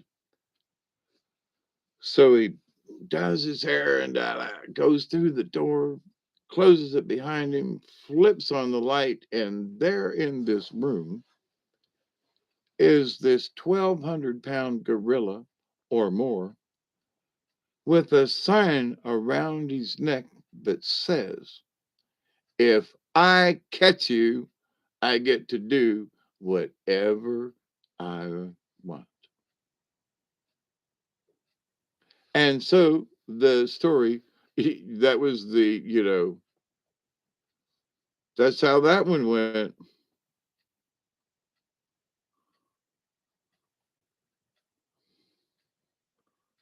Oh, I got to find out what this one is.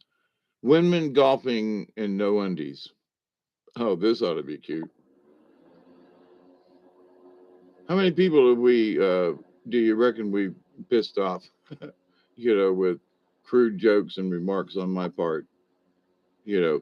But here's the thing, I mean no harm to anybody, If you've been offended, I warned you in the, at the beginning, in the title of this thing. So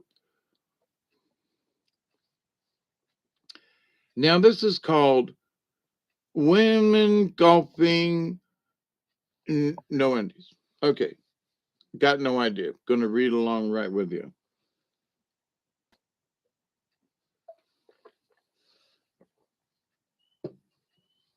At 1:41 a.m. time here in Southwest Georgia, riding around with Hawkeye and friends, David Knoll, aka Hawkeye Two Feathers, and we hope you're amused, abused, or otherwise confused with some of this stuff that's going on. But these are just old stories, jokes, and tales, and remembrances, and just weird stuff. Maybe you'll get a giggle at some point.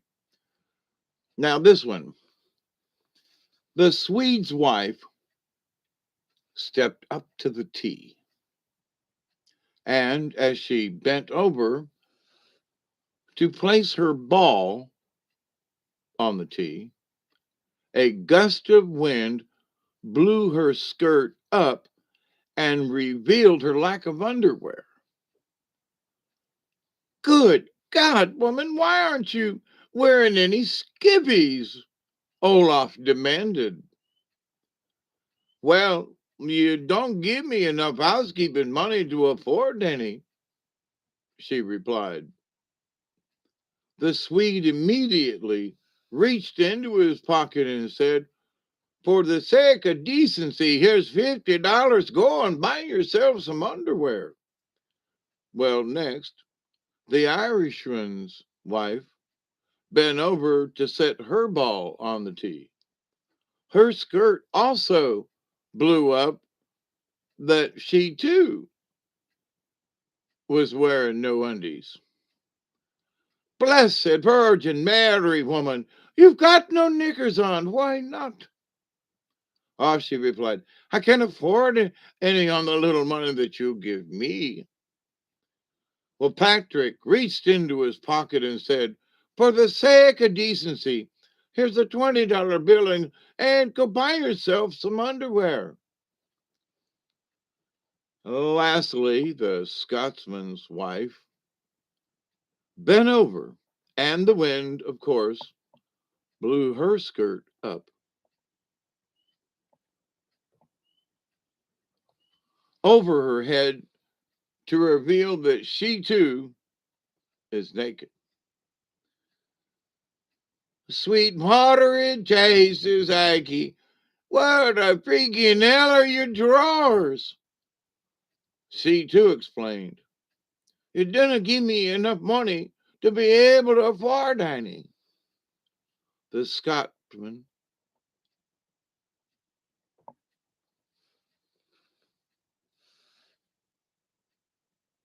reaches into his pocket and said, well, for the love of decency, here's a comb and tidy yourself up a bit.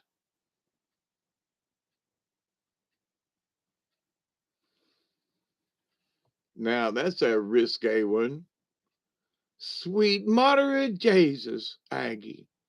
Where the freaking hell are your drawers? Well, at least here's a comb. And for the love of decency, tidy yourself up a bit. Holy mackerel. I was not expecting that part as the punchline. St, how you doing? Hanging out here in the morning time, looking at old stories and jokes I've collected over the years. And um, that was for him, moderate Jesus, how they got it spelled. The moderate Jesus, Aggie. You're not going to wear any underwear. If you're not going to wear any underwear, at least comb yourself. I'm, oh my God, I was not expecting that. Now that's funny. I don't care where you are. Okay, now this is Zen sarcasm, Zenacasm, or something. Um, Do not walk behind me, for I may not lead. Do not walk ahead of me, for I may not follow. Do not walk beside me either.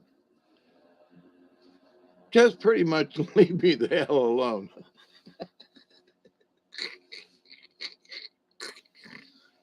Zen, as in Buddhism, the journey of 1,000 miles begins with a broken fan belt and a leaky tire. Kind of like with me and my truck in the yard. It's always darkest before dawn. So if you're going to steal your neighbor's newspaper, that's the best time to do it. I'm sorry. If you're going to steal your neighbor.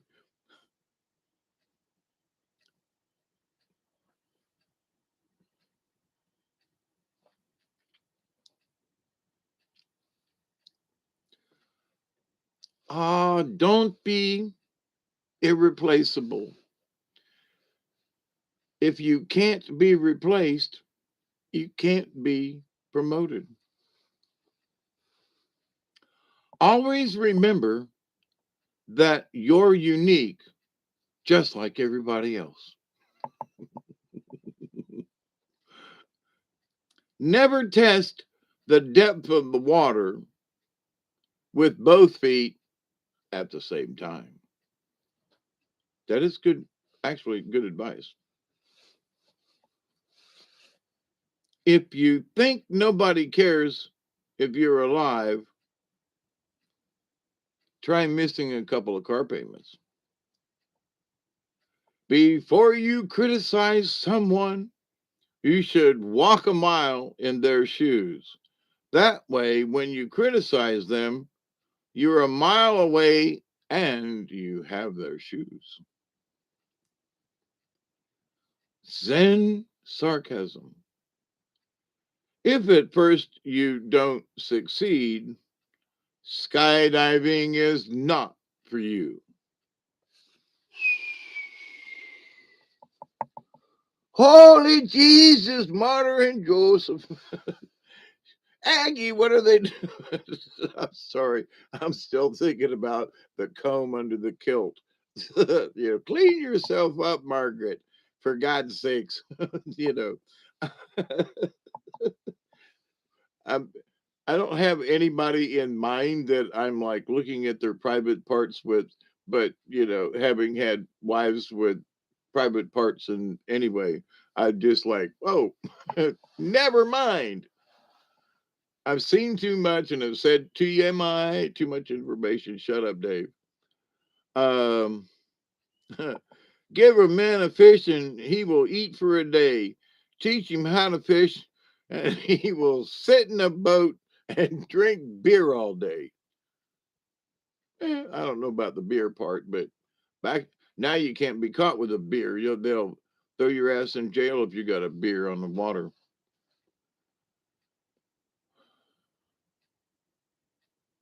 If you tell the truth, you don't have to remember anything.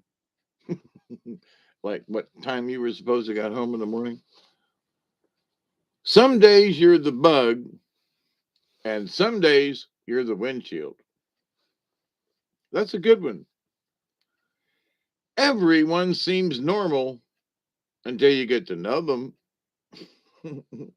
That be true, boy. Let me tell you that one true. The quickest way to double your money is to fold it in half and put it back in your pocket.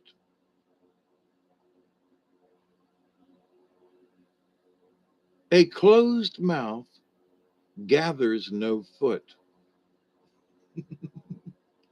you will never get foot and mouth disease. Duct tape is like the force. It has a light side and a dark side, and it holds the universe together.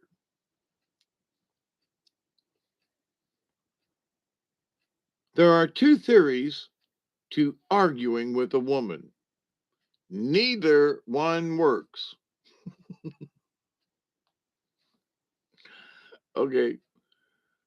Now, see, you could say that with a woman, you could just change the whatever.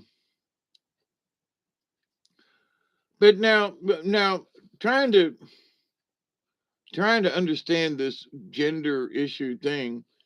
So, um, so this joke about arguing with the woman.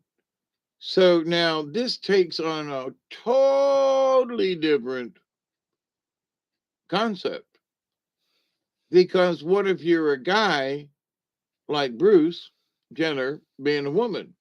So now it's that, are you going to be arguing with a male pattern woman thing? I mean, there's rumors he'd like to like go back. You know, clippy clippy, no keepy, bye bye. Fill up that hole with some putty, honey, and put a condom on it. You look just like a man. That's what I said. I said, just fill that hole. You ain't gonna use it no more. So just fill that hole up with some putty or something, and then mount you a stick on the front like Pinocchio. And every time you tell a damn lie, you'll see this thing growing out where you think your zipper ought to be. Now I don't know who you think you are, but that's how that ought to go.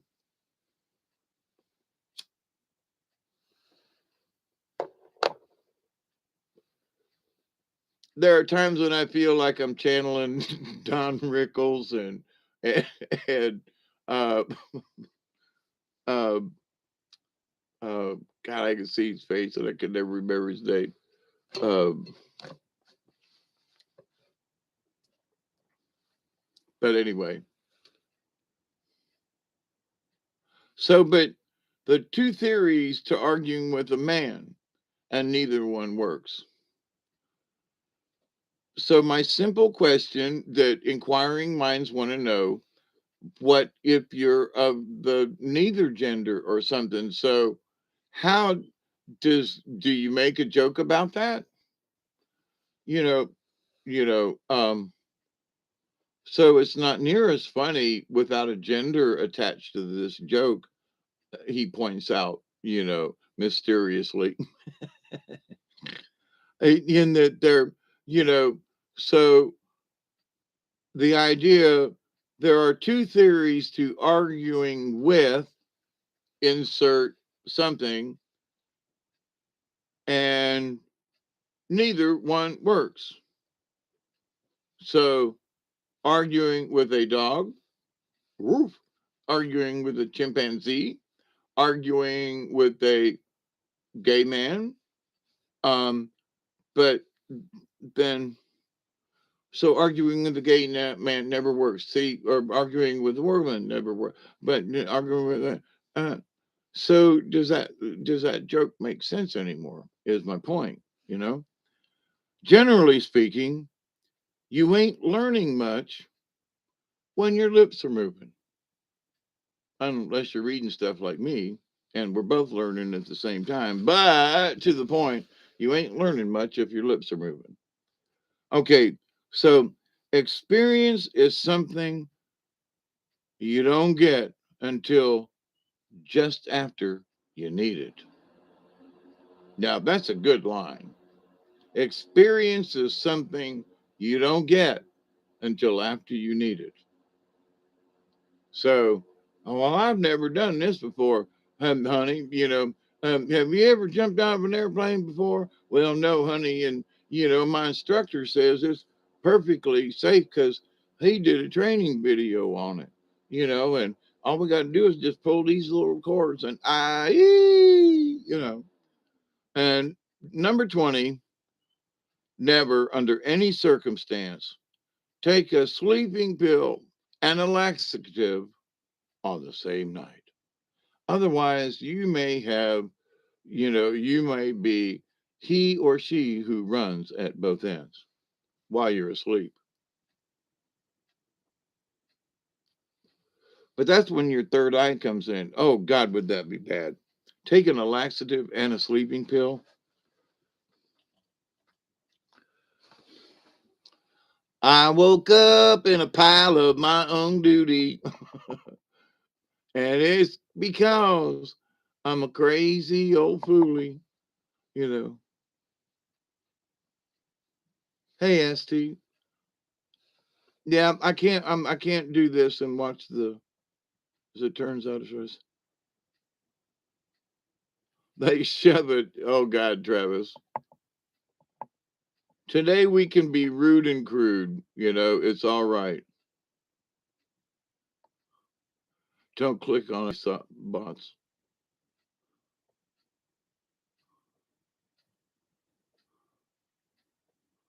Scott's work kills. Commando, absolutely. Hey Pearl, how you doing?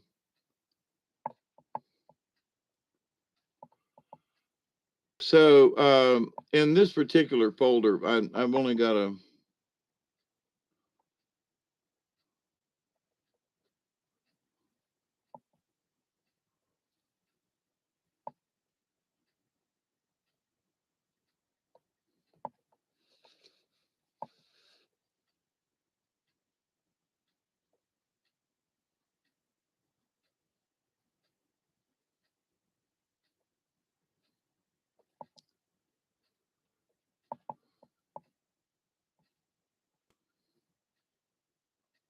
okay.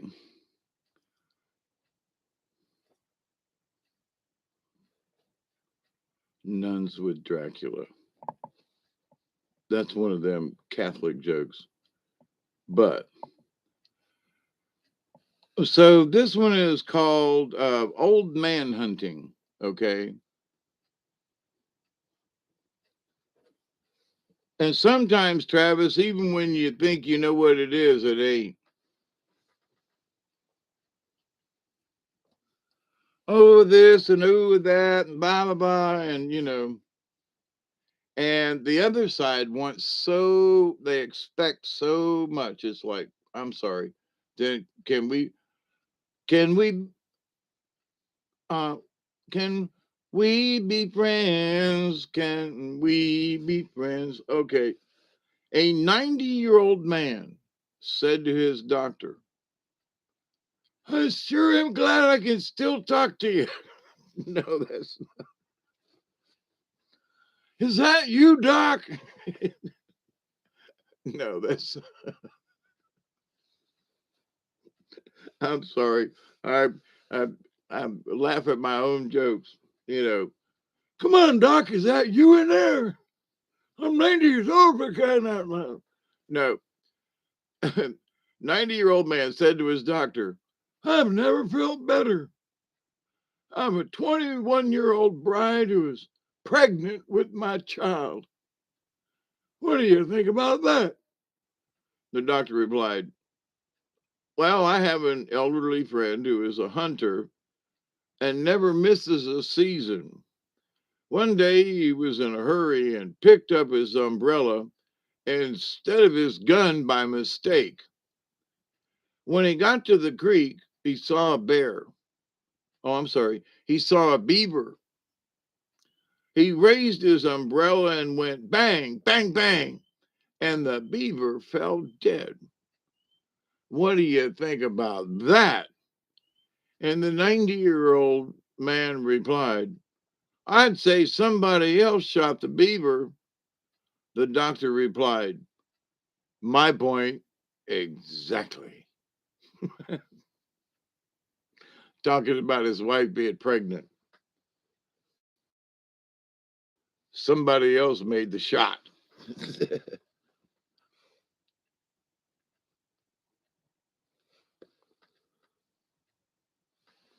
So it is 2 a.m. in the morning time, and here on the eastern seaboard, down here in Southwest Georgia, and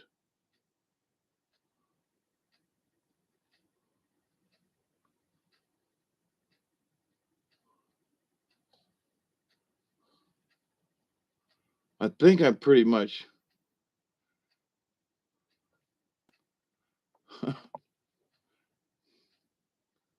I don't know if you all were here when I read this one. I read it early on, uh, but it's it's just so cute. Um,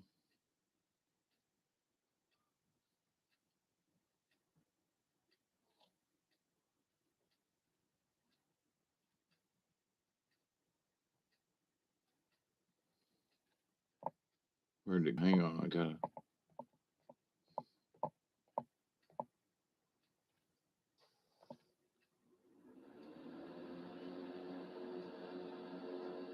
Ooh, here's a good one. Levels of insanity. Oh God, I have Jesse Jackson jokes in here. What the hell? What was I thinking? Level of insanity. 20 ways to maintain a healthy level of insanity. Okay. So this one ought to be interesting. Hang out with me.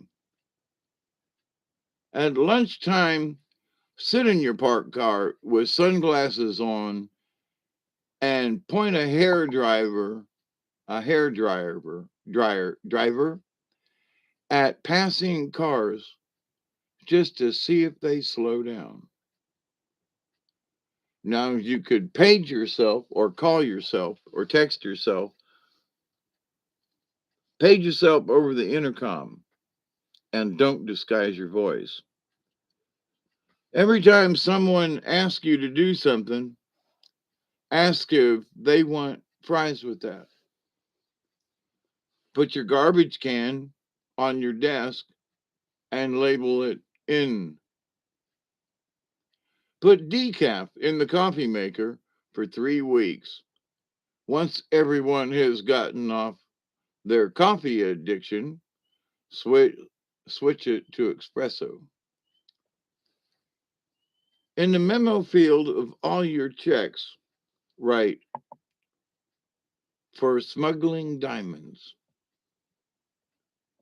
Finish all your sentences with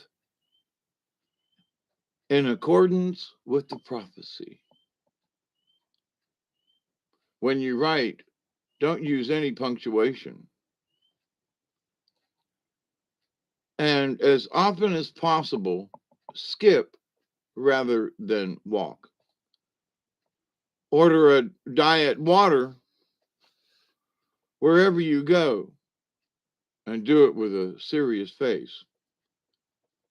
Specify that your drive through order is to go.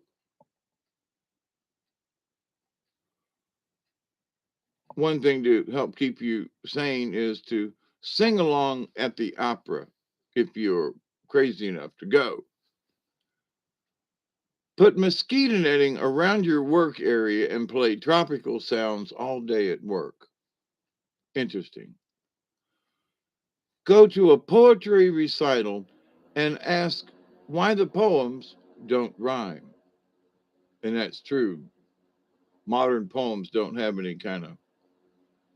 5 days in advance, tell your friends you can't attend their party because you're not in the mood.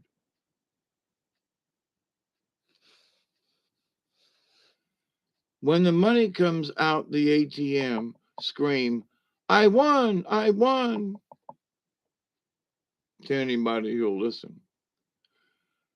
When leaving the zoo, start running towards the parking lot yelling, Run for your lives. They're loose. Number 19 on the list of 20. Tell your children over dinner, due to the economy, we're going to have to let one.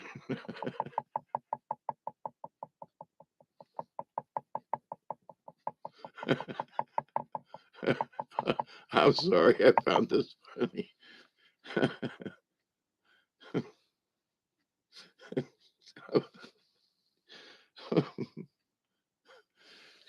I'm trying to get a straight face. Tell your children at dinner that due to the economy, you're going to have to let one of them go. I'm sorry. That's not really funny, but it is. And finally, number 20, and the final way to keep a healthy level of insanity is email this to somebody else. But I just sat here and read it to you. But tell your children over dinner, due to the economy, we're going to have to let one of you go.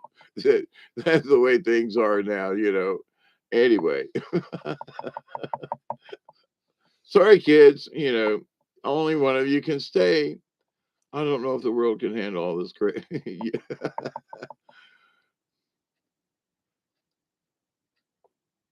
I haven't dated yet, but it's time being. No offense, Travis. Get a dog. They're more trustworthy and can't um, forge checks in your name. And they can't steal your shit. They might chew your shoes and maybe your underwear, but you know.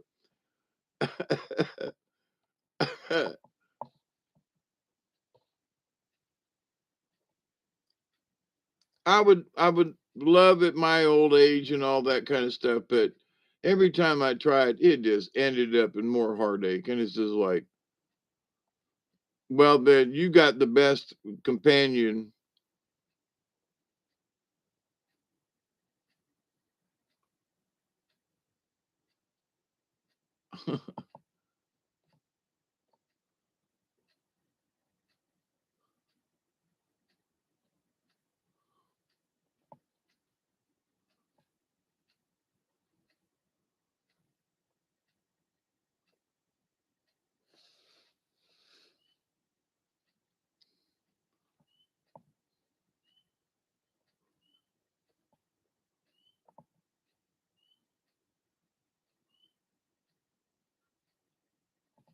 I'm looking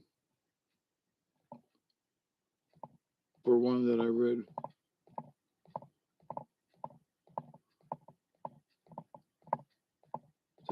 right at first.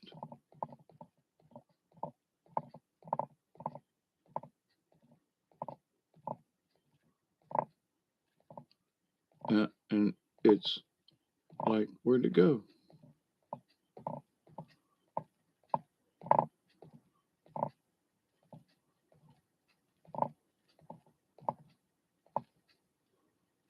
Isby, what you doing, man? 2:08 in the morning time. Coming up on a 2:20.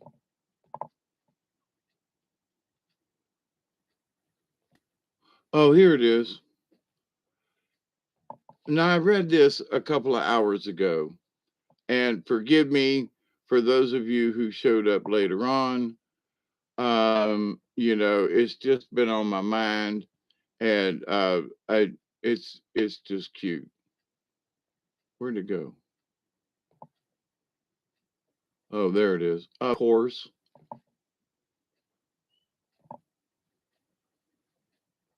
it's a short little story, and but I just, you know, guilty is as guilty does. Okay, now this takes place somewheres, and one could say that it takes place down here in the South.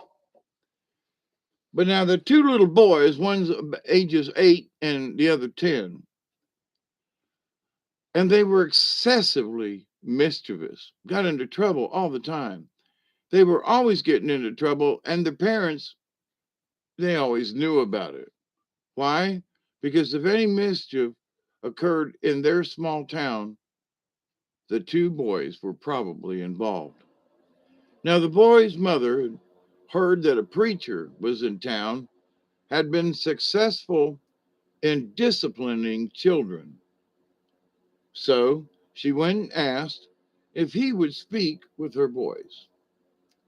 Now, the preacher, he agreed, but he asked to see them individually.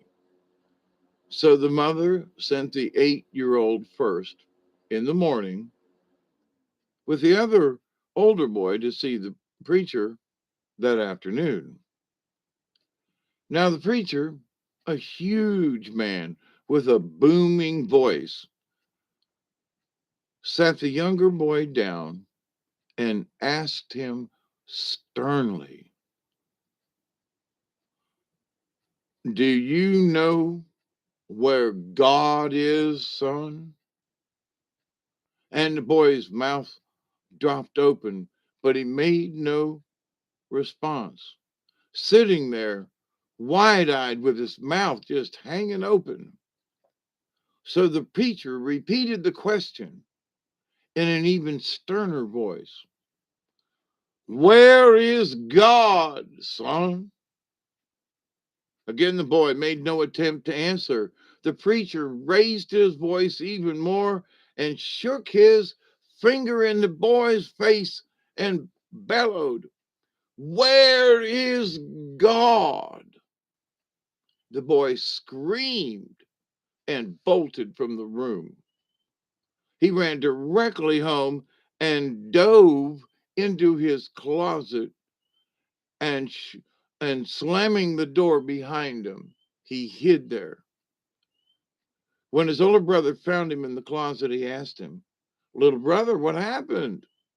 And the younger brother, gasping for breath, replied, "We are in big trouble this time, brother. God is missing, and they think we did it."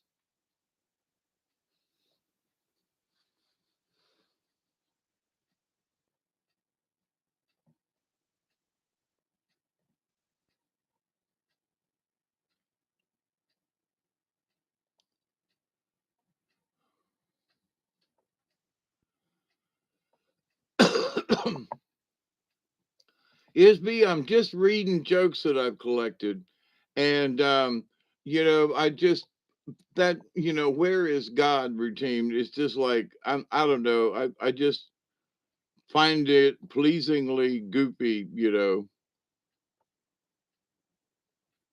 And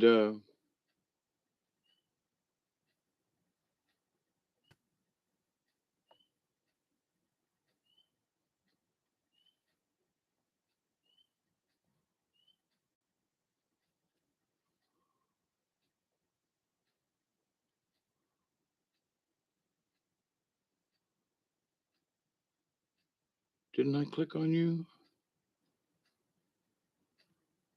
Yep. Okay. Sometimes it takes it a minute to.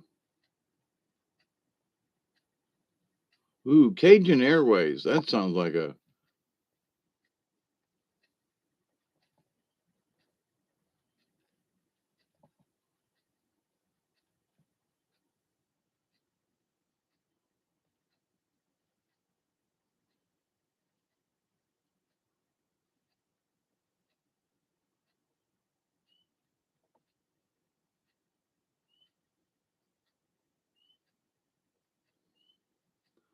Oh, here's a good statement, just for the hell of it. Words of wisdom, right? It's 2:14 a.m. I'm going to start slightly early. Life is all about ass. You're either covering your ass, laughing your ass off, kicking ass, kissing ass, busting ass, trying to get a piece of ass, or behaving like an ass. It doesn't hurt to take a hard look at yourself from time to time, and this should help you get started.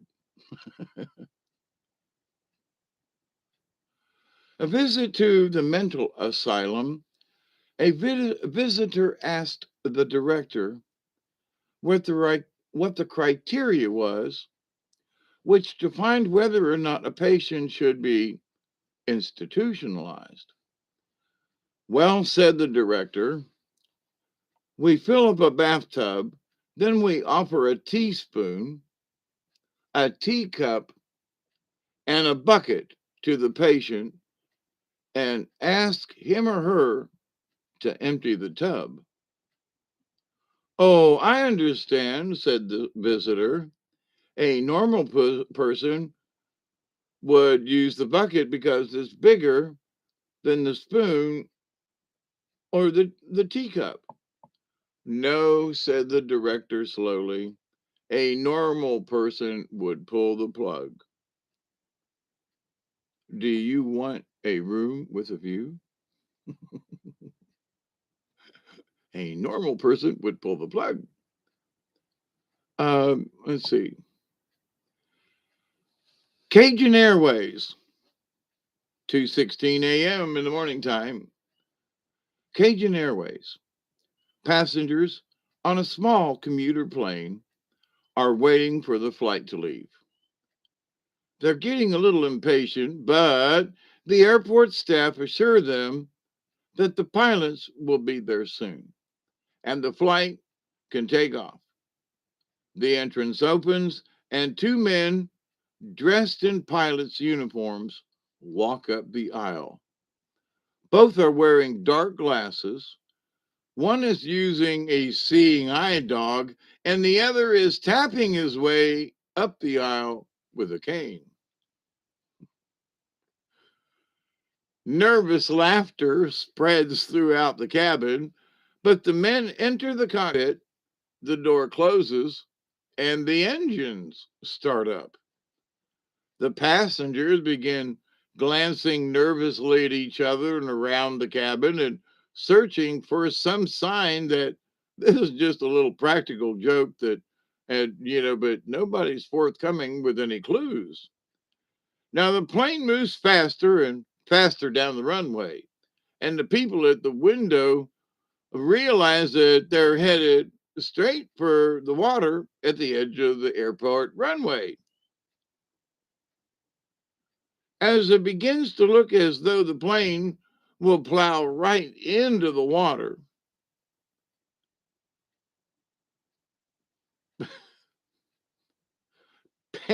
panic screams fill the cabin. At that moment, the plane lifts smoothly into the air. The passengers relax and laugh a little sheepishly, and soon all retreat into their magazines and secure in the knowledge that the plane is in good hands.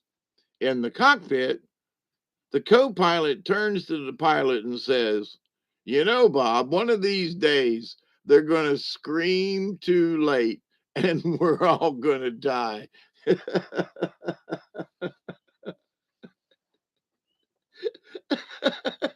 You know, Bob, one of these days they're going to scream too late and we're all going to die. The blind leading the blind, you know, one of these days, Bob. Oh, I'm sorry. It's 2:19 a.m., so it's an early giggle for a bowl. Share if you got it, and if not, we'll keep you in our prayers.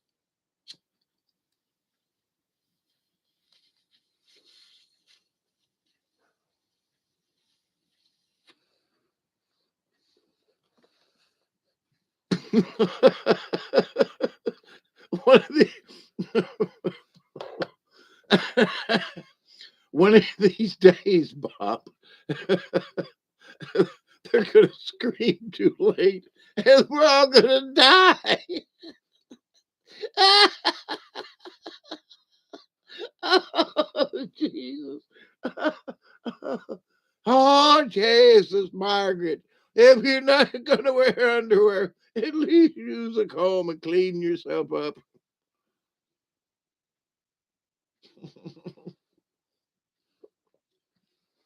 A night of crazy jokes, right? Anyway, I had a good time with that one. How about you?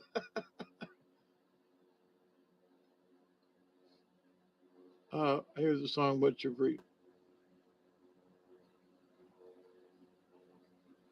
Hey, Michelle, were you here before and I missed? Uh, when I'm reading, I can't see the.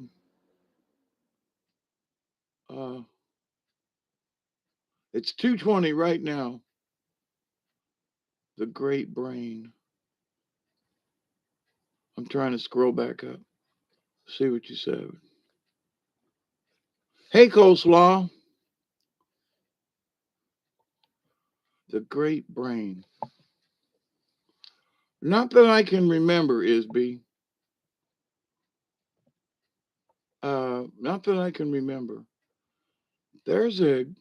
Oh, good. Okay. You're in and out, and then Mama's got a squeeze box, and Daddy never sleeps at night. It goes in and out and in and out. Mama's got a squeeze box, and Daddy never sleeps at night. Remember that? John Fitzgerald. I don't think so. But anyway, let me go back to this other. There are several jokes in this one particular document. But when I have it open, I can't see the thing. Oh, come on. Scroll down the page.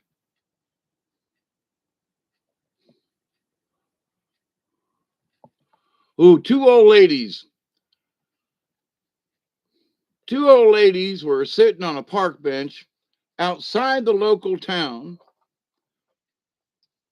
outside the local town hall, where a flower show was in progress. One old lady leaned over to the other and said, "Life is so damned boring. We never have any fun anymore. For $5, I'd take my clothes off and streak through that stupid flower show." "You're on," said the other old lady, holding up a $5 bill. As fast as she could, the first old lady fumbled her way out of her clothes and, completely stark naked from head to toe, streaked through the front door of the flower show.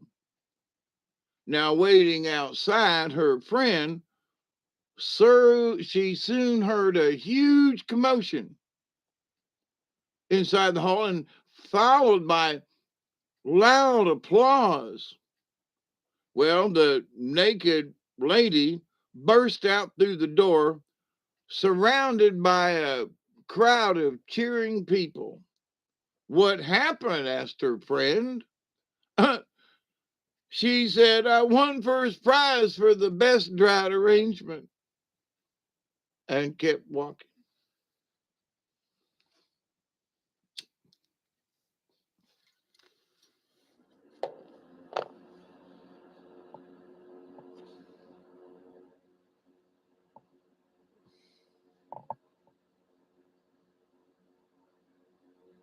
The best drought arrangement.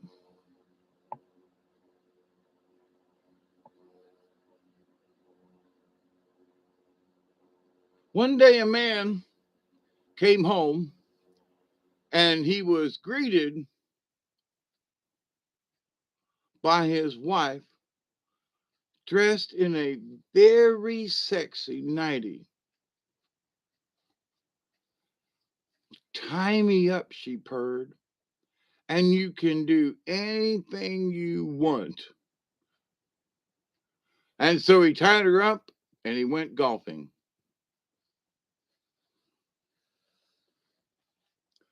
A woman came home, screeching her car into the driveway, and ran into the house. She slammed the door and shouted at the top of her lungs, "Honey, pack your bags. I won the lottery." The husband said, "Oh my God, what should I pack? Beach stuff or mountain stuff?" "Doesn't matter to me," she said. "Just pack and get out." Marriage is a relationship in which one person is always right and the other is a husband.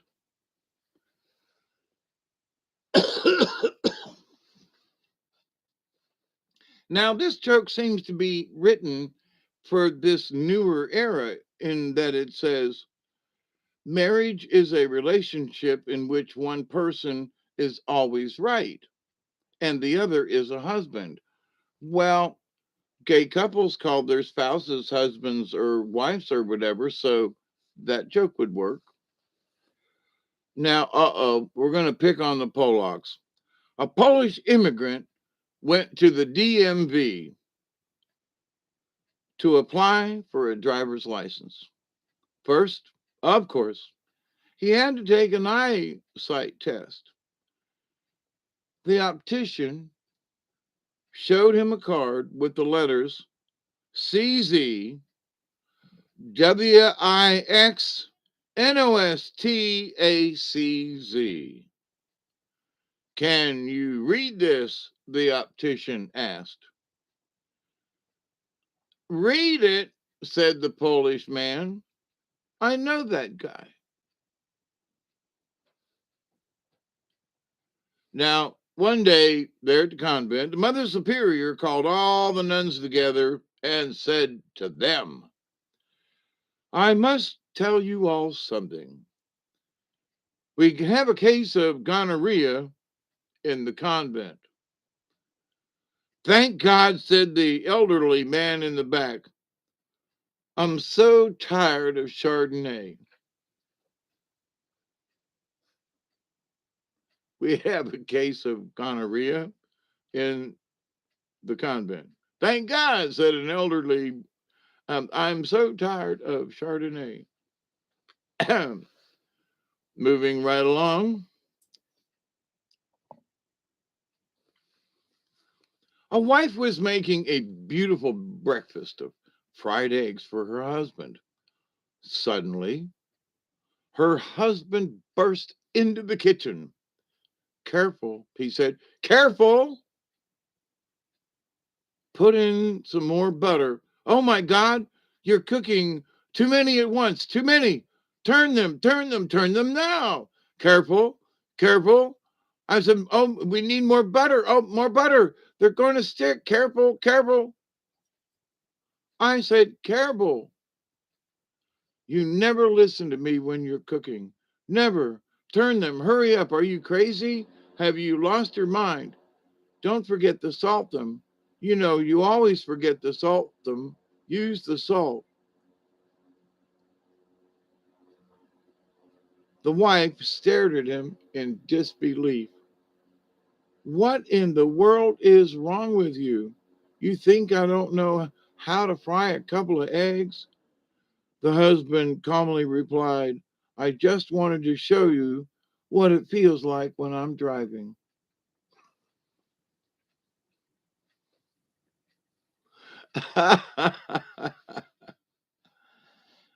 51 years ago, Herman James, a North Carolina mountain man, was drafted by the Army. On his first day in basic training, the Army issued him a comb.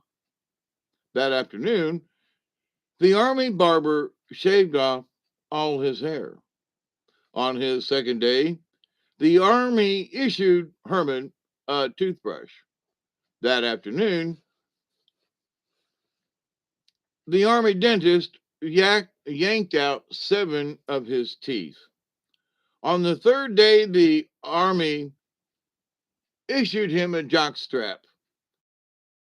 The Army has been looking for Herman for the last 51 years.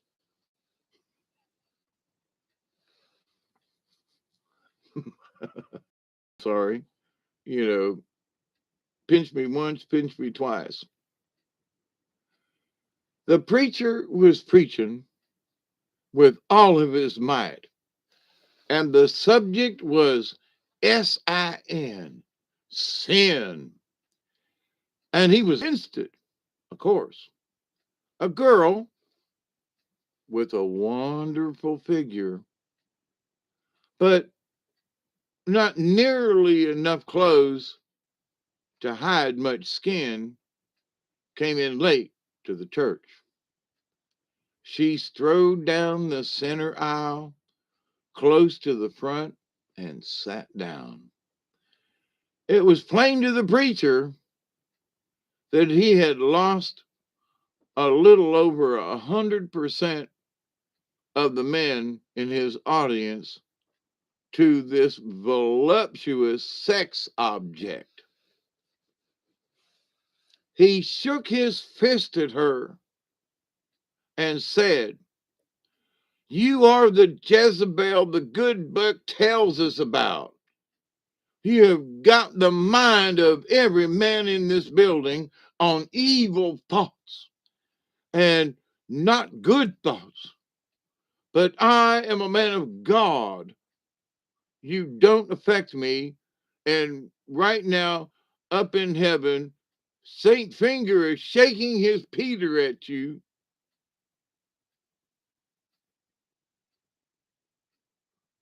A Georgia State trooper pulled a car over on I-95 about 2 miles south of the Georgia, South Carolina line.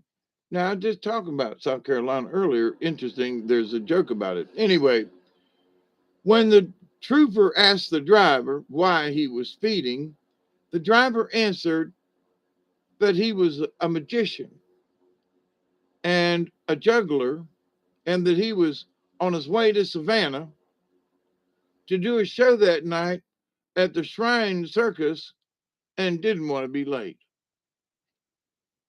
The trooper told the driver that he was fascinated by juggling, and if the driver would do a little juggling for him, that he wouldn't give him a ticket.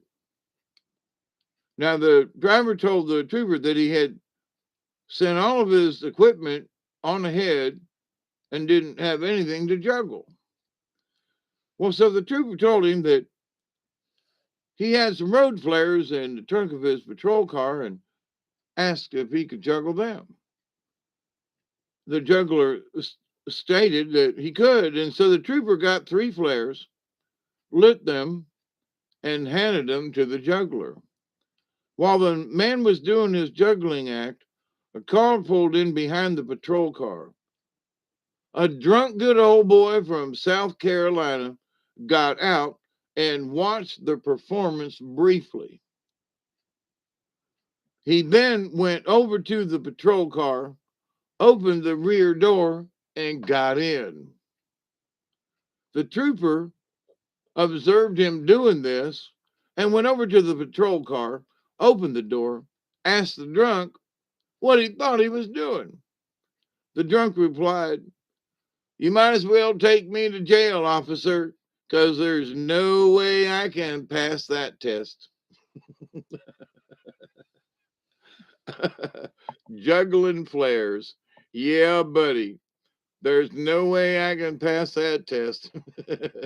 Take me to jail, Your Honor. I'd just pay the fine. It'd be fine with me. So, uh,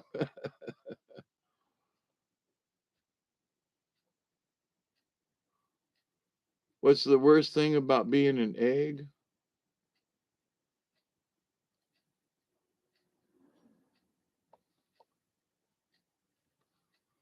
It's about that time, right? Oh, that was bad. Yum, bad. Uh, all right, I've been skipping over this one. Uh,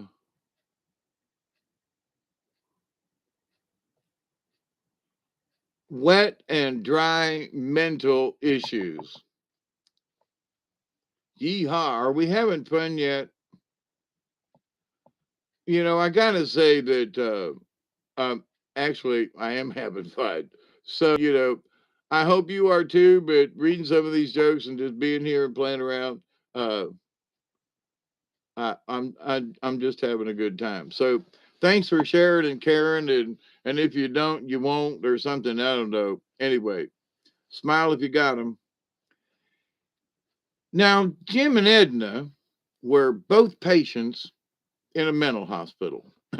Well, one day, while they were walking past the hospital swimming pool, John suddenly jumped into the deep end. He sank to the bottom of the pool and stayed there. Edna promptly jumped in to save him. She swam to the bottom, pulled Jim out, and brought him to his room. When the hospital director became aware of Edna's heroic act, she immediately ordered that Edna be discharged from the hospital because she now considered Edna to be mentally stable. She went to Edna and said, I have some good news and some bad news. The good news is that you're being discharged because you're responsible. You responded so rationally to a crisis by jumping in the pool to save the life of another patient. You displayed sound mindedness. The bad news is that Jim, the patient you saved, hung himself in his bathroom with his bathrobe belt right after you saved him. I'm sorry, but he's dead. Edna replied to the nurse director, and she said, quite frankly, he didn't hang himself. I put him there to dry. So, how soon can I go home?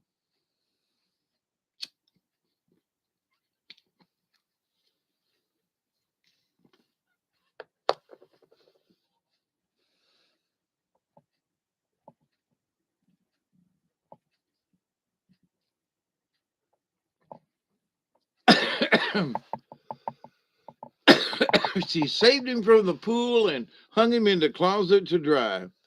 You know,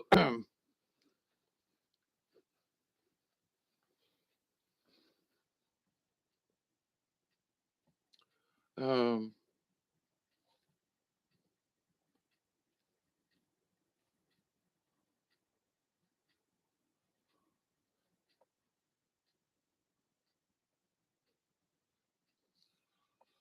oh, goodness gracious.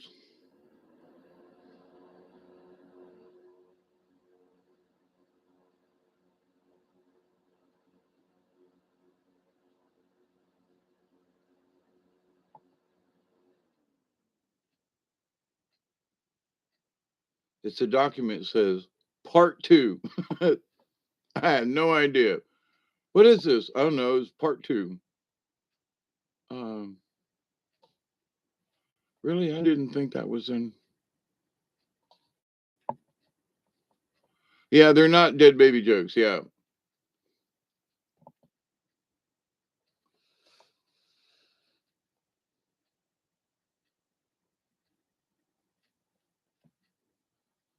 clicked on the wrong one.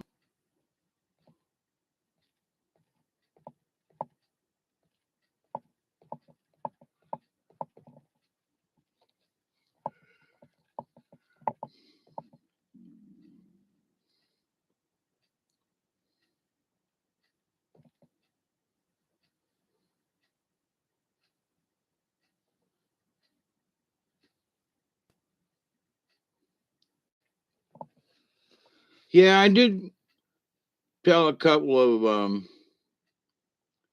Helen Keller jokes. Um, whoa, wrong one.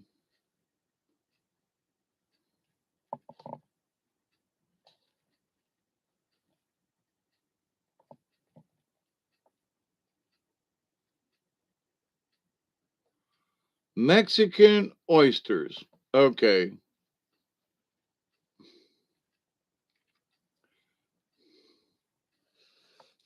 Yeah, and by the way, I just closed it again by accident. But if you all are using Microsoft, or you don't like using Microsoft Office or whatever, there is this A Open. It's Open Office, and it's got everything and more, I think, that Microsoft has, and it ain't Microsoft, okay? And it's a free download at Open Office. It's called A Open. Now, Mexican oysters. A big Texan stopped at a local restaurant following a day roaming around in Mexico. While sipping his tequila, he noticed a sizzling, scrumptious looking platter being served at the end of the table. Not only did it look good, the smell was wonderful. And he asked the waiter, "What is that you got there?" And the waiter replied, "Ah, senor, you have excellent taste. Those are called cajoles de toro, bull's testicles, from the bullfight this morning. A delicacy." The cowboy said, "Well, what the heck? Bring me an order." "I am so sorry, senor. There is only one serving per day because there is only one bull fighting each morning."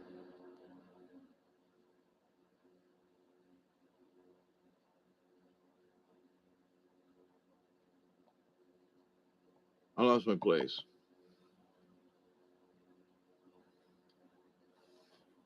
If you come early and place your order,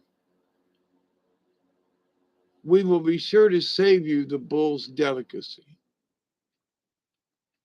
The next morning, the cowboy returned, placing his order, and then once it was served, the one and only special delicacy of the day.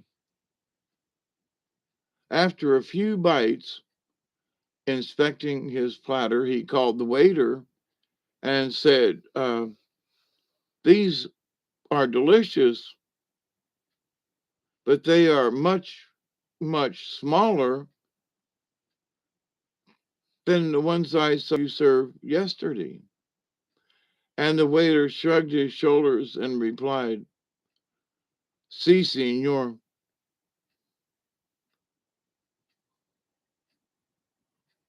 Sometimes the bull wins."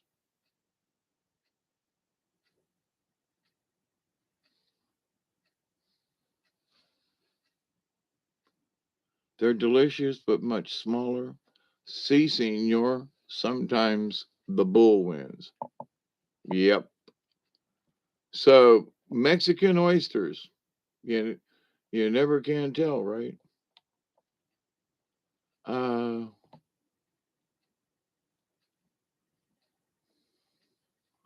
Hustler was one of them.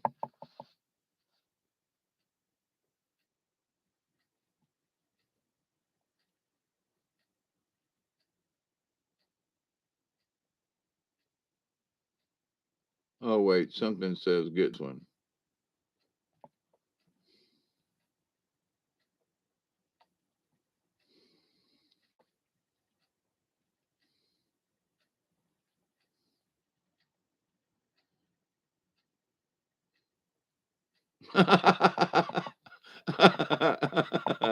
I'm sorry. This is okay. I'm gonna try not to. I'm gonna try to like you know be something. Okay. Um, love poems or poems for what is it? Love poem, man or woman. Okay. A woman's love poem. Before I lay me down to sleep, I pray for a man who's not a creep. one who's handsome, smart and strong, one who loves to listen long, one who thinks before he speaks, one who'll call, not wait for weeks. I pray he's gainfully employed. When I spend his cash, he won't be annoyed. Pulls out my chair and opens my door, massages my back and begs to do more. Oh, send me a man who'll make love to my mind, knows what to answer to how big is my behind. I pray that this man will love me to no end and always be my very best friend. Now, this is the man's love poem. I don't know. I, all I had to do is just glance toward it. And a couple of words are like, set me off. I can't even look down at the screen. I'm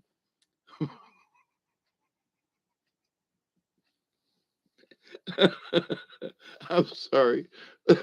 It's funny to me, but whether it is to you. So this is a man's love poem, right? I pray for a deaf nymphomaniac with huge boobs who owns a bar on a golf course and loves to send me fishing and hunting. This doesn't rhyme and I don't give a shit.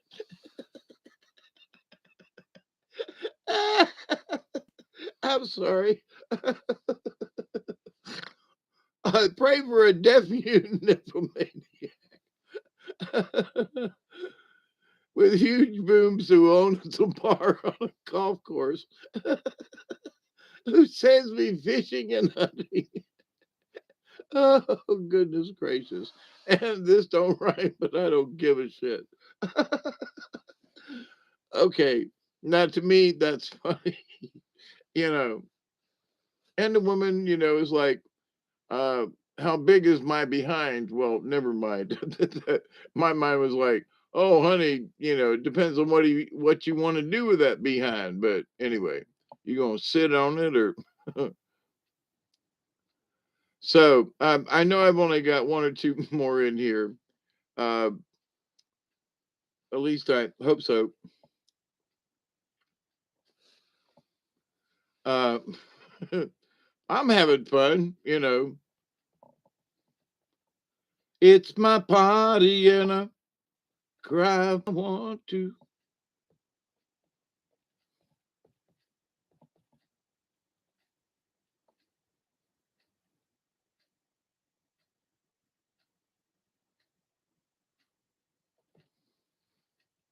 Oh, this has got to be interesting.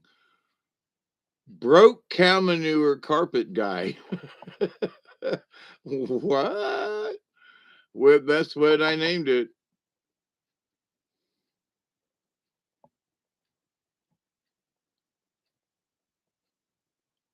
Okie dokie.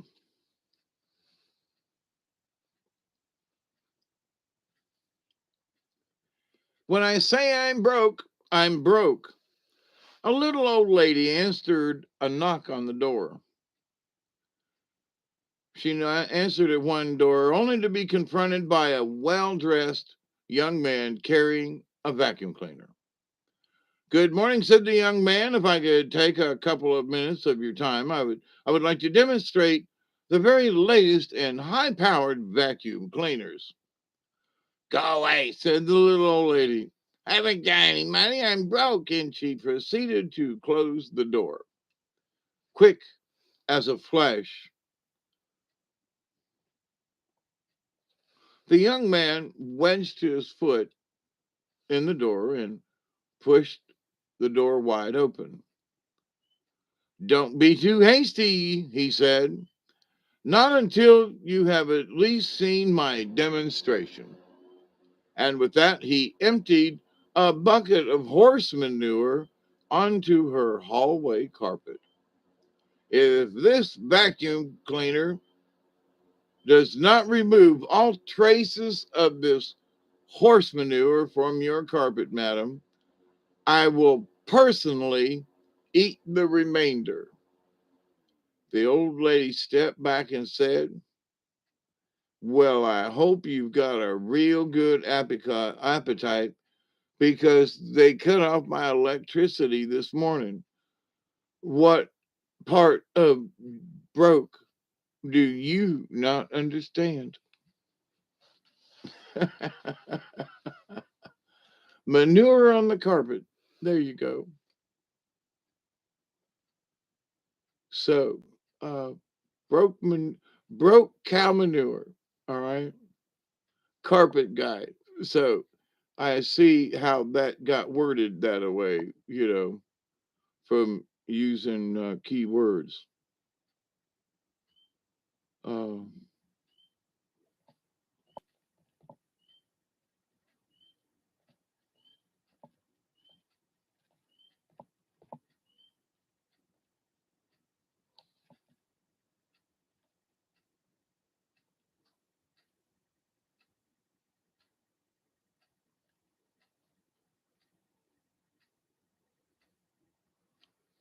okay, here's a good topic.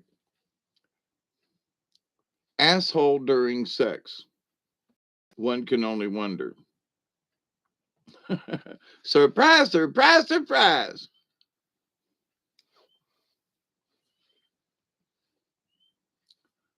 So, a professor was given a lecture on the involuntary muscular contractions to his first year medical students. Realizing that this was not the most riveting subject, the professor decided to lighten the mood slightly. He pointed to a young woman in the front row and said, do you know what your asshole is doing while you're having an orgasm? Probably deer hunting with his buddies, she replied. The professor laughed so hard that he could not continue his class. Do you know what your asshole is doing? Yeah, he's out hunting. I think he's in a boat fishing. What? You know.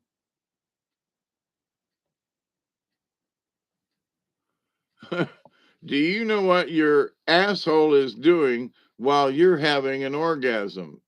Yeah, probably deer hunting with his buddies. She's at home having fun. Anyway, fun, fun, fun, till her daddy took the batteries away.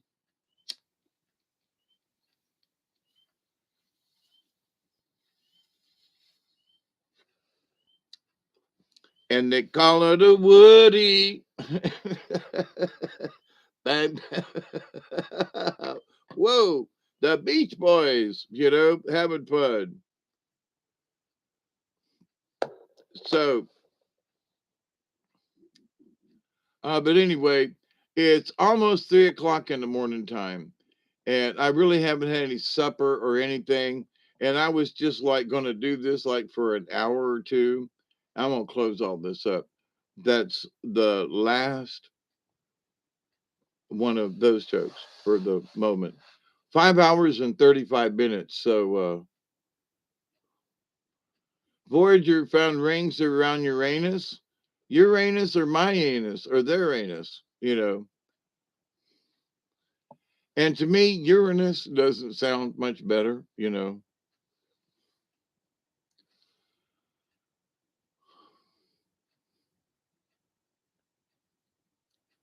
They knew about rings around Uranus a long time ago, I believe it'd be, and also around Neptune. They made a statement years ago, as I recall, that all the larger planets had rings around them.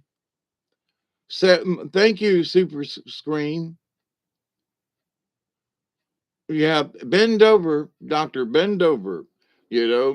Dr. Benbow, Dr. Professor Bend Over of NASA is probing Uranus for the study of extraterrestrial life. Yeah. What you got up that hole there, buddy? But anyway, so I know this has been uh, very selfish of me to sit here for the last 5.5 hours and read jokes and tell stories and shit. But for me, there is no admission. This is free of charge. You can leave anytime you want. You can stay as long as you like. And I put it out there right in the beginning. That there's probably stuff in here to offend somebody or everybody, and some stuff just it just is, or isn't. So but anyway, I can't remember what I said, but anyway, um we have to continue to laugh. All right, as I wrap up this 5.5 hours, almost 6 hours, we have to continue to laugh. There are jokes. I mean, this is just like one file of jokes. I got whole pages and stuff of all kinds of stuff, right?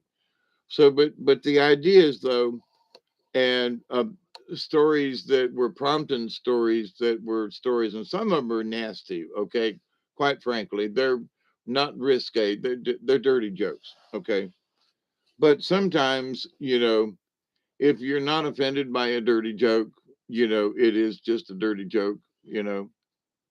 They're actually better than dead baby jokes, in my humble opinion. But um, the jest of there are, why do you ask two dogs humping? You just slept away.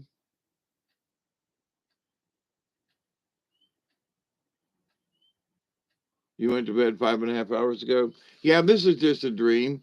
I'm taking you on a shaman's journey, and a time in bending through time and space. You are now in the null zone. It's that place in reality that exists without existing, but without it, there would be no existence. So, but anyway, so it's almost 3 o'clock a.m. on Eastern Seaboard kind of thing. We had some rain move in, and it's getting chillier. They're actually forecasting 29. Let's see, Saturday, Sunday night, Monday morning. It's been 30 here.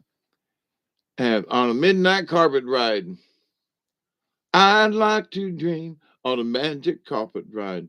Yep, on a magic carpet ride. Well, you don't know what we can see. Why don't you come with me, little girl? Close your eyes, girl. Look inside, girl. Let the sound take you away. Da da da da da da da da. Yep, midnight carpet ride. Oh, the other day I thought about it afterwards, and I was like, I said something about this my new electric guitar that I got. Right, I still haven't plugged it in yet. And I was like, well, wait a minute, I'll go get it and I'll show it to you. I never did. I was like, well, if anybody was waiting on me to like go get the guitar and show it off, I was like, well, that was rude of me to like say so and then and then just forget, right? Well, that's what being stoned can do to you, I reckon. But okay, so wait here a second.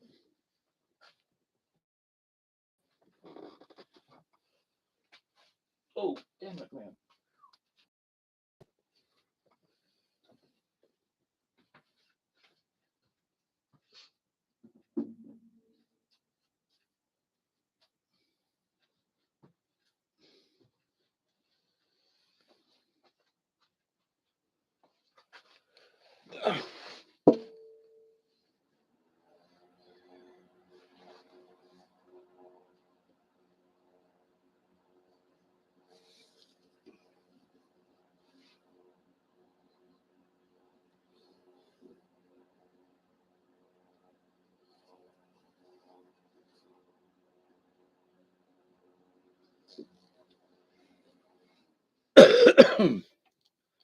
um, it looks as though it's been rewired.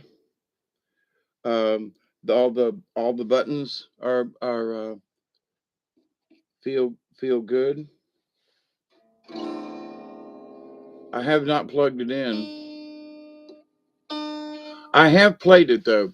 I When I was over at my friend's house when he first got it, he was like, I was like, dude, you don't even play a rhythm guitar. You play bass. What the hell did you get this for? Well, I saw it and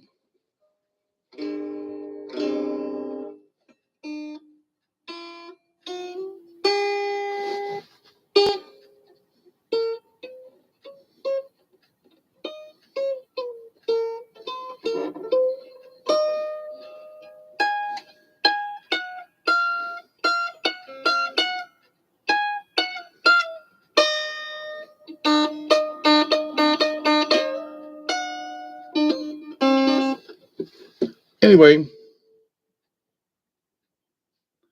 I'd rather play a tune on my acoustic, but at the same time, yeah, I do want to plug this in because when I played it before and tuned it up, there, for me, the way my fingers have always been, if the neck is too wide or too narrow, there's a just right on the width up here on the neck. And I remember playing this and thinking, wow, it really played kind of sweet. Now I don't know what kind of guitar it is. At the top, uh, it has a rooster up here at the top. Bad lighting, and it's not real. You really got to look at it for a minute, but um, there's no scratches on the back or anything. Um, it's got its guard and so forth. Steel reinforced neck, made in Japan. Okay, but um, oh, it's a Univox. Oh, it's inside. I see. But I got a small amp upstairs, and one of these days I'm gonna plug it in and see how it jams. And I bought some strings. These have been on here a couple of years. They don't look too bad though. We'll see how they sound when tuned up. But I'll tune it up later on. I'm too tired. It's 3 a.m. and I've been doing this for the last 5 hours. So as much as I would love to play a tune and hang out and all that kind of thing, I'm hungry. I haven't finished dinner. I don't even know where I left off with that. I just I called Elderberry and said, "Look, I'm going to do a show. Come hang out, if you want." So here we are. But music later. Jokes were for today and tonight. And wow, Kenneth Carson, Vom Red. Ooh, uh, second boys.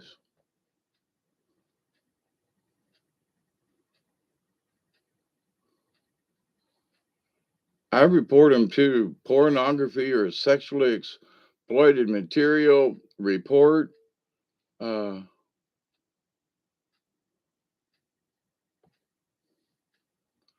I've got one upstairs that's white.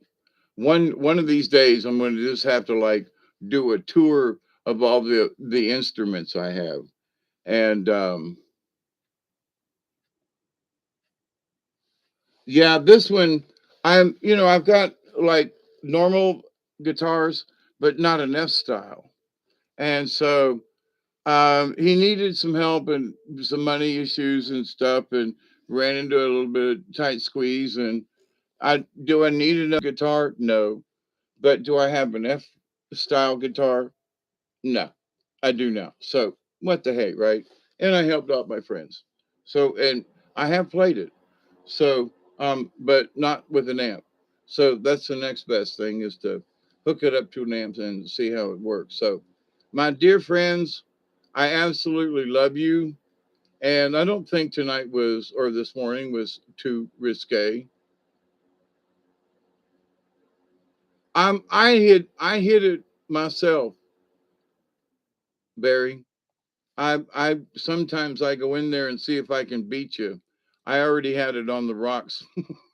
When I saw it pop up, I was like, bam, I was right there.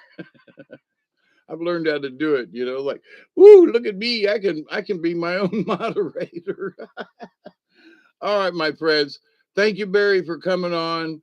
Isby, it's good to see that you're still around.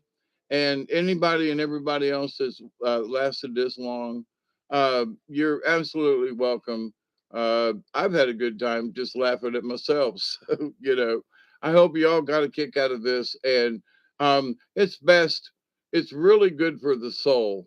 I want to do a show here soon about how laughter increases, the spiritualness of the universe. And as a shaman, being able to help people to find laughter in their lives and so forth is a really big deal. So, as my shaman in training is, this is a big deal to have a joke night and have everybody laugh. And uh, there goes one. Oop, you got it before I got it.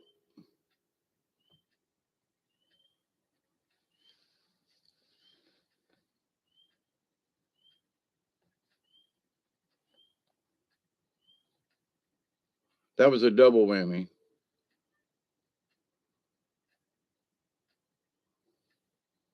Oh, and I really do have more, and some of them are like, crazy funny. But I had collected them for 15 or 20 years or so. So, but anyway, so my dear friends, have a safe Friday. And if I don't, see or hear from you, it's going to be too cold the next couple of days for me to like be outside wandering and doing a bunch of stuff. So I might be here doing stuff. So, but anyway, you taking melatonin? Yeah, I don't have any trouble sleeping. My issue is staying awake. But I have been taking a couple of strains of the um, kratom, and I've had decent results. I'm going to leave it at that. I'm not sold on any particular brand, strain, or whatever, but I have seen, good results with some. So anyway, so I do continue to pray that each and every day, that each and every one of you will continue to learn how to accept and receive the knowledge, the healing, the wisdom, and the many, many wonderful blessings in the universe.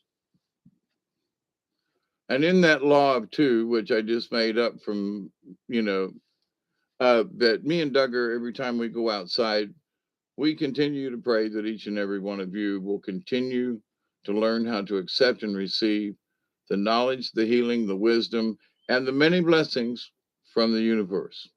And in that law of three, which is important to all of we, I continue to pray that each and every one of you, your friends, your family, all of your relatives, and all of your relations will continue to learn how to accept and receive the knowledge, the healing, the wisdom, and truly the many blessings from the universe. So, my dear friends, cheers. Keep up the good work.